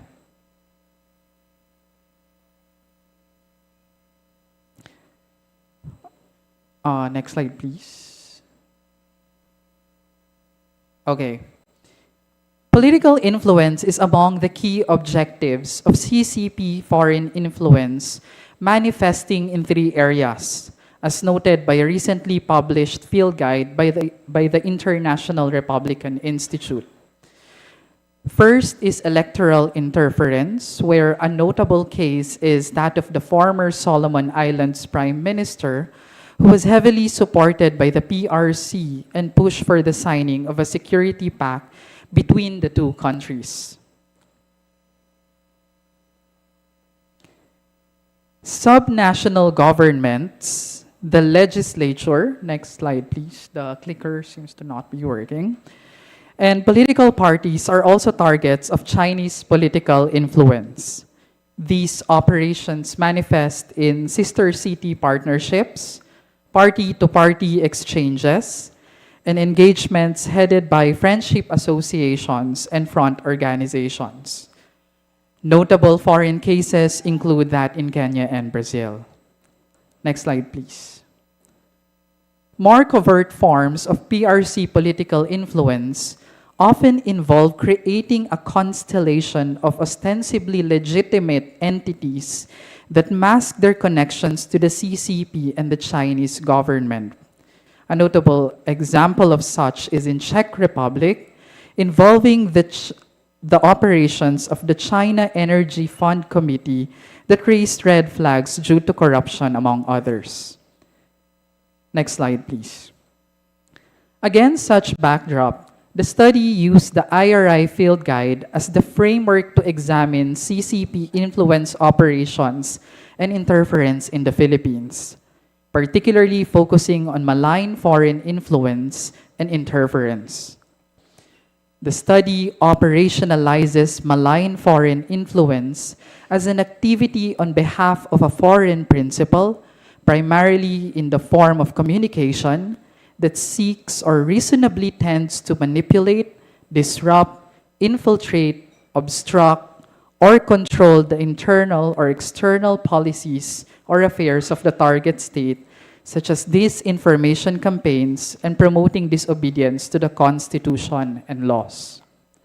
On the other hand, the study characterizes foreign interference as an activity beyond mere communication of a verbal, linguistic, or symbolic character through cyber attacks, harassments, and surveillance, among others. With this, the study mainly argues that malign foreign influence and interference threaten Philippine sovereignty and democratic values, underscoring the urgency to adopt legal and policy measures coupled with capacity building at the government level and civil society empowerment.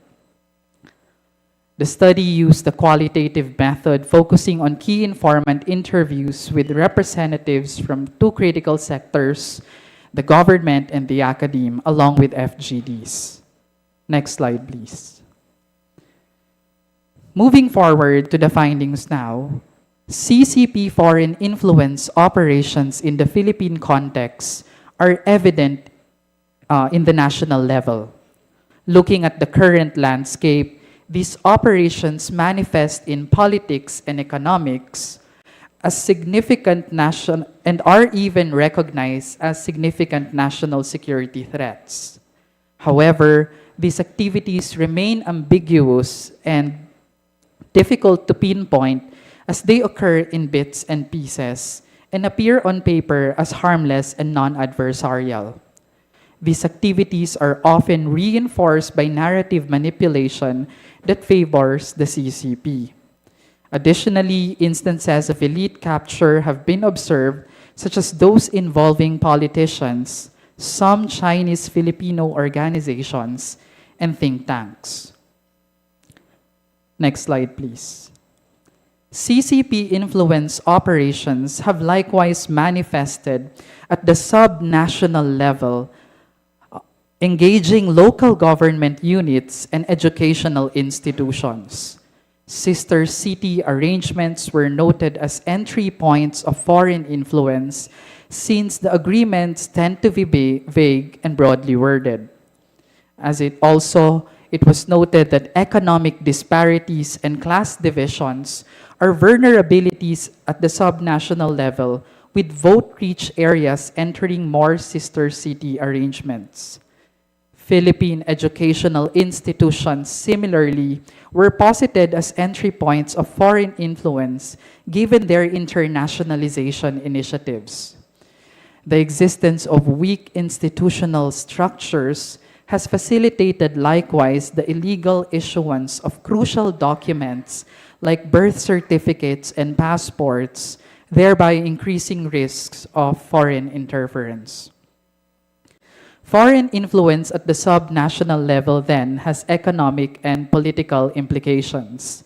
Economic in the sense that investments and other financial incentives are the starting point, such as the case of Philippine offshore gaming operators, but can eventually spill over to the political, as with the allegation of Alice Guo, a former municipal mayor, being a Chinese spy. POGOs likewise can have criminal underpinnings, and with their existing infrastructure, it's likely that they can be used as mechanisms for foreign influence, like troll farms on social media.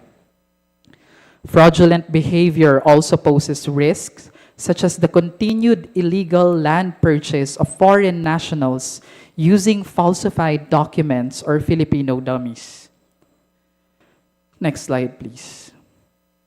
Coercive Chinese foreign lobbying activities have also been increasingly prevalent at the legislative level. A key informant noted instances where the House of Representatives was pressured by Chinese embassy representatives to avoid issuing statements concerning the West Philippine Sea, or at least focus on cooperation in issued statements. Party-to-party diplomacy also was leveraged with activities in the Congress involving China, ranging from sports festivals and formal gatherings to educational sponsorships. With this, the current legislative landscape calls for an interagency collaboration. Next slide, please. With the 2025 midterm elections approaching, concerns about foreign interference likewise arise, with disinformation and manipulation remaining as key vulnerabilities, as well as persistent cyber attacks. Next slide, please. To counter malign foreign influence and interference in the Philippines, various mechanisms are promising, ranging from legislative reforms, investing in intellectual resources, and activating technical civil society organizations to using social cyber forensics. Next slide, please. While the findings show a clear need to counter malign foreign influence and interference, ideally through a foreign interference law, key concerns must be considered, such as those involving the definitions, the law's objectives, the safeguards needed, and its implementation. Next slide, please. Furthermore, areas of vulnerability must be examined as a legislative overreach can have a significant implication on privacy rights, development work, constitutional protections, and relationships with international organizations. Next slide, please. To conclude, the study has underscored the necessity for a multifaceted approach. And the study's recommendation is classified into twofold. Next slide, please. First, policy measures engaging traditional media organizations and new media content creators to enable literacy campaigns and refute foreign propaganda is critical. Second, further fostering a vigilant public through logic and critical thinking, particularly focusing on the youth, can help better detect and resist foreign-sponsored narratives. Third, mandating disclosure requirements for LGU officials when traveling to specific countries can improve transparency. Next slide, please. This is also connected to the fourth recommendation on strengthening the implementation of asset disclosure, as well as reviewing suspicious assets of elected officials. And fifth, government-led information campaigns, as well as engaging Filipino-Chinese community nationwide, can build resiliency to CCP propaganda and recruitment.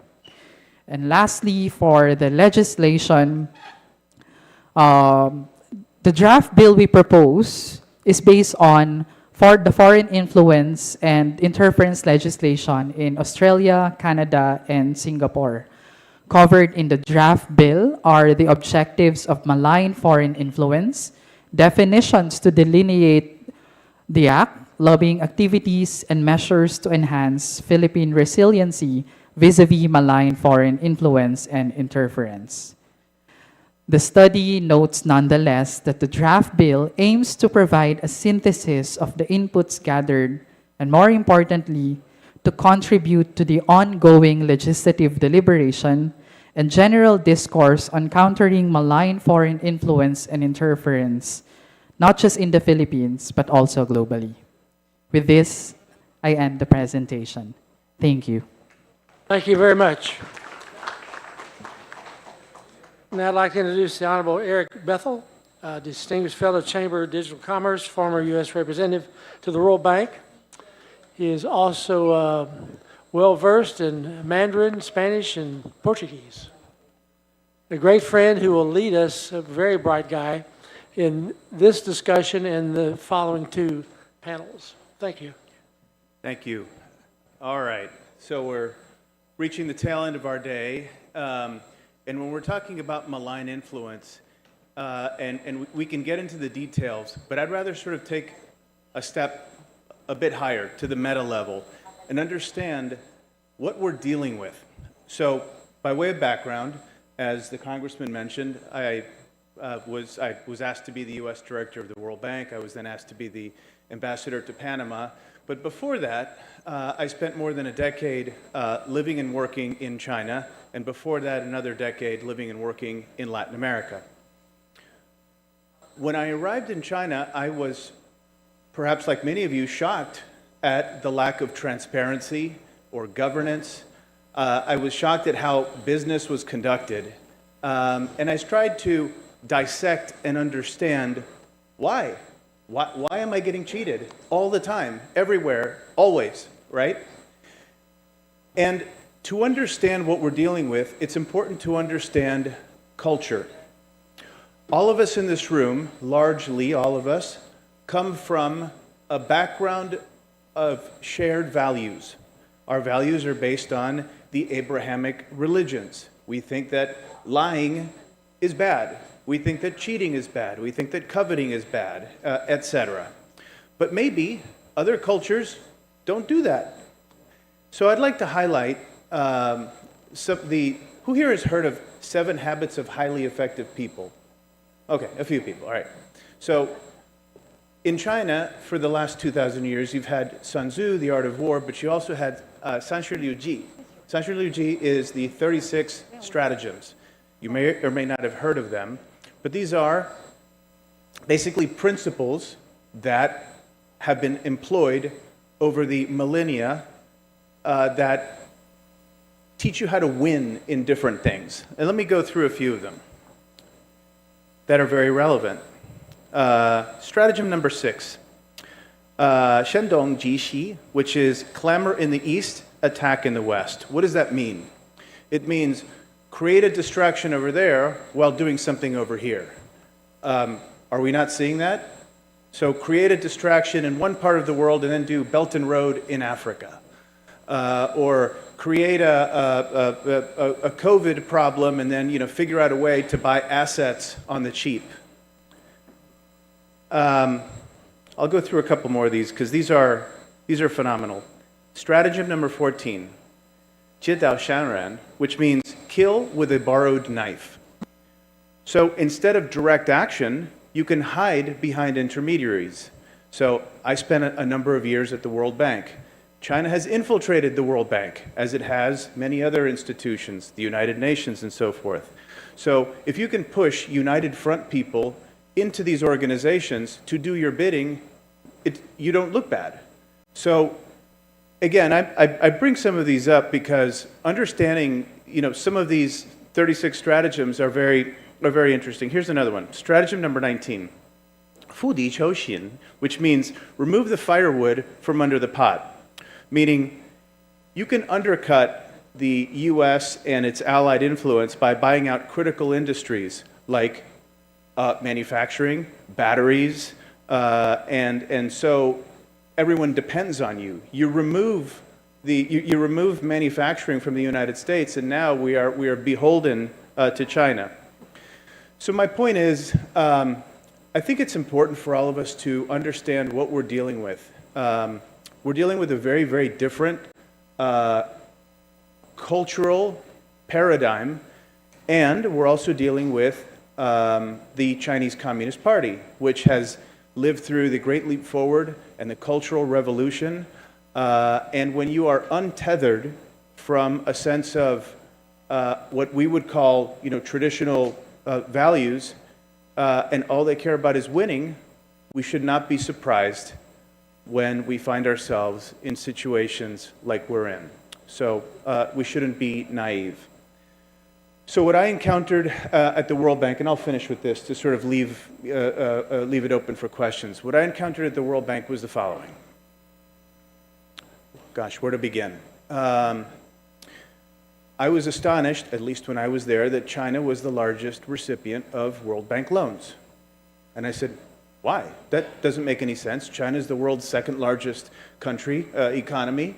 It's sending, it has quantum satellites. They're doing quantum communication. They've got the second largest venture capital pool in the world. Why are they getting loans from the World Bank? Note, the World Bank is there to help people, impoverished countries get out of poverty. So why?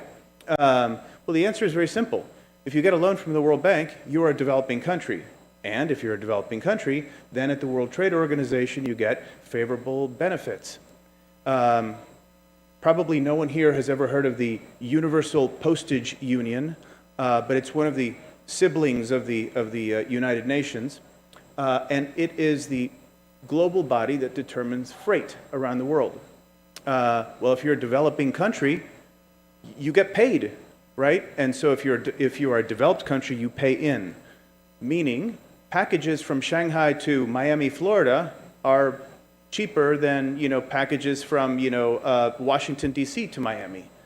So these are the kinds of things that I saw. I also saw that of the tens of billions of dollars that the World Bank deploys in loans around the world for infrastructure and so forth, the Chinese were winning, 40% of them, and we were winning less than 1%. I noticed that when I opened my Lenovo computer, that it was a Chinese Lenovo computer, which was obviously not what I expected, and I learned that the then CTO of the World Bank was from China.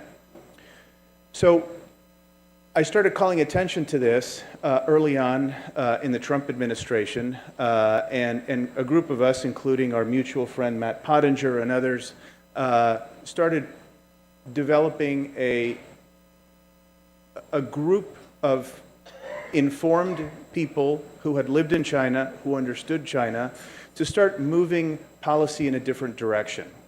In my case at the World Bank, in Matt's case at the National Security Council, and there were others. But I'll stop and say, and I'll go back to how I started, to understand what we're dealing with, we need to understand culture, and understanding how other people think can help make us make better decisions. So thank you very much. Thank you. Thank you, Eric. Would we like to have some questions or comments from the floor? Yes, sir. Lou?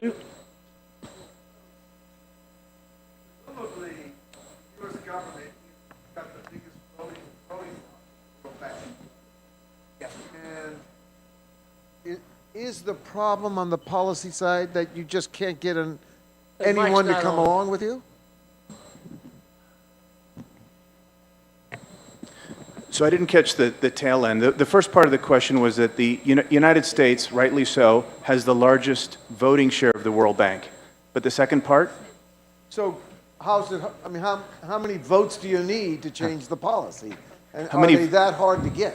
How many votes do we need to change the policy? First, let me address the issue of voting, the way voting works at the World Bank, and ownership. In my world, I come from the world of finance and venture capital. In my world, the more money you put into something, the greater your ownership stake. In the world of the World Bank, they use what's called the dynamic formula. The dynamic formula works like this. Your ownership I think it's every 5 years, is a function of two things. The first is your GDP growth, and the second is how much money you put into the system. It's weighted, though, 80% GDP growth and 20% how much you put in. In other words, the United States could be growing at 2 or 3% per year. China grows at 10, and their ownership stake keeps increasing. So the dynamic formula needs to be addressed. But when it comes to policy, policy is not necessarily driven by the board of directors, which is where I lived. Policy is really driven by the tens of thousands of people inside of the World Bank, and many of them are Chinese. The influential parts of the bureaucracy have over time become Chinese members of the, well, they're all working for the same party.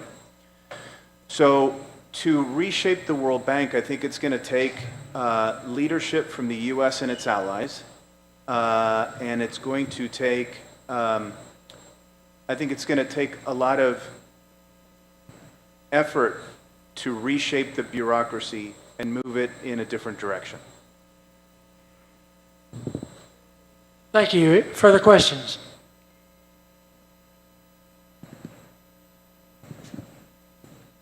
Dr. Strand, and then we'll have you, sir. No, Eric, you was not here earlier. You just arrived, I saw. But question, what does it take to reclassify China?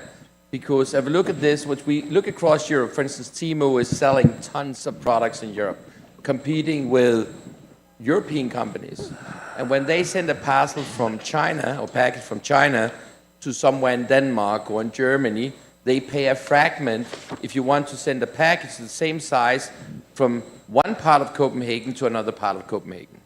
So it's more expensive to get a package 3, 4, 5, 6 miles in Copenhagen than getting from China to a certain address in Copenhagen. What does it take to get reclassified China? That's the Universal Postage Union that I mentioned earlier. Yeah. This is the international body that determines freight. It's part of the United Nations, and getting China reclassified is going to take a couple of things. Number one is, let's determine whether or not China is a developing country or whether it's a developed country.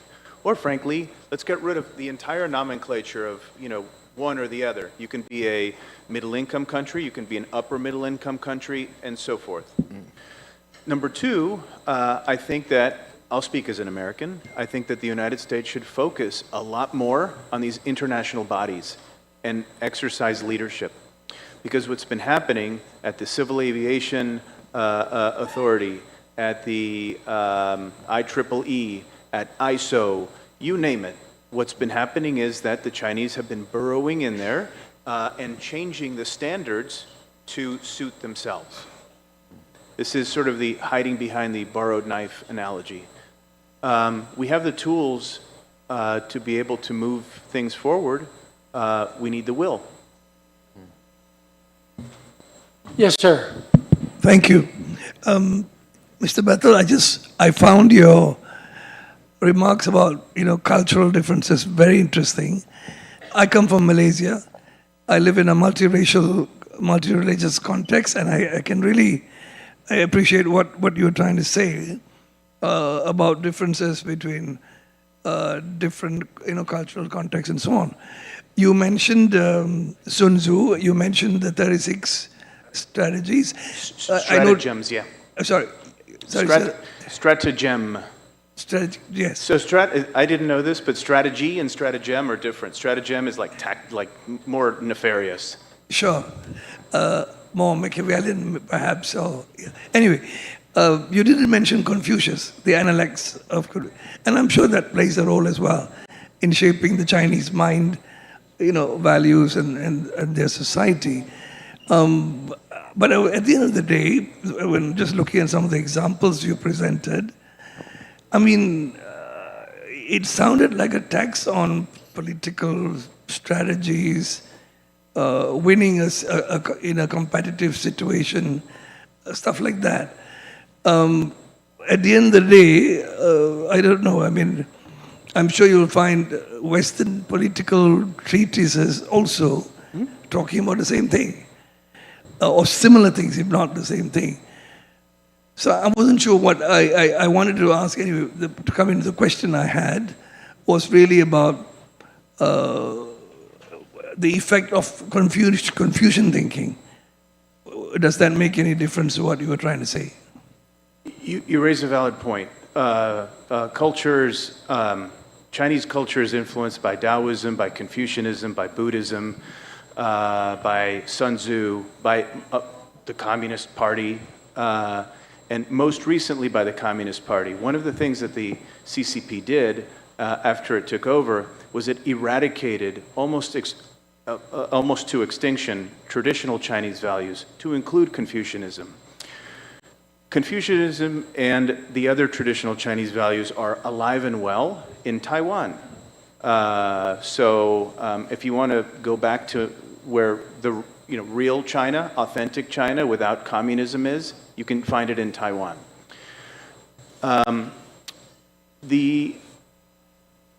What I was trying to reference earlier is that the Abrahamic religions largely believe in, and I would say Hinduism as well, believe in a higher power.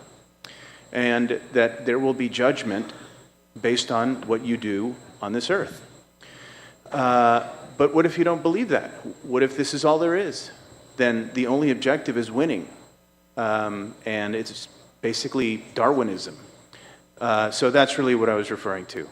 But I'm happy to, very interesting, points that you make, happy to sit down with you when we finish and philosophize. Very good. Other comments or questions?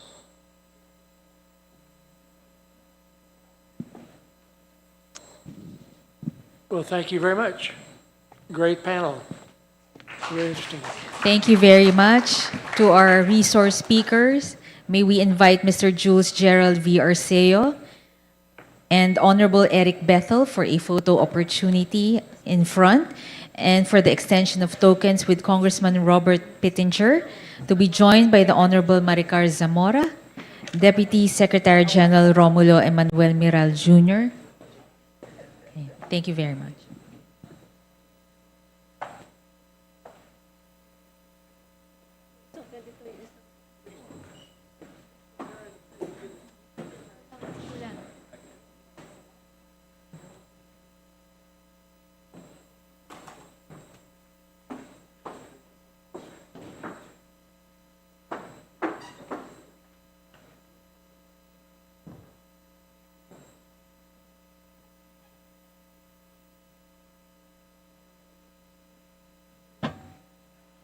Carl, come on up.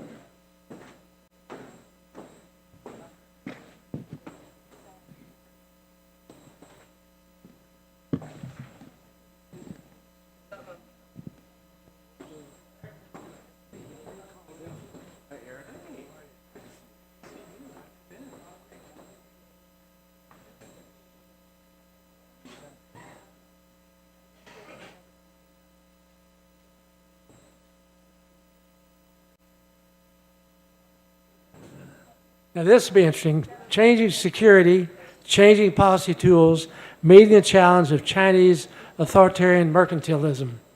And we have two of our distinguished panelists who will lead this discussion. Mr. Ara, we couldn't make connection, but they are extremely well versed on the subject. So, gentlemen, proceed ahead.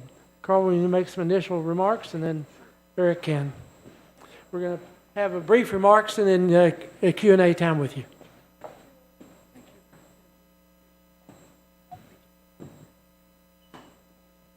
Thank you, Mr. Chairman. We have 15 minutes on a very interesting topic, so maybe I'll take 4 or 5 just to give you my perspective on mercantilism, which is a term that a lot of people hear about, and but not many don't really think too much about what it really means. So let me start with kind of my interpretation. To me, to understand mercantilism, you have to kind of start with the opposite, which is classic free market, sort of Adam Smith market economics. In other words, the free flow of capital, trade, information, even people. Now, you don't really find this in the real world, so it's a spectrum. So on one side, you have this classic free trade, free markets, and on the other side, you have a very closed, very controlled, government-controlled society and economy, and you don't really find that very often. So most countries are along the spectrum. The Philippines is along there, the United States, every country. Now, mercantilism is really nothing more than a government sort of top-down strategy, economic strategy, aimed at increasing a country's wealth and power. And hopefully, in the calculus is what's best for the people of that country, but not always, not always. So, how do you execute a mercantilist strategy? Usually you pick strategic sectors you want to dominate, either for power reasons or to national security reasons. And so, for example, you pick a sector. For example, some of the key sectors that countries focus on are autos, electronics, commodities, textiles, shipbuilding, and all these are very important strategic sectors that if you can master them and dominate them, it gives you power, wealth, and the idea is to move up the food chain to more advanced levels and more advanced levels.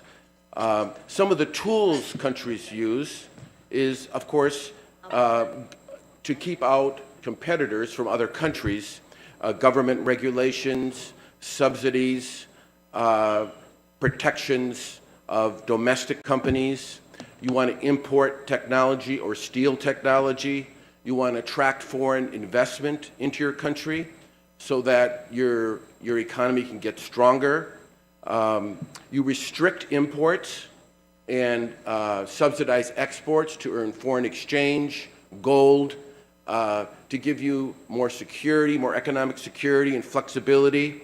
And in the classic sense, and mercantilism goes way back, maybe the heyday was the 15th to 18th century in Europe, the whole idea was to accumulate gold. And that was a source of power at that time. So briefly, let's just move to the more modern era, the post-World War II era. There's a lot of countries that practiced mercantilism. And a few examples I studied in Japan. So Japan was a mercantilist country, or at least what people call a neo-mercantilist country. Taiwan, South Korea, Singapore, all the so-called Asian tigers, they all focused on exports to earn foreign exchange, to develop their countries, protect certain markets, and dominate other markets. Now, this brings us to a country which is probably on everybody's mind, and that's China. Now, China basically followed the same strategy. But what made China different? The main reason that we're dealing with the issues we're dealing today is that, first of all, China's a lot bigger than those countries. I mean, it's 13, 14 times bigger than Japan. So Japan, in other words, the United States could endure and tolerate these practices for different reasons. We'll get to that in a second. But with China, because of the size, the scale, the speed, and their focus on these sectors and all their mercantilist practices, they basically got away with it. And I would say, why would a country such as America or the world in general put up with a country practicing mercantilist strategies year after year after year? I think there's three. Number one, complacency. Not thinking that it will last. Second would be lack of power to push back. Lack of power to push back.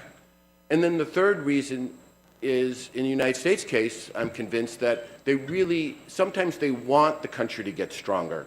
For example, all those countries I mentioned, Japan, Taiwan, South Korea, Singapore, they were allies of America in the Cold War.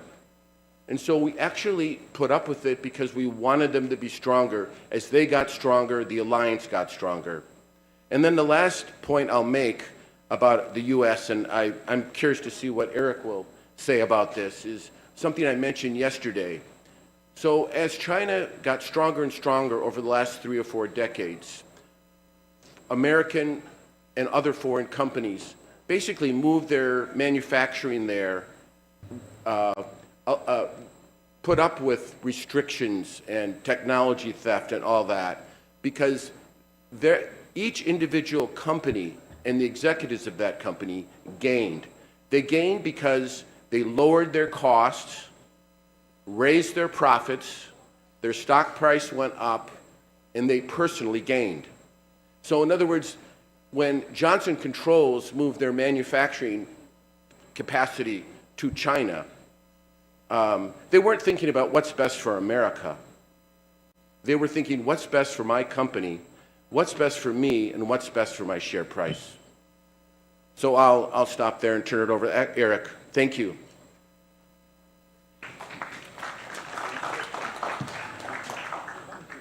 Hey, folks, I don't have a lot to add. That was really good. Look, at the end of the day, though, mercantilism often has a bad name, but there are real reasons for doing it. What is the point of mercantilism? What do you want? You want to have national strength. How do you get national strength? Well, you have a trade surplus. You sell more out there than you buy, and you get a trade surplus. Your currency strengthens. It's basically you want to create wealth accumulation. So whether it's the Spaniards in the 1617 and part of the 1800s, or whether it's the UK after that, or whether it was the French under Colbert, this has been happening around the world for a very long time. To piggyback on what Carl mentioned, we face a big problem in the United States. And the problem is that we have, as he mentioned, outsourced our manufacturing. And so when we talk about critical minerals or copper or whatever, something Carl knows quite a lot about, what happens? Well, you can't just have a mine in the absolute sense. You have to have entire industries around it. And perhaps part of the reason why the United States doesn't care as much about copper and nickel around the world is that we don't have the manufacturing. And we don't have the manufacturing because in America, our companies live on quarterly earnings reports and our CEOs make money on very short-term sighted goals. Our members of Congress, as Congressman Pittenger can attest, are operating on 2-year election cycles. And so we lack the long-term strategy that we need to make good decisions. And, well, here we are. What's happened in China over the last 20 or 30 years has been remarkable. With a limitless pool of inexpensive labor and very low taxes, they enticed American companies to come. But little by little, in the time I lived there, the noose got tighter around these American companies, to the point where now they're captive. And I'll give you an example of what captive means. Germany's largest car plants outside of Europe are in China. Part one. Part two, Germany is about to open the floodgates for Chinese electric vehicles in an ultimate act of self-sabotage, as far as I'm concerned. Why on earth would Germany allow the Chinese electric vehicles to come in? Let me give you a little bit of context here. China has a car company, it's called Xiaomi. Xiaomi makes a car that looks like a Porsche Panamera. It is a really nice car. It goes very fast. It drives well, and it's like, I don't know, $19,000. When those cars come to Europe, it is going to destroy what's left of European manufacturing. And you ask yourself, why would Germany do that? It doesn't make any sense. Well, the reason is because Volkswagen has its largest the car plant, ironically, is in Xinjiang province, where, you've got a lot of very bad treatment of the local Muslim population, let's just say. Mercedes has its largest car plant. So China has told Volkswagen, hey guys, you're either lobbying the German government or who knows, we may close your plant. And so this is not just mercantilist policies, but it's also leverage being used to its highest effect. I'll stop there, and I think we'll leave it open for questions. Is that all right? Comments and questions, please.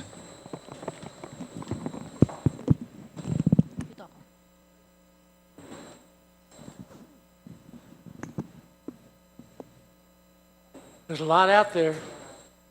Yes, sir, Lou.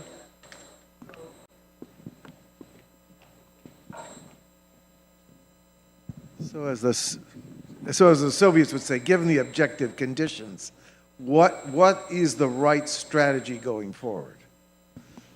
And then I'll go forward. What's the right strategy going forward? For the United States? Yes. Well, you got to turn your mic on. Oh. Well, I think it's interesting. I mean, when you look at, I'll put it in the context of the new Trump administration, what he's doing, what he's attempting to do. There will be some that would say he's becoming more mercantilistic in terms of the administration and the policies. Some might call it protectionist. Some might call it, I would think, another group might call it rebalancing. In other words, I think it is basically pushing back. So it's a natural, I think, impulse for a country that over the last 3 or 4 decades has been very complacent and feels that it's been taken advantage of. And I think if you look at the electorate and the way they've been voting and what issues are primary on voters' mind, I think the Trump administration reflects it to some degree. So I think in general it's a pushback. Now, the point I would make is we have to see how things evolve, because there's tactics, there's strategy, and then there's reacting to the market. I think one issue that I've noticed, I don't know if Eric sees this, is that if you have a strategy, you have to execute it, and you have to stick with it, you have to be disciplined, and you have to deal with the side effects, the pain of it. And one thing I've noticed with President Trump in the first administration is certain factors might impact him. For example, the stock market. So there could be what I mentioned about stocks could go the other way. In other words, rebalancing and addressing some of these issues may cause the stock market to pull back. If it pulls back 10, 20%, but if the strategy is in the interest of America, the question will be, Will the administration stick with the strategy and the policies? I don't speak for the administration. What I can do, though, is I can highlight a few things that I think are going to happen, and are happening. As we speak, in every corporate boardroom in the United States, people are saying, "Hey, are we manufacturing too much in China? Should we rebalance? Should we move to Mexico? Should we move to Vietnam? Should we move to the Philippines?" This is a golden opportunity for the Philippines to take advantage of this decoupling that has been taking place and will only get even crazier over the coming years. This would be a great place for U.S. manufacturing to be. So decoupling is happening, and it will continue to happen. Not only because of geopolitical tensions, but also because it's expensive to do stuff in China. The cost of labor has gone up significantly, but the geopolitical risks are very important. What is going to happen is American foreign direct investment, which, by the way, turned negative in China last year, is only going to flood out, and it's going to move elsewhere. To India, to the Philippines, to Mexico, etc. I suspect that the dollar, sorry, let me back up before I go there. I suspect that what's going to happen is that the United States is going to go back to being a net energy exporter and to go back to fossil fuels and natural gas. The cost of energy in the United States will go down. And hopefully, if we're able to extend our energy tentacles to Mexico, the Mexican, northern Mexico and those industries there are going to flourish. I suspect that the dollar we may have a weakening or weak-ish dollar policy. And I also think that we're going to play a game of chicken over tariffs. Seemingly with everybody. I'm not sure with one day Canada, one day Mexico, one day Colombia, certainly, but China is the biggest of all. And by applying tariffs in China, I think we may see inflation in the US. It's going to be more expensive to buy toys and plastic patio furniture, but I think Americans understand that and will probably live with it. I think you had a question. Yes, sir. Oh, yeah, we'll get right to you. Hi, Eric. Hi, Eric. Dave McMurtry. Nice to see you again. I really enjoyed your presentation. I have a question effectively it's a nuanced question with ethics and the role of government in mercantilism. I was in China recently and someone described to me that they see the role of government different than in the West, meaning that in the West, we see the role of government is to tax and provide services, which of course raises the cost of our products. In China, they see the role of government is to, pick winners, fund them, eliminate the competition, and then subsidize business so that the cost of those products are lower. And so there's a question ultimately is our role or style of government, is it outdated for a world that does so much international competition? Thank you. Really good question. One of the things I marveled at when I lived in China is that they could build 2 or 3 or 4 ring roads around a city in the same time that it took an overpass to get done in Burlingame, California. And sometimes I wondered, gosh, is our system too messy? I'm going to look at it a different way. In terms of broad governance, I think you have 2 irreconcilable forms of governance. Our system believes in free markets and democracy and individual agency. The Chinese system relies on authoritarianism, state-driven capital, controls, and surveillance. These 2 systems can't work well with each other, and one is vying to be top dog always, hence the friction. And I think that friction is going to lead to something, it could lead to something more significant. But the jury's out. It's unclear whether or not a state picking a winner or loser is going to work out well. Note that there are many state-owned enterprises in China that are riddled with enormous debt. You've had, I think, the world's second or third largest bankruptcies, Country Garden, and a lot of the real estate firms. And the Chinese state itself, not just the government, but provinces and corporations, are riddled with an overwhelming amount of debt. So maybe picking winners and losers is not always the most efficient. And because in our society, we have a stake in the system, whether it's through stocks, 401ks, but we are incented by profit motives. When you're not, I'm not sure that's going to play out. Didn't work out well in the Soviet Union or Cuba or Venezuela, so we'll see. The jury's out. Thank you.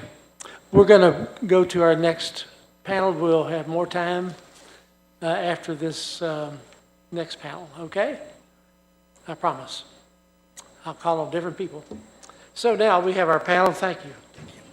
On the geopolitical impact of digital currencies, we had some discussion of that yesterday. We'll continue today with Eric Bethel. Eric, continue on. I'm Yes, still here? You're on. Wow, you guys are stuck with me, guys. I don't know. That could be good or bad. I don't know. You're on. Proceed. All right. So where to begin? I'll try and make it short so you guys can ask questions. I'm on the board of the U.S. Chamber of Digital Commerce, and I spent a lot of time. Should I go up on the podium or? Yeah, sure. All right. Okay. So I'm on the board of the U.S. Chamber of Digital Commerce. That's another sort of hat I wear. But one of the things I was trying to do at the World Bank is to leverage technology to make the World Bank more efficient. So let's assume the World Bank is building a hospital in, pick apart, Peru. The World Bank sends money to the Peruvian government, head government, the central bank, or the finance ministry, who in turn sends it to the infrastructure ministry, who in turn sends it to a highway contractor. And you don't always have the necessary transparency or governance that you would expect. In the World Bank, they call that leakage. I call it, I don't know, other things, corruption, whatever. And so I thought, what can we do to make this system, this transfer of nodes of money more efficient? And I spent a lot of time working with the very talented people at the World Bank Innovation Lab and with the blockchain ecosystem to try and experiment with putting World Bank loans on a blockchain, which can then be very transparent. You can transparently see what's happening, and the people get what they should be getting instead of whatever, 40 cents on the dollar. So that was my initial foray into digital currencies. But perhaps I should take a step back and explain that there are different kinds of digital currencies. The first, and perhaps the most famous, is Bitcoin. Bitcoin started out as a way of paying people digitally in what's known as a trustless society. If you don't have trust, how do you know that you are you and I am me? And they created a very complicated and super hyper intelligent way of transferring money. And that money ultimately became what it is today, which is a store of wealth. Think of it like, I think of Bitcoin in simplest terms like gold, except you can carry it around with you. It's a store of wealth that you can carry with you. You're not going to carry, ingots of gold around. And something that holds its value in inflationary environments. So that's Bitcoin. The second thing I'll explain is a stable coin. There's a famous one called Tether. There's another one called USDC. But a stable coin is a digital version of the dollar. And so how does it work? When Tether issues a new unit of digital dollars, it should have $1 in reserves in a bank that's audited. There was a period of time where Tether may or may not have had those audits, but that's the idea. And it's facilitating a new ecosystem of cross-border payments through this digital vehicle. The third type of, let's call it digital currency, are use tokens, things that you can put a smart contract on, which I don't have the time to explain, things like Ethereum. And then the final, which I tend to discount, are the so-called meme coins, and there are all sorts of frauds and Ponzi schemes out there. For our purposes, why should we care? Well, for the moment, the US dollar remains the central bank currency of choice. It represents something like 60% of the reserves of central banks, hence its status as a reserve currency. And something like 80 to 85% of commodities are traded in dollars, and 80% or so of cross-border currency settlements are done in dollars. So if you want to take, Colombian peso and buy Japanese yen with it, you basically have to use the dollar as the intermediary. And so what becomes very concerning to a lot of folks in Washington is, hey, will the dollar remain the world's reserve currency? And why is this important for the United States? First of all, a lot of the problem is ours. We run irresponsible and reckless deficits. We spend a lot more money than we make. That's foolish, and we can't keep doing that. And when we do that, how do we finance all of this? Well, we finance it by issuing treasuries around the world, treasury bills and bonds. But when people don't buy them, then our central bank buys them, the Fed. And then the Fed's balance sheet grows and grows and grows. And by the way, how does the Fed buy bonds? Well, it prints money. And so all of this is very problematic. And if it weren't for the fact that the world at large uses dollars for central bank reserves and for commodity settlements and so forth, that demand for dollars would disappear, and the United States would have hyperinflation, the likes of, Argentina or Zimbabwe.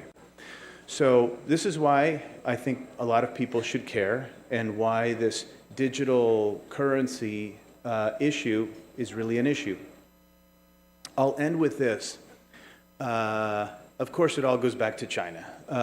The BRIC countries are working together to create a means of trading with each other using something other than the dollar.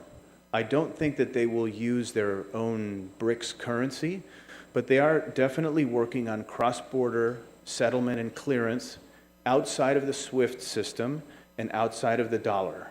A lot of this has been facilitated by the Bank for International Settlements. A lot of it is with the People's Bank of China. I can go into that a little bit more, but these are things that I think are going to be game-changing in the world of economics, finance, and central banks. And so they all play a role. So I'll stop there. Eric, I'd just like to ask one question. You've been an advisor to many countries through their central banks in establishing their central bank digital currencies. Help us understand the benefits, just to the average person, of establishing those central bank digital currencies. Sure. I forgot to mention central bank digital currencies. Imagine a Mexican peso, but not a bill, but a QR code on your phone. But it's issued by the central bank. It is official tender. It just looks different. That is the definition of a central bank digital currency. Issued by a government. It's good and bad. I'll tell you the good first, but the bad, I think, far outweighs the good.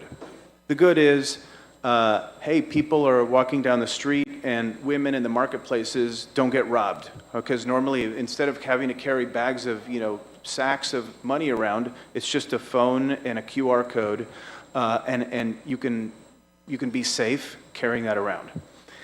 I think that for example, in Africa, you have Safaricom created a system called M-Pesa where you can transfer money to and from using the cell phone networks. But if you're not on the Safaricom network, you're on another network, it's not, it doesn't, you know, they can't talk to each other. And a central bank digital currency can help facilitate that. There are a lot of good things out of a central bank digital currency, but the bad is so bad that it far outweighs all of the good. And what do I mean by this? If a government is issuing a currency, it can then control you. And so imagine a situation where, let's just assume in the United States, we had a digital currency, let's call it Fed coin, whatever. What if you had a bunch of Fed coins in your wallet, but the government decided for your own good, maybe you were eating too many steaks and you needed to eat more vegetables. Well, your digital currency, you know, can only be used for buying steak, you know, 3 days a week. Or maybe you drive an SUV and that's bad for climate change. So you can only fill up your SUV in, you know, certain times. Or what if you're purchasing a gun? Or what if you're purchasing a Bible? Or whatever, right? There's a very big, grave concern over the government's ability to impose on your privacy. In the US, there's the Fourth Amendment, which prohibits the government from illegal search and seizure, and that could include your own assets. So I think there's a lot of good for central banks to issue their own currencies, but the bad of surveillance and totalitarianism far outweighs that. Thank you. Yes, ma'am, did you have a comment you'd like to make? Can we bring a microphone up here to the front? Right here in front of you. There you go. Thank you. Thank you. Thank you very much for your presentation on these digital currencies. However, I find a challenge with it. You have said that it's actually safer for people to transact on their phones, for instance, as compared to moving with the physical cash. Yes, but it's also not safe. I have seen people who have lost their money just through the phone. You're aware of, what goes on in this cyber world. A group of young people recently were arrested in my country, just sitting, and within a minute, the money is off your account, and you don't know how it has gone. So it's actually not safe either. So I don't think the level of fraud in this digital era can be equated to fraud when we have the physical cash. That's a very good point. So this is what I want to bring, because even those women that sell small things by the market, we have even seen women actually being, killed. You are told to give your PIN, and within a minute, the money is gone. There is no protection as compared to somebody who has money in the bank. There is some layer of protection in that you should have, for example, an ATM card, which you may not move with at that point. So I think while it is good, I think it's not safe either. I agree. So I just wanted to make that You make a very good point. observation. Thank you very much. And they can steal your phone. Yeah, there's somebody in the back. Yes, in the back, we have a question.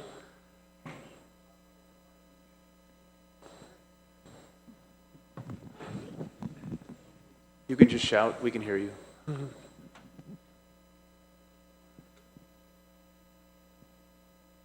We have a very diligent team here. Sorry, I don't want to shout, I might croak. Anyway, two things. Timon, you were raising observations regarding the risk of basically de-dollarization, right?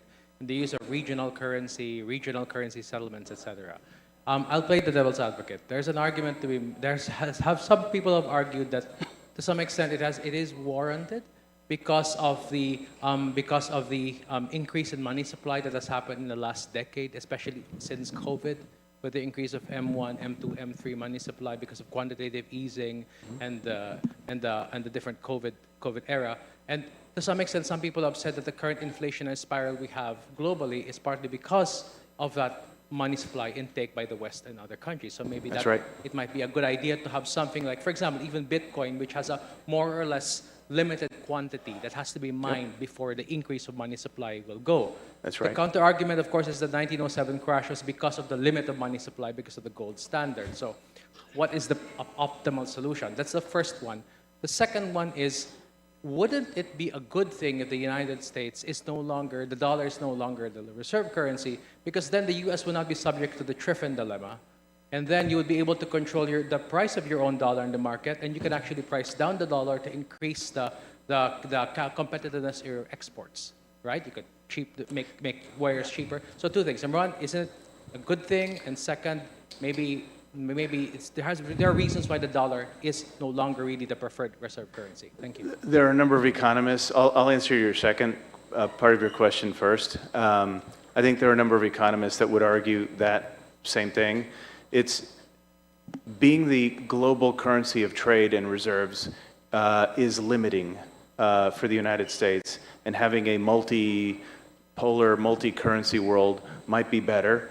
I'm not going to answer that. I don't think that if you were to ask the U.S. Treasury if multiple currencies would be a good thing, I doubt that they would be very happy about that. To answer your first question, how do you strike the right balance between the M0, M1, M2 that we saw over COVID and 1907? There is a happy medium. But I think what we all need to understand is that the United States should not be adding $1 trillion to its debt every 100 days.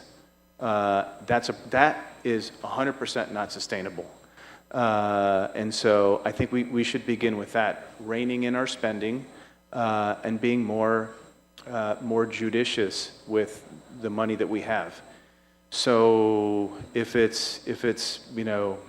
the money supplies are if you look historically, there is an equilibrium that's neither crazy during COVID or constrained in the early 1900s.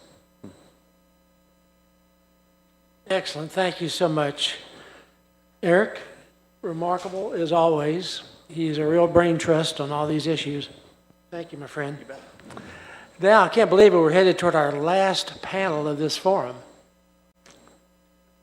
We look forward to our discussion, from crisis to growth, security challenges, to affordable and reliable energy.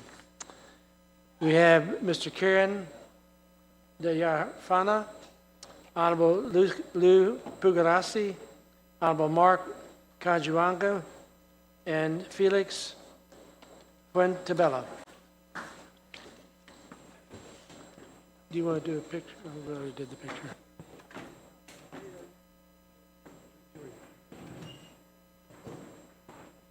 Where do you want?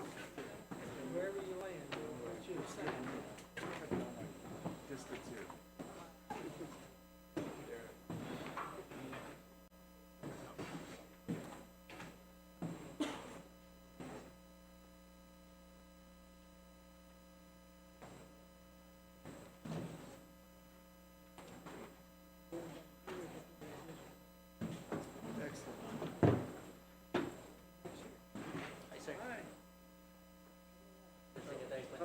Nice to see you.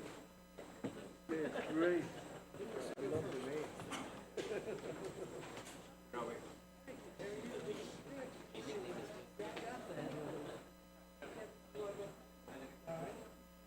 Ladies and gentlemen, we will now have Dr. Kevin Dayarana. I'm sorry. A very, very bright guy with the Heritage Foundation. Go, Kevin. Thanks. I believe I have some PowerPoint slides.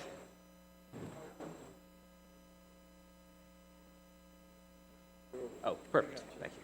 Awesome. Okay. So let's get started. So, thank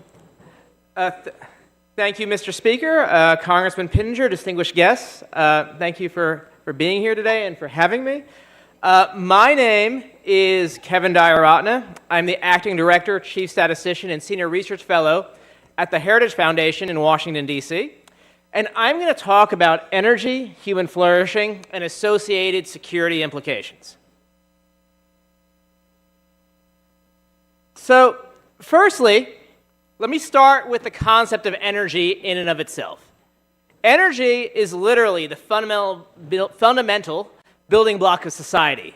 From enabling you to turn on a light switch, from enabling you to start your cars, to enabling this very forum to operate, energy is literally the basis of anything and everything we do. And sadly, many people take it for granted. Next slide. So many people don't understand the complexity of energy. Next slide. Yeah, right there. Keep it there. So obviously, when you turn on a light switch, you see the outcome. You see the light turn on, right? But what most people don't seem to realize and appreciate is the beauty regarding what goes on behind the scenes.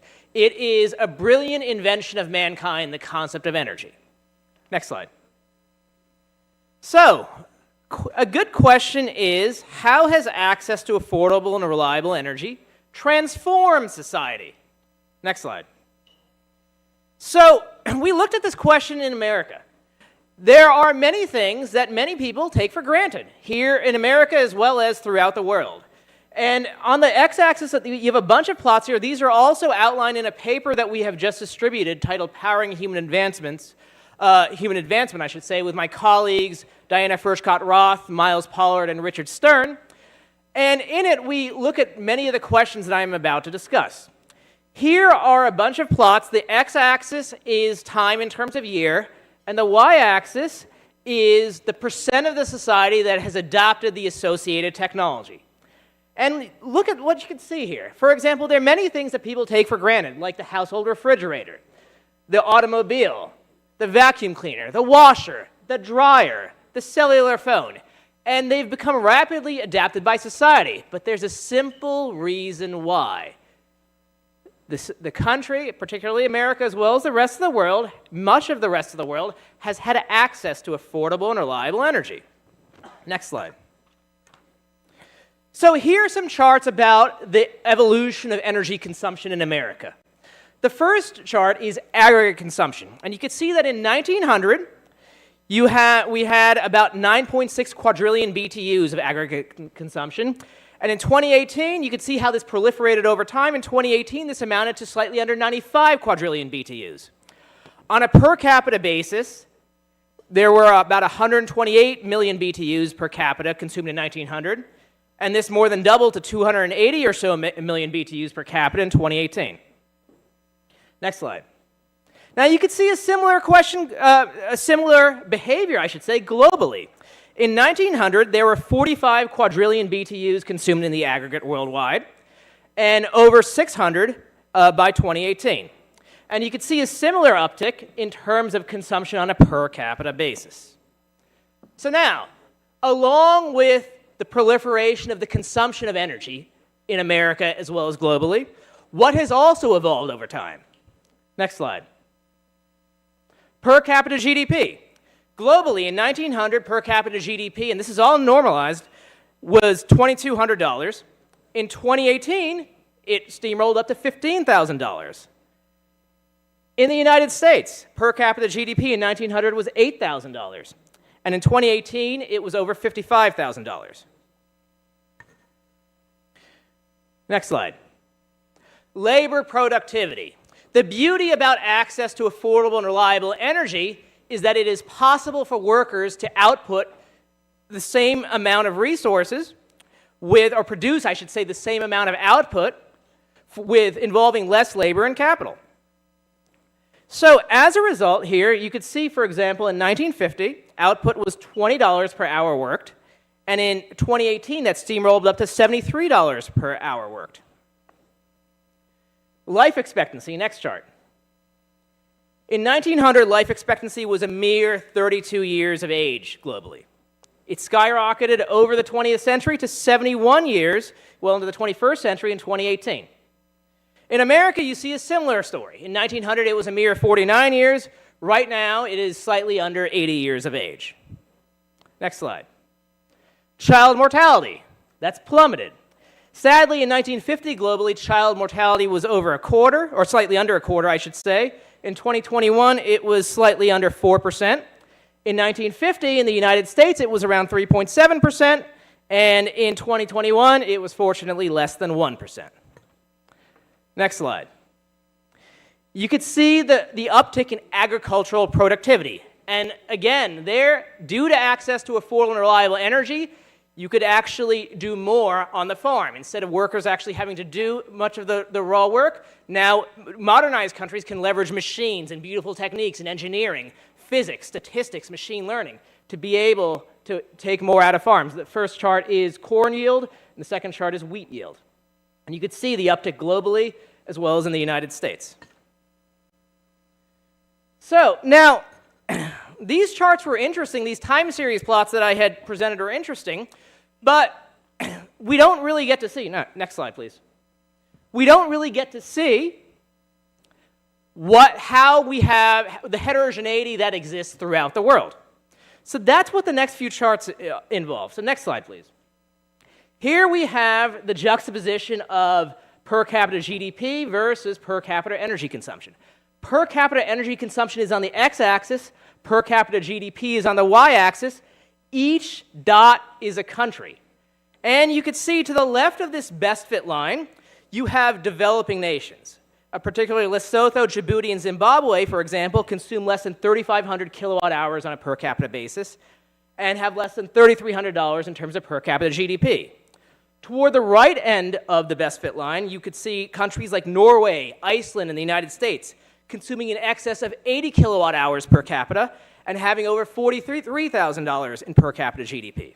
The Philippines is around $5,000 on the 5,000 kilowatt hours on a per capita basis on the x-axis right there.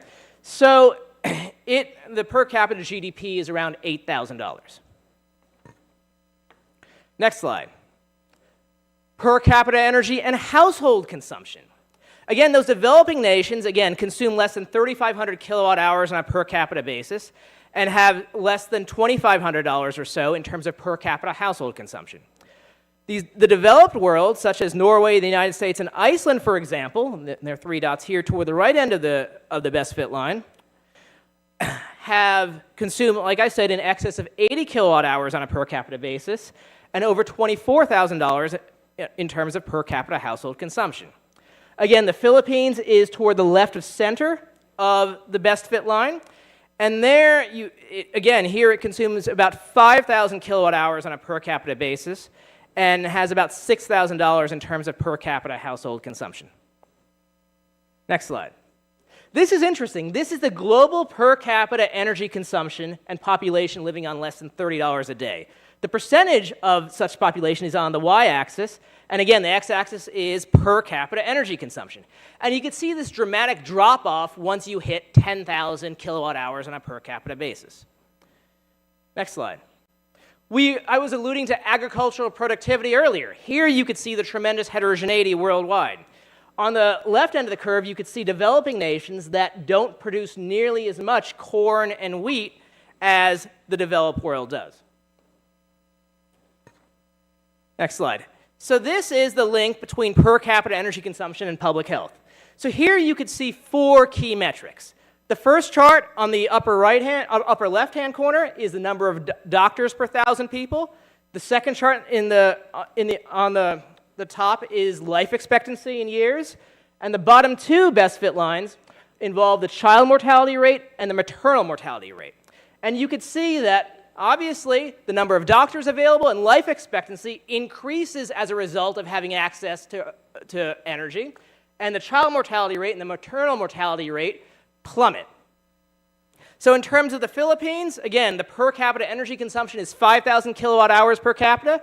Life expectancy here, I checked, is around 70 years of age. The child mortality rate is around 2.7%, and the maternal mortality rate is 121 per 100,000 live births.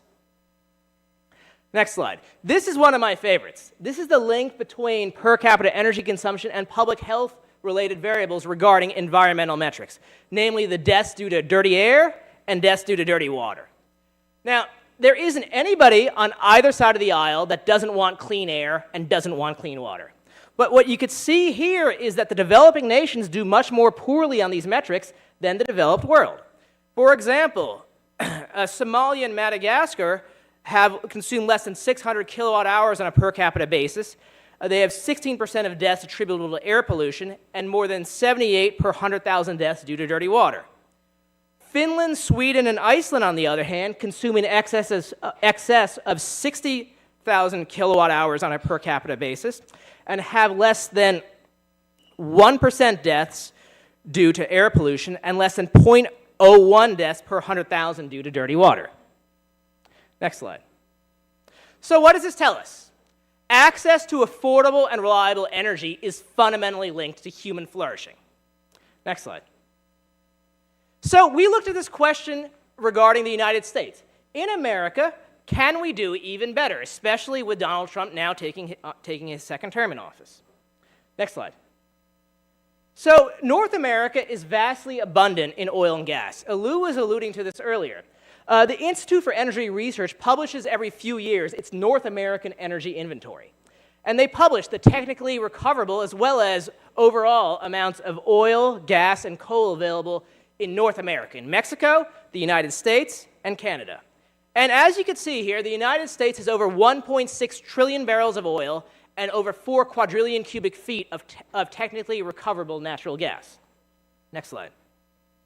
So the question is, can we model the economic impact of actually leveraging these resources? This was manifested in President Trump's Unleashing American Energy Executive Order. Next slide. So at the Heritage Foundation Center for Data Analysis, we have the Heritage Energy Model, which is a clone of our Department of Energy's National Energy Modeling System, enabling us to forecast the economic impact of various energy policies. So what we did was we juxtaposed their high oil and gas case, which involves 50% higher supply of oil and gas than their business as usual reference case, and compared the economic impact. Next slide. So, from an employment perspective, like I said, energy is the fundamental building block of society. By injecting more, no pun intended, more supply of oil and gas into the market, as a result, the cost of hiring becomes cheaper. You have over a 25-year time horizon, you have, on average, 5 million jobs created compared to the business as usual case. Next slide. In terms of personal income, everybody prospers. On average, you have an increase of $10,000 of increased income for a family of 4, amounting to $25 trillion of increase in GDP over a 25-year time horizon. Next slide. Now, some may contend that, okay, even if you can extract these resources, they will exacerbate climate change. Well, this is actually a very good question to quantify. Next slide. So at the Heritage Foundation Center for Data Analysis, we also have another model, the Model for the Assessment of Greenhouse Gas-Induced Climate Change, MAGIC with 2 C's. It is an intergovernmental panel on climate change model.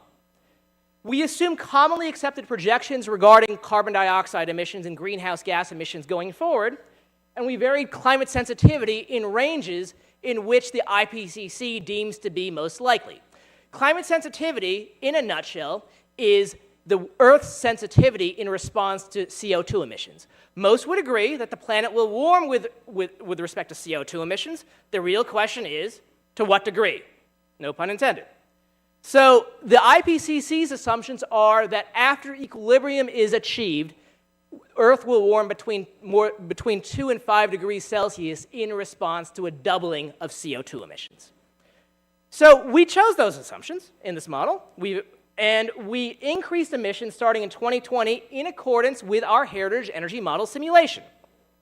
Here are our results. Next slide. So we have temperature trajectories, increases, I should say, up through 2100. We have a variety of pairs of curves. They're also in our paper. The gray curves are the business as usual trajectory, the trajectory we are currently on. The blue curves are what will happen under this hypothetical scenario of increasing the supply and use of oil and gas. And you can see that these curves are barely distinguishable.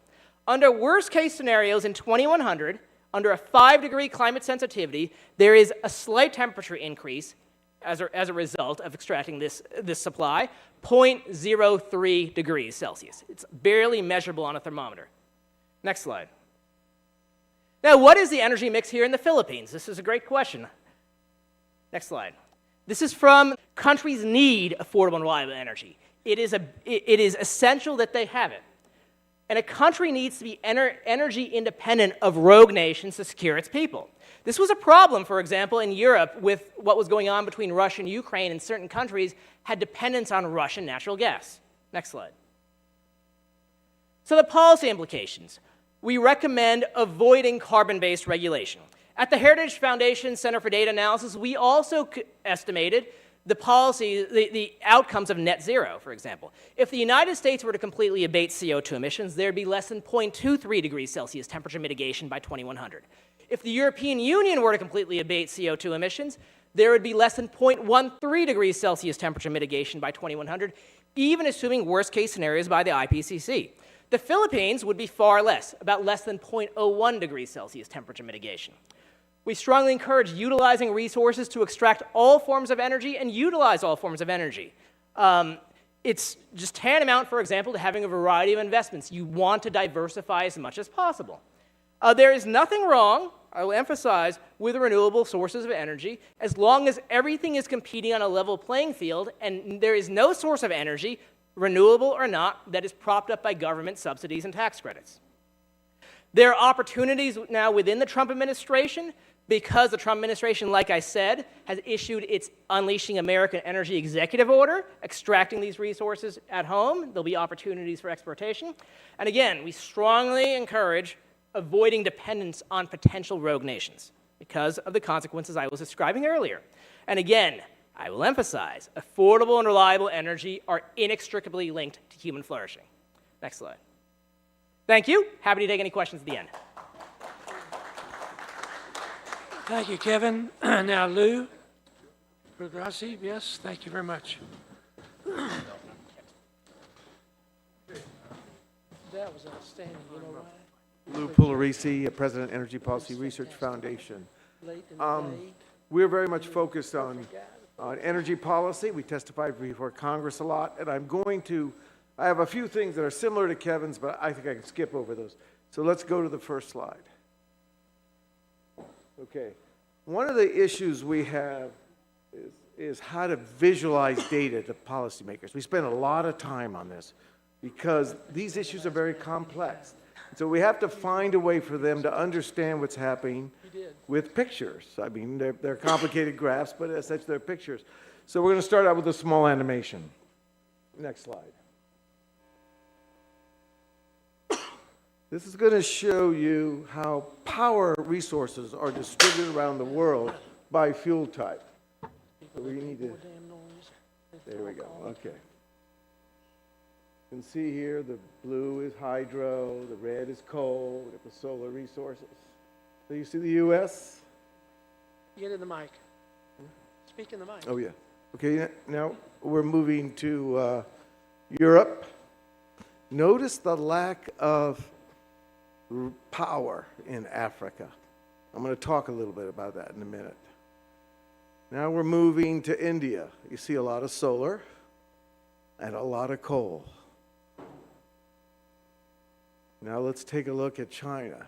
And you know, one of the things this helps with policymakers is they get a sense of the scale problem. They generally have no sense of and now we're moving to South Asia. And this can be seen on YouTube as well with music, if you like. Okay, thank you. Next slide. Yeah. Okay, so this is a map of Africa.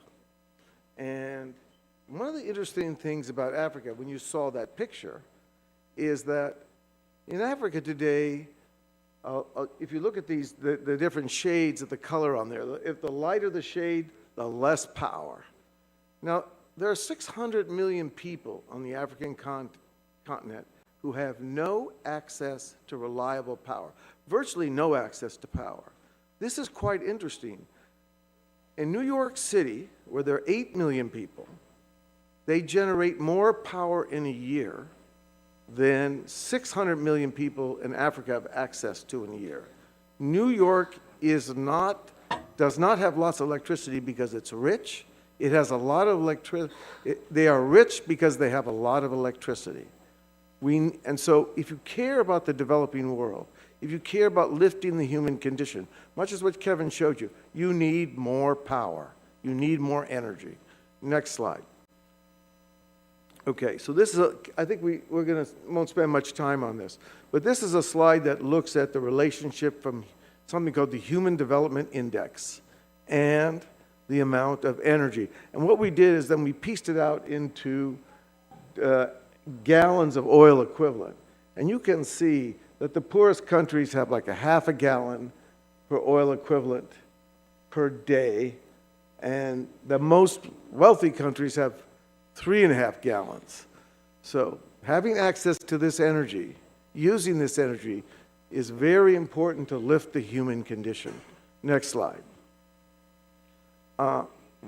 This shows you that what has been happening around the world, and you can see the massive increase in CO2 emissions out of China, India, rest of Asia, and United States has been relatively stable, yet we've had enormous economic growth, and we're going to get to that in a second. Next slide. Okay. You know, there's a lot of talk about extreme weather events. I grew up in California. We've had fires and floods there for a long time. There's absolutely no evidence that there may be problems with rising temperatures from climate. We're not going to have that debate today, but in terms of extreme weather events, we've had them in California for hundreds of years. We just have a lot of people moving into the way of these events, and we have very, very poor management of our water systems and our fire systems and our land. This is a question, this is really not a function of climate. And we have a lot of policymakers who use climate as a get-out-of-jail-free card. If you are an executive running the state of California, you are responsible for having competent policies to manage fire risk, to manage flood risk. That's a longer conversation. Maybe we can have that later. Next slide. Okay. One of the interesting things is that the pace of sort of reshoring of manufacturing facilities, electric vehicles, data centers has spiked spiked power demand in the U.S. And you can see from this chart, this is JP Morgan data, but you can see in this chart from about going back to 1990s, it grew a bit, but we have this spike now. We have this big spike in power, and guess what? We do not have the capacity to make that with so-called intermittent power. We're going to need to deploy the vast gas resources that we have. Next slide. This shows the change in commercial electricity sale between 2013 and 2023. Look at Texas. Now, part of that is electrifying the Permian Basin, all the oil wells. If you haven't seen the TV series called Landman, I really recommend it to you.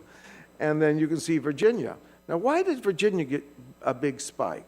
Well, Virginia is where all the big fiber optic cables come together, where the latency is very short, and people want to build data centers in that area. Now, they've become, the pressure for building new data centers are so big now.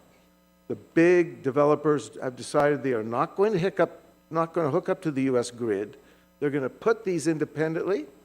They're going to get close to the gas supplies, Texas, Louisiana, wherever they can find them. And they're going to, Exxon, for example, Exxon Power. Exxon Power can build a 1 megawatt facility. They can do it at 99.99% availability, and you don't have to hook up to the grid. And there's plenty of gas in Texas. Next slide. The other question is that we're going to go into the modern era. and we are going to use this data, we are going to need lots of power.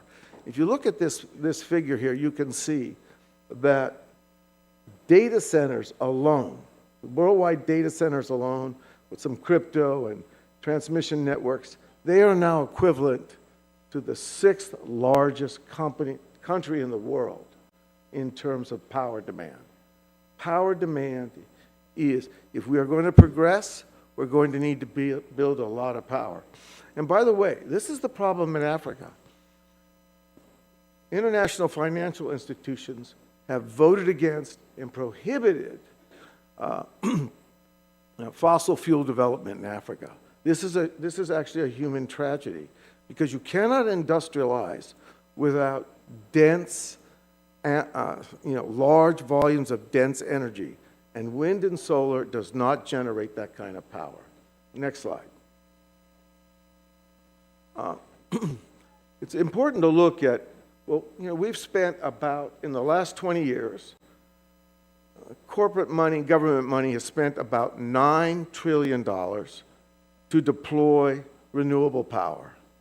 Yet, take wind and solar, it's less than 7%, closer to 4 or 5%.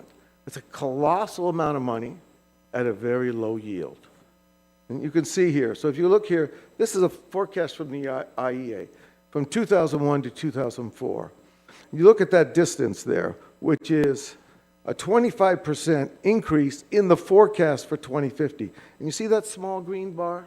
That's the entire amount of power that was generated from wind and solar. We have a lot of capacity, but capacity doesn't count unless you're using it. Next slide. Okay, let's start the animation on this. This is a great story from California. This shows you over time what happens to something called the duck curve as you continue to deploy vast amounts of intermittent power. And so you can sort of force the system, right? You can force the system, but you see what's going on here.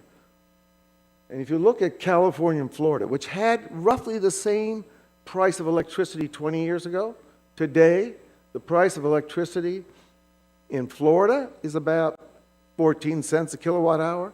It's 35 cents in California. Managing intermittent power is very expensive. Next slide. Okay.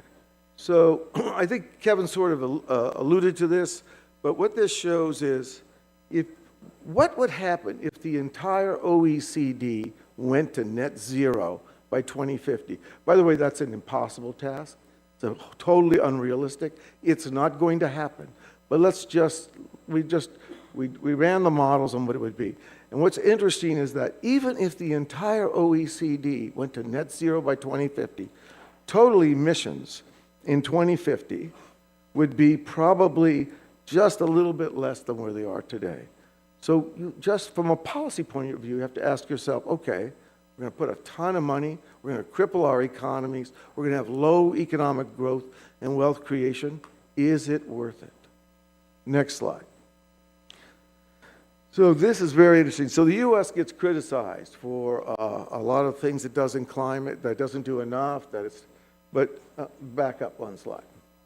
As you can see here, this shows you the change in net capacity over, I guess it's maybe the last 10 years. And you can see that the U.S. actually reduced had a net increase in total coal power plant additions of 95, but look at Asia. It makes sense. Asia needs a lot of power, it needs reliable power, it needs on-demand power, and it chooses coal. We have a very large project with our Japanese colleagues to sort of proliferate LNG throughout the South Asia. It still is it's coming along, but it's a long process. Next slide. This shows the average change in annual CO2 emissions in the G20. Note, U.S. is the most successful in reducing its emissions. It's not because of wind and solar. It's just because we deployed lots of cheap gas for lots of coal. Next slide. We have massive reserves of gas. Anybody's interested in buying LNG or thinking about long-term gas plays in the U.S., there's no shortage of gas. In fact, we have so much associated gas in Texas, Louisiana. And associated gas is gas that comes up the wellbore when you produce oil. You're not looking for the gas, it just comes up with it. I saw a major CEO of a major oil company in the Permian Basin told me that gas has to go to negative $25 on MMBTU before he will slow down his oil production. So we're looking for uses for that gas, and I think we're going to find them. Next slide. Production growth, you can see the production growth in the U.S. It's been enormous, and it's a terrific strategic advantage. Next slide. So you can see this shows you the kind of merit curve, if you like, or the schedule for LNG. The Biden administration, I think, very foolishly put this pause on, not because the pause had a substantive effect in actual deployment. It created a shift in expectations that shifted the opportunities for the Qataris versus the U.S. Next slide. This shows the progress in U.S. LNG export terminals. We'll go through these quick. Next slide. And I'll make all these available to everyone. You can see, one of the things is, and actually this is a matter of government policy. When they put the pause on LNG exports in the Biden administration, someone told them that it might help them get some votes from young people. So I went out on the street with one of my kids and said, let's ask some Gen Zers what LNG is. None of them knew what it even was. It was like a foolish political thing in my. But the interesting thing is, when you think about government policy, you want policies which are robust against uncertainty. We do not know exactly what the future looks like. And the notion that some bureaucrats can set the schedule for the next 30 years is absolutely bizarre in my mind. We have a marketplace. Capital markets can allocate this capital in an appropriate way. Next slide. So I think this is our last slide, but you can see global coal consumption versus U.S. net gas exports. And the reason I show this one is that we had a bunch of people in the U.S. that said, you know, we're exporting too much gas. It's not going to be good for the climate. And I said, well, chances are when this gas goes out, it's going to be substituting for coal, even either new coal or old coal. And if you take a look at this chart, you can see that it's a very foolish idea. If the U.S. can produce more gas and distribute it around the world and provide opportunities for wealth creation and more energy availability, we should do it, and we should do it as much as we can. So I'm going to stop there. Thank you. Thank you, Lou. Thank you. We now have Honorable Mark Tawagango, who's chairperson of the Committee on Nuclear Energy. He's my godfather.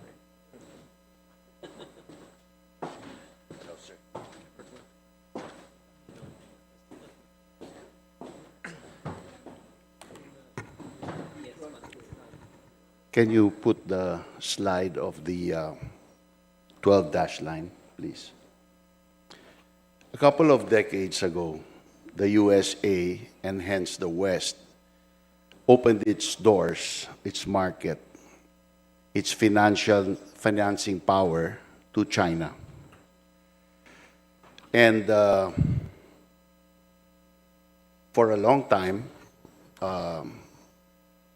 China was a good world citizen, engaging in business, in trade, and its neighbors were happy until it started feeling the power of that economic activity, and then it became expansionist. And one only has to look at that map to see that it is untenable. It wants territory that is not rightfully its own. And so we have problems in the region. when the USA did that and the Western world did that, the Philippines, a traditional ally of the United States, felt left out, felt that it was left behind. So,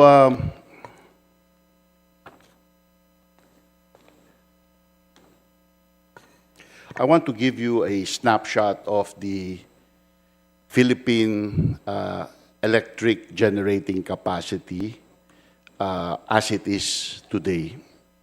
The total installed capacity of all technologies in the Philippines today is around 22,000 megawatts.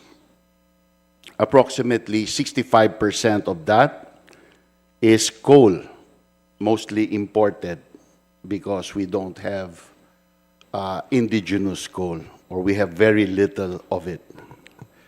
Approximately 20% of that is gas, Malampaya gas, but Malampaya gas is running out. So soon, it will be imported LNG. So in total, around 85% of our electricity comes from fossil fuels. That's around 18,700 megawatts of fossil fuels today. I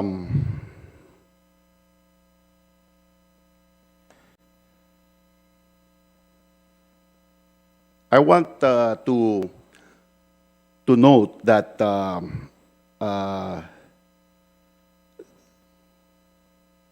this amount of fossil fuels, 18,700 megawatts, has a dollar value of around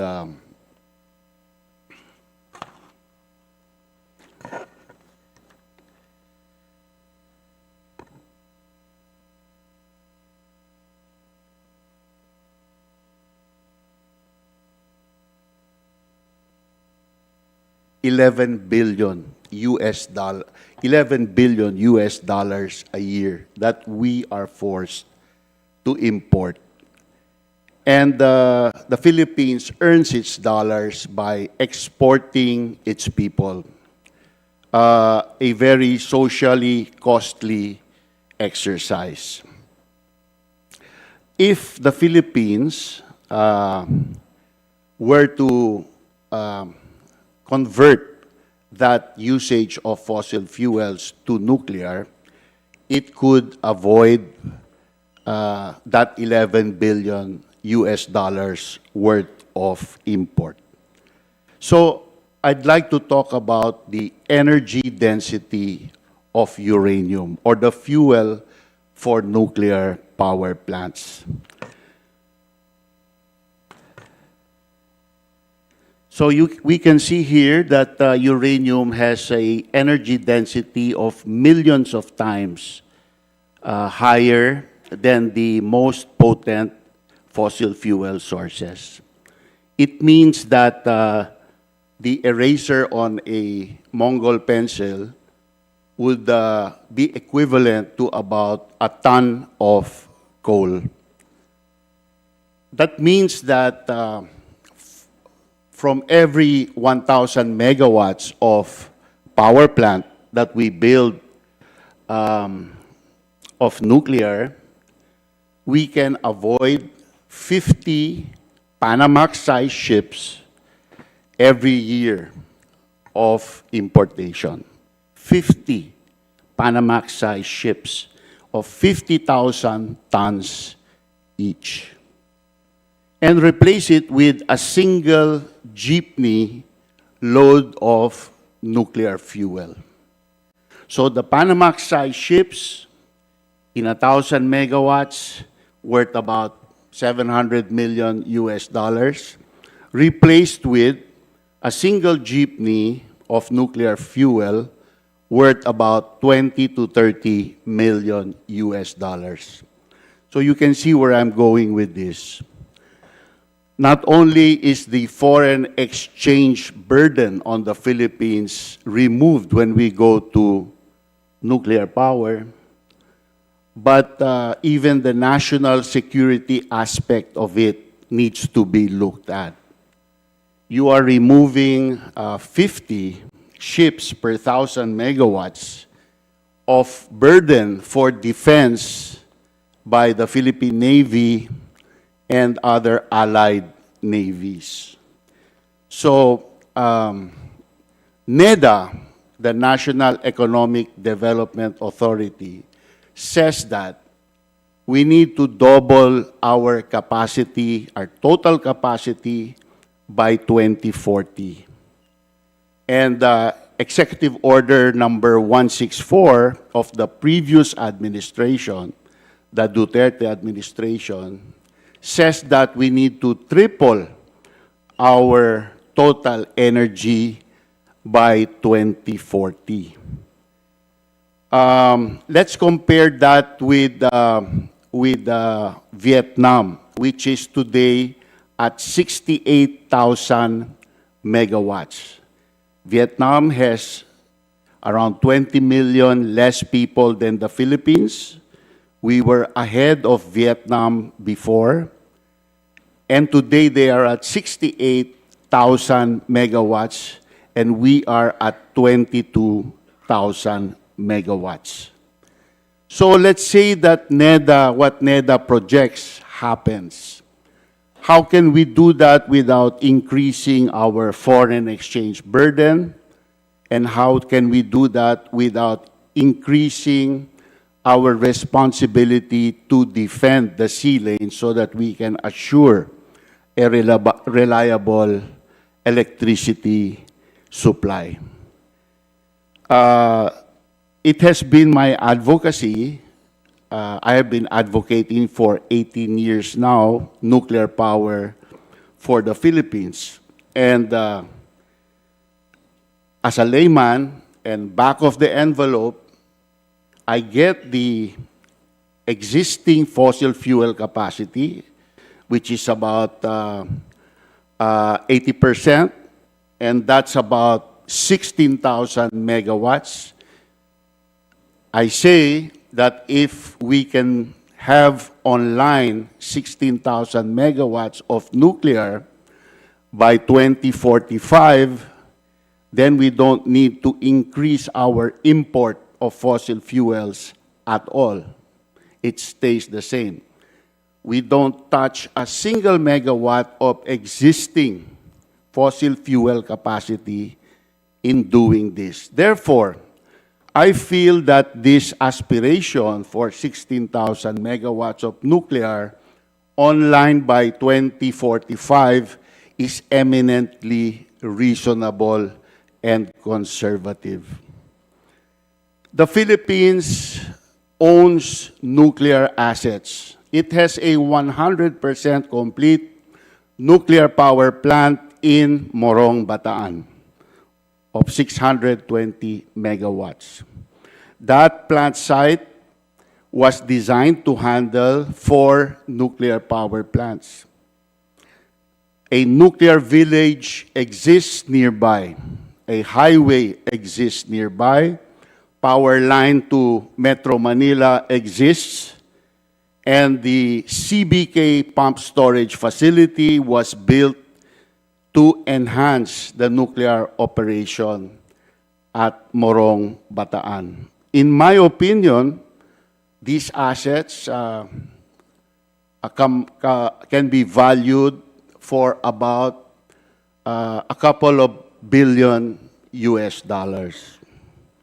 I've been talking to the Koreans, and they have told me that they are willing to finance up to 85% of total project cost. Not only the equipment coming from Korea, but including the local civil works to enable the project to proceed. If that's the case, and if our nuclear assets are worth $2 billion, it means that we can borrow up to around $15 billion to fully build out the nuclear site in Bataan. I am making it known to the American interests that are here that the Philippines would not want to be a scab ally.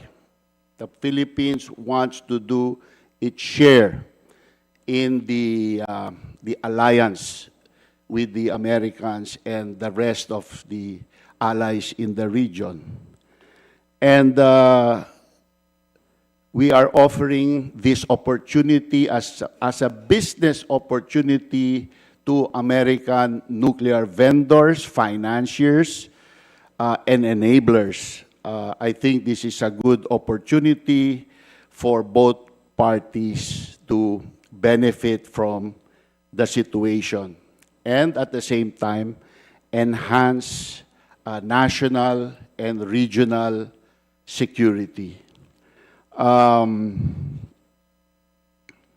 What else did I want to say? I wanted to say so many things. Yes, there is another opportunity, and that is this. I was listening to President Trump, so he declared on his first few days of office a national energy emergency. And I couldn't imagine why America would declare a national energy emergency. If America is having a national energy emergency, what is the Philippines having? Every summer, we have continuous red and yellow alerts, outages in the provinces to preserve Metro Manila from having brownouts. Vietnam is at 68,000. We are at 22,000. That's 3 times more than us. And this is only recent. And this is enabled because Vietnam has indigenous coal. We do not have. In fact, when Russia attacked Ukraine, the price of coal jumped up so high that the Indonesians announced a freeze on coal exports to the Philippines. We had to go fly to Indonesia to beg their leadership to sell us coal.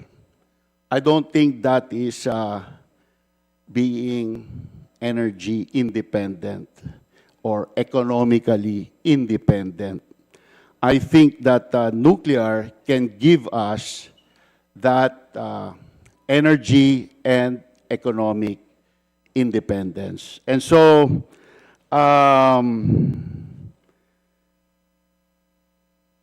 this is the irony. America believes that its AP1000, designed by Westinghouse, will be the new standard nuclear power plant of the Western world. They're selling this in Europe. They have 2 running in the United States. There were 2 that were abandoned, but now they're talking about resuming construction. There are 4 running in China. And China is building 6 more as we speak. The only module factory for cheap modules for AP1000 exists only in China.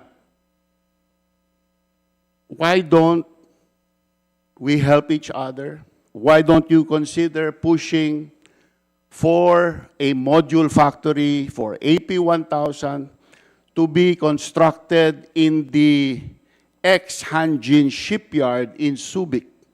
That shipyard used to maintain U.S. Navy ships back in the day.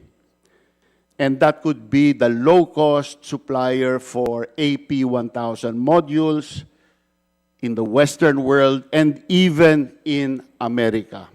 Then we are part of the nuclear supply chain. Maybe not the the high-end supply chain, but at least our foot is in the door, and we are helping the alliance. So that's all I have, ladies and gentlemen. I'm sorry that my thoughts were a little bit scattered, but we want to do our part in cooperating and in maintaining our role in the defense of the region and our country. And we want to be a good ally of the United States. And I think that nuclear power is an ideal playing field wherein we can do this well. Thank you so much. Well presented. I commend you, sir. That was an outstanding presentation. Mr. Undersecretary, we welcome your final remarks. Undersecretary Wimpy Fuentabella. Thank you. Maraming salamat. I'll be your last speaker. Before I begin the slide presentation, I'd just like to convey that what Congressman Marco Wangco, who is also my godfather, what he said sets the tone. Because in our history, we have the Filipino identity that we were able to secure through the works of the likes of Jose Rizal. And then we were able to gain political independence, which was delayed because the Americans came in. So we got it after World War II. But the economic independence, because of parity rights, was also delayed. So we got it in 1973, and it was secured in 1987 Constitution. And now we march on to having energy independence. Good thing that we were able to start an Energy Secure Philippines program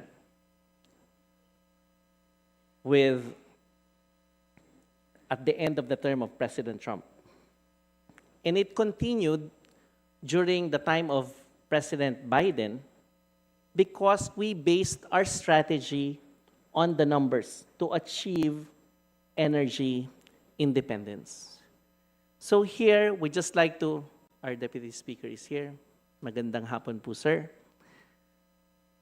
So I'm here to just provide you quickly with this 16 slides, and I will just focus on some of them. I will not read the script anymore because we need to fast track.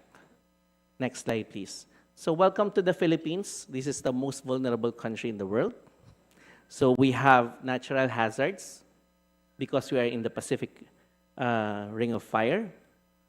There was an internal conflict that gave rise to the Task Force on Energy Resiliency. That was the Marawi Siege, which is a terrorism activity.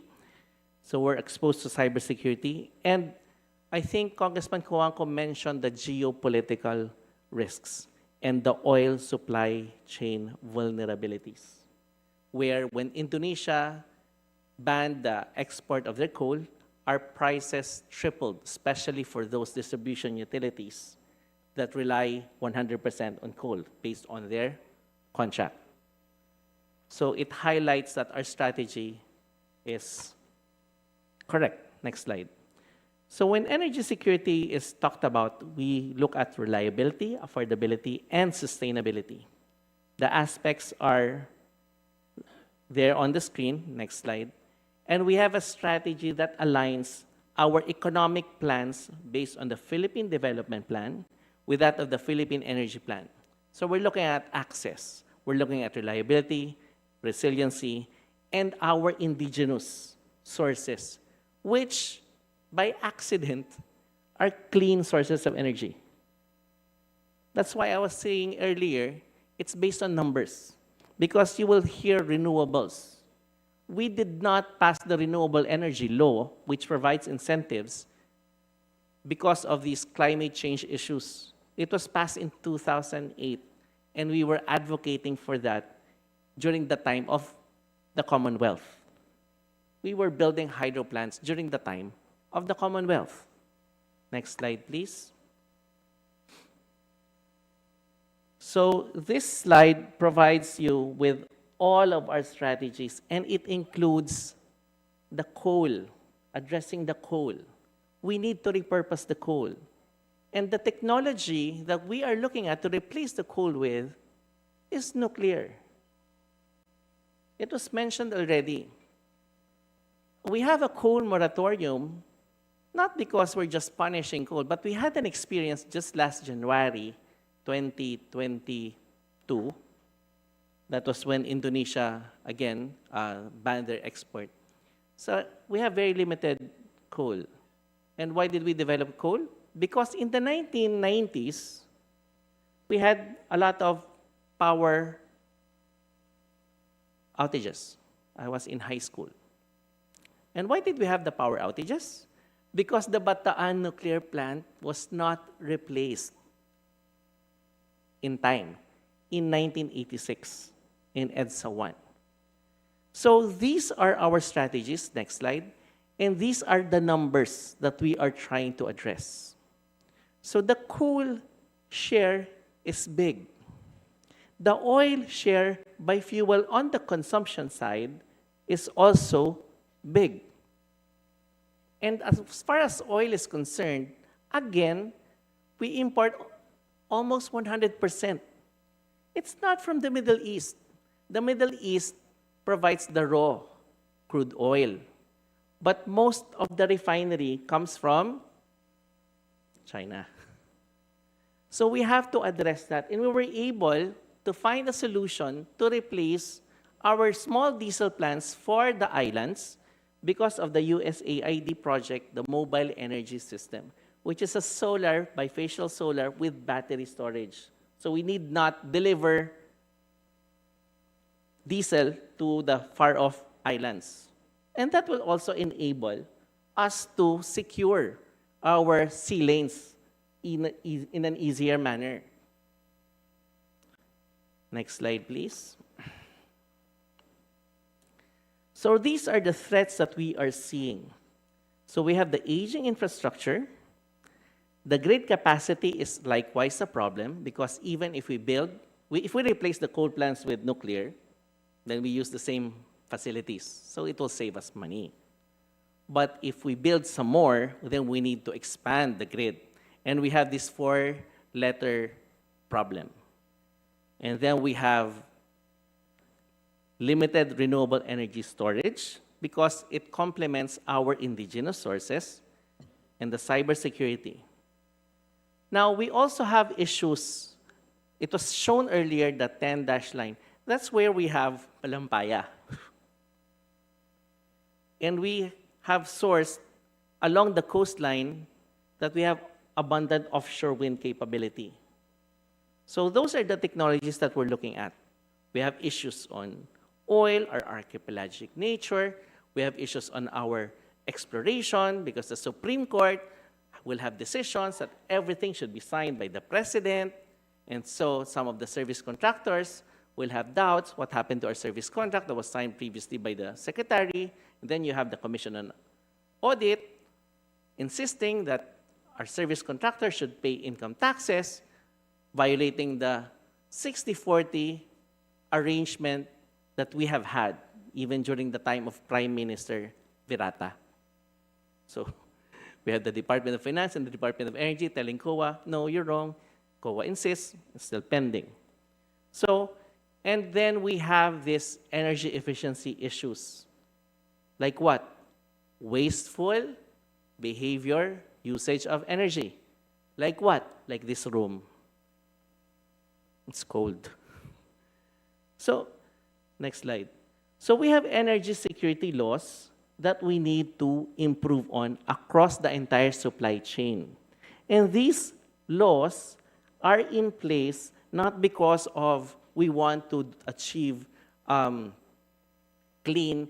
It just so happens that they're all aligned. We want a healthy community, so we don't want a lot of smoke in the streets. So electric vehicles is being pushed.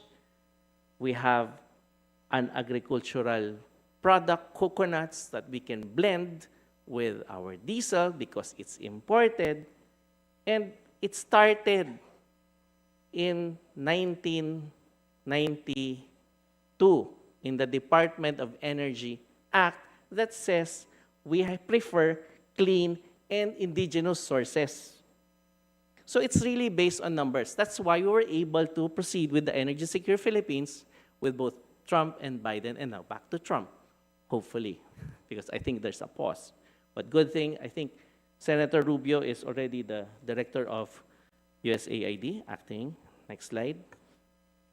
So we focus on cybersecurity laws, and there we will need the intervention of Congress as well, because CII critically, whatever infrastructure CII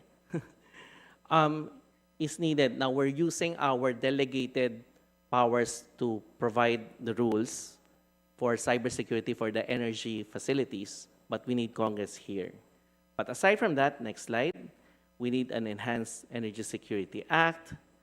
It's aligned with our Disaster and Resiliency Act, RA 10121. The Cybersecurity Act, I think, is being worked on. Next slide. And welcome to the Philippines again, because here, it's not government-owned. Most of it is private-owned. So it's much more difficult to shift with the entire private sector, so we have to develop markets. And the good thing, again, is we're not only mobilizing the money of the big players, we're mobilizing the consumers as well, because they can participate in this transition towards energy independence. Next slide. So these are our laws for energy efficiency. Next slide. This is our formula, and the Philippines is a great ally of the United States, not only because we love chocolates, Valentine's is coming, but we're also very in love with technology. Even our jeepneys come from the Americans, and that's our symbol, icon, whatever you call it now. So here, it's energy efficiency plus renewable plus emerging technologies plus ICT plus resiliency, and we offer our people to be trained so that we can mobilize them to achieve the transition that is required for a more energy secure world. Next slide. So we have all these other strategies utilizing indigenous sources. Next slide. And this is our last slide. We just want to advocate the passage of critical energy security laws. We want to continue to support innovation in our renewable and energy storage technologies like the mobile energy system, which I mentioned, a product of Energy Secure Philippines, that can be used and deployed in Ukraine instead of delivering diesel. When I was presenting it before USAID and US officials, they said, we can use this in Ukraine. Yes, because of our teamwork here in the Philippines. And we prioritize disaster resilience and cybersecurity and energy infrastructure, continue to diversify and strengthen a whole-of-nation collaboration to achieve the goals of the Philippine Energy Plan, which goes towards energy security. Maraming salamat po.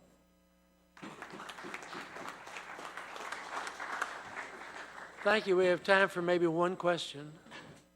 Eric, we have a mic over here, please.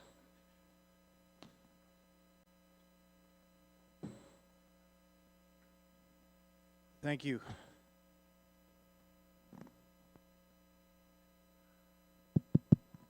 Test. Hello? Hello? Can you hear me? Speak up. Test. Okay, there we go. So I guess it's a question for anybody on the panel, but it strikes me that Malampaya is running out, but yet there is a lot of natural gas in Reed Bank and in other places, but you're stuck because of the 10-dash line, and China wants to control it. Meanwhile, your electricity grid is 40% owned by China State Grid. And then third, much of your refining capacity, your refined diesel and gasoline also comes from the Chinese refineries.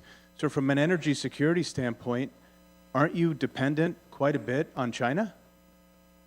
It emphasizes the vulnerability that we are addressing at the moment. That's why We're so happy that we have the 123 agreement that was the fastest negotiated between our two countries, but that's not enough. Nuclear as an answer may not be enough.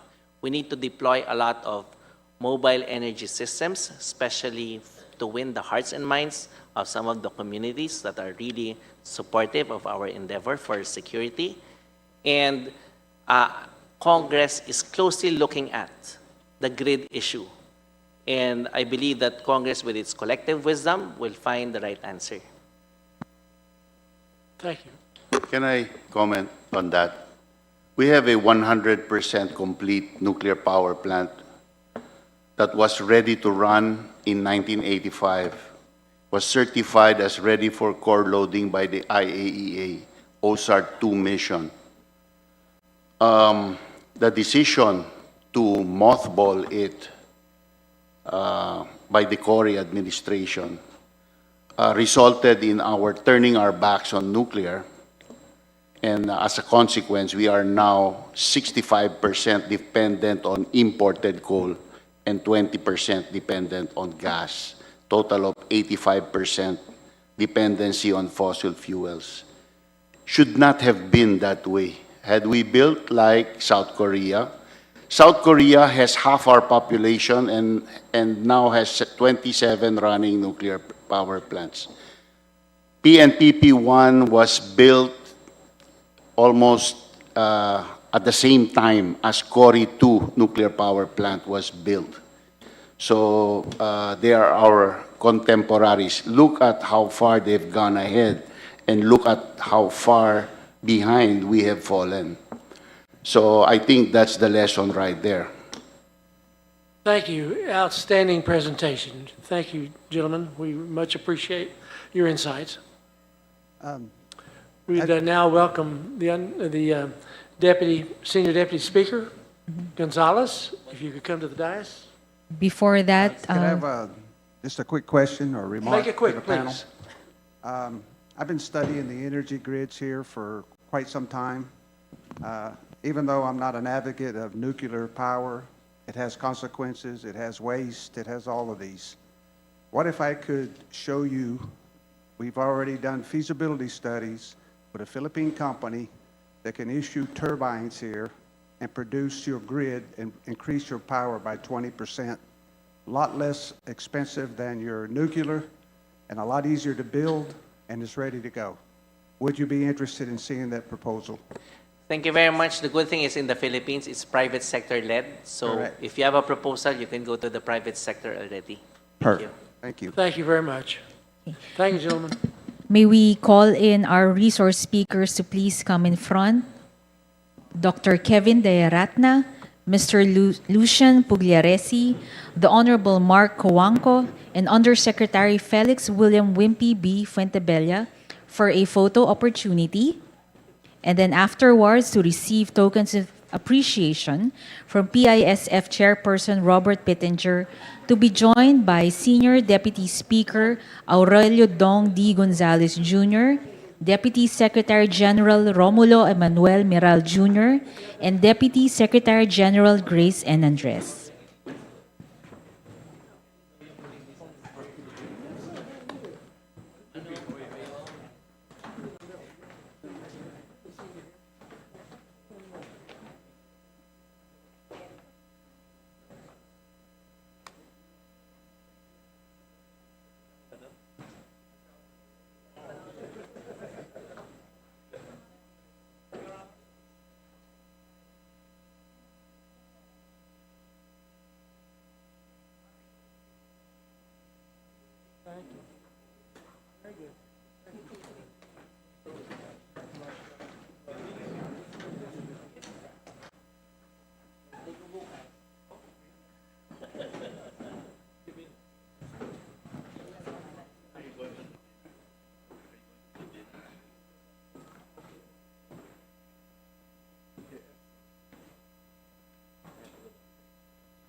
Senior Deputy Speaker Gonzalez, we are honored to have you here with us today. We look forward to your closing remarks. prior to your coming, I would like to say an enormous thank you to Speaker Romualdez, to Deputy Speaker Mendoza, to Congressman Rodriguez, and particularly, where is Grace Andres? Grace, are you in the room? Come up here, Grace. You come up here now. I mean, a big standing ovation for Grace Andres. She is unbelievable. Just, they have been incredible. What a team you have. We've had 27 global forums. The hospitality, the clarity of just direction and mission and what you all have done has been remarkable, incomparable to anything we've done. Thank you. Well, the speaker he's led the charge. He's been great, and he knows how deeply I appreciate and respect him. Thank you. Senior Deputy Speaker Gonzalez, could we have your closing remarks? Thank you.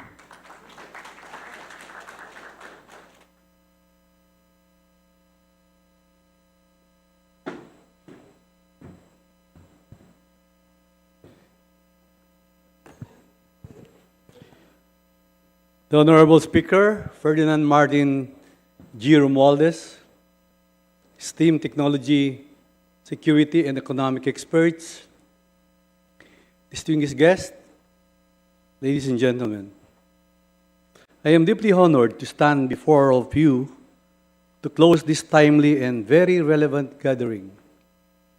It is my absolute privilege to deliver this speech for you. The past 2 days have been filled with the healthy and fruitful exchange of best practices, ideas, dialogues from respected security, intelligence, and economic experts from all over the world. This forum has highlighted the fact that peace, security, and development are closely intertwined. Economies cannot thrive where conflict exists and where governments and peoples are not secure within their own borders. Peace and security are elusive when the quest for development and economic survival is pursued at all costs without regard to the rights and entitlements of others. However, as also brought to light in this forum, states must work together as they address the challenges in their midst, strengthening standards and protocol, and reinforcing acceptable norms of international behavior. The topics in this forum may be reserved for isolated discussions, but substantiated in this forum. All have profound impacts to the maintenance of peace and stability in the Indo-Pacific region and the entire world. The Indo-Pacific region has proven its importance to the world through its strategic placement in sea lanes investigation, navigation, the presence of much-needed raw minerals and superconductors and electronics with drive, all modern computer systems. Thus, the maintenance of peace, security, and development in the region remains a global priority. This forum reiterated that rules-based international order should remain as the only method to settle all conflicting interests among states. History has shown that no one truly wins in armed conflicts. Economic coercion and intimidation tactics only serve as catalysts for such armed conflicts. Hence, as much as possible, all avenues for peaceful conflict resolution should be pursued and exhausted, not just in the West Philippine Sea, the Taiwan Straits, or other parts of the Indo-Pacific region, both in all parts of the world. This forum also demonstrated the unrelenting march of technological advancement and its impacts to society, where from the 1960s, computing powers of processors nearly double every 2 years. As exponential growth, we only consider the unfathomable decades ago. The prevalence and reliance on artificial intelligence in our daily lives have no increase. While this may lead to new opportunities for innovation and efficiency, resulting in enhanced productivity as well as increase in common growth. The unregulated use of artificial intelligence may also bring about worker displacement, worsen existing inequalities, perpetuate human biases, and put people's fundamental human rights and well-being at risk. Hence, exponential technological growth, along with the rapid adoption of such technologies, necessitate an institution of state policies and a collective global stand on the regulation of these technologies, especially artificial intelligence and other matters on cyber security. In addition to the need for regulated and responsible technological advancement, the management of interconnectivity through the protection of marine undersea cables must also be prioritized since they serve as the backbone of internet and communication networks. Further, the establishment of resilient global supply of semiconductors, electronics, and critical minerals must also be ensured to reduce economic vulnerabilities and inefficiencies, allow industries to thrive, and for people to enjoy the comforts and convenience of modern technology. The forum likewise tackled the trade priorities of key economies in the Indo-Pacific and how foreign policies would affect their bilateral, regional, and multilateral trade issues. The management of trade policies, especially when it concerns superpowers, having resounding impacts on all economies, trade policies can have significant efforts on the lives of ordinary people. As discussed in this forum also, collaborative trade policies promote economic growth by facilitating trade and allowing countries to specialize in producing goods in which they have comparative advantage, eventually lead to lower prices of goods for consumers, potentially improve job opportunities, and even better international relations. Unfortunately, while collaborative trade policies exist, economic coercion or the weaponization of trade policies may unfortunately be adopted by a country in the pursuit of its own political goals. This type of coercion leads to adverse consequences such as destabilization of the global trading system, loss of job opportunities, and limitation of consumer choices, leading to higher prices. Such economic policies have no place in this modern and interconnected world. Ladies and gentlemen, the urgency to maintain peace, security, and sustainable economic development cannot be understated. I reiterated the call to consider the following objectives to strengthen multilateral economic frameworks, prioritize green transitions, and secure global supply chains as declared by the keynote speaker, our honorable speaker, Ferdinand Martin Gomez Romualdez, at the start of this forum. to all the attendees of this esteemed forum, we are bound by our common resolve to act decisively to the problems and challenges revealed in the past few days. We must continue to advocate for responsive, efficient, comprehensive policies centered in collaboration and advancement. As parliamentarians and representatives of our respective states and people, we need to unceasingly take part in the healthy exchange of our views, experiences, innovations, and best practices to tackle the challenges which lie ahead. In doing so, we can bring realities, policies centered on peace, security, and sustainable development.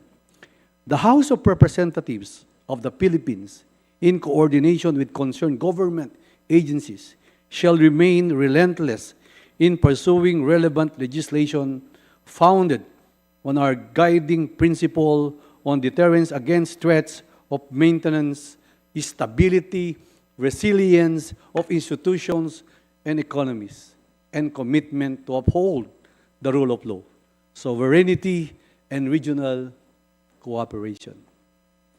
From what transpired in this forum, I am confident that with our continued collective effort and shared principles, this comprehensive and dynamic relationship will only grow stronger, and will produce positive results not just in our respective states, but for the entire world. I sincerely thank all of you for your presence and for making this forum a resounding success. We also commend the vision and leadership of Honorable Robert Pittenger, who continue to inspire parliamentarians across the globe to engage in dialogue and enhance cooperation. On behalf of the House of Representatives, thank you once again. Dakal pong salamat, marami pong salamat. Mabuhay po tayong lahat, mabuhay ang Pilipinas at ang mundo. Salamat po. Thank you very much, Senior Deputy Speaker, Honorable Aurelio Dong D. Gonzales Jr. Please stand at the center of the stage, and may we also call in front as well to join the Senior Deputy Speaker, the Chairperson of the Parliamentary Intelligence Security Forum, Robert Pittenger, for a photo opportunity to be joined by two of our Deputy Secretary Generals, Romulo Emmanuel Miral Jr. and Deputy Secretary General Grace N. Andres, to receive tokens of appreciation for both for the chairperson of the PISF and for the closing remarks, Senior Deputy Speaker Aurelio Dong Gonzales Jr.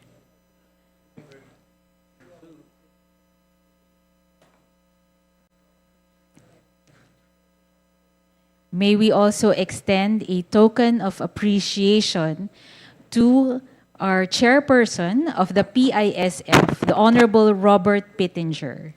Let us all give him a round of applause, please.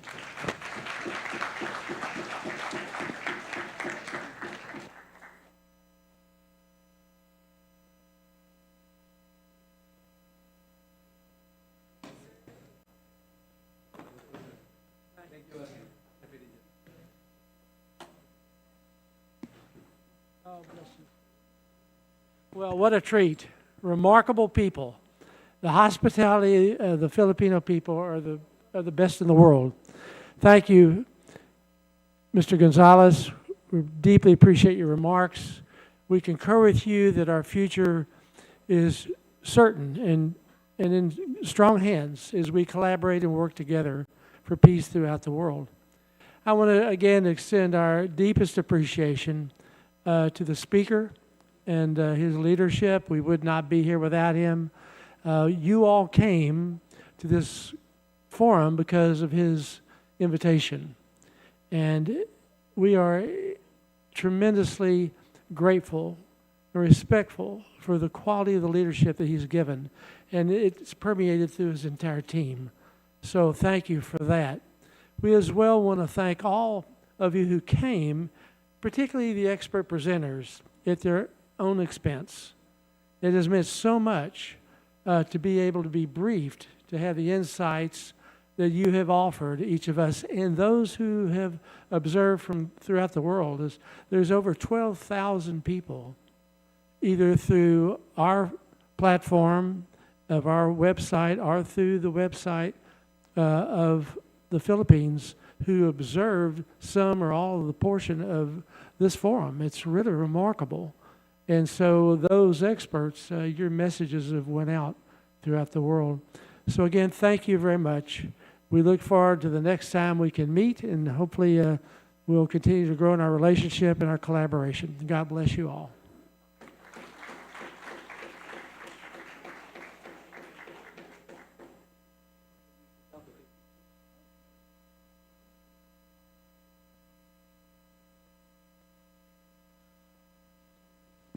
Ladies and gentlemen, may we request everyone to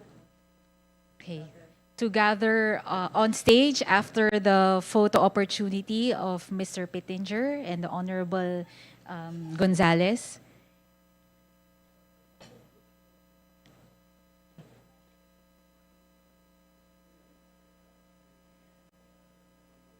May we call our delegates in front for a photo opportunity with Chairperson Pittenger and Senior Deputy Speaker Gonzales. Thank you. I would be remiss if I did not thank my dear assistant, Lucas Rojas, who is also my favorite soloist. Thank you.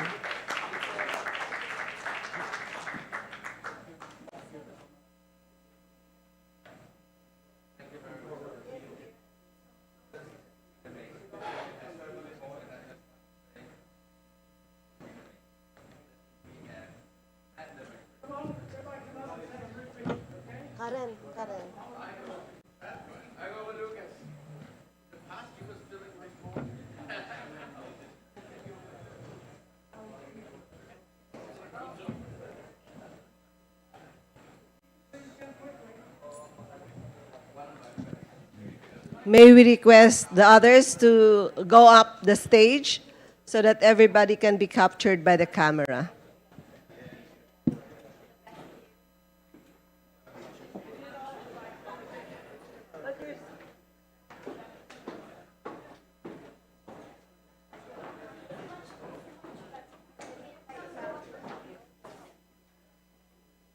The rice place.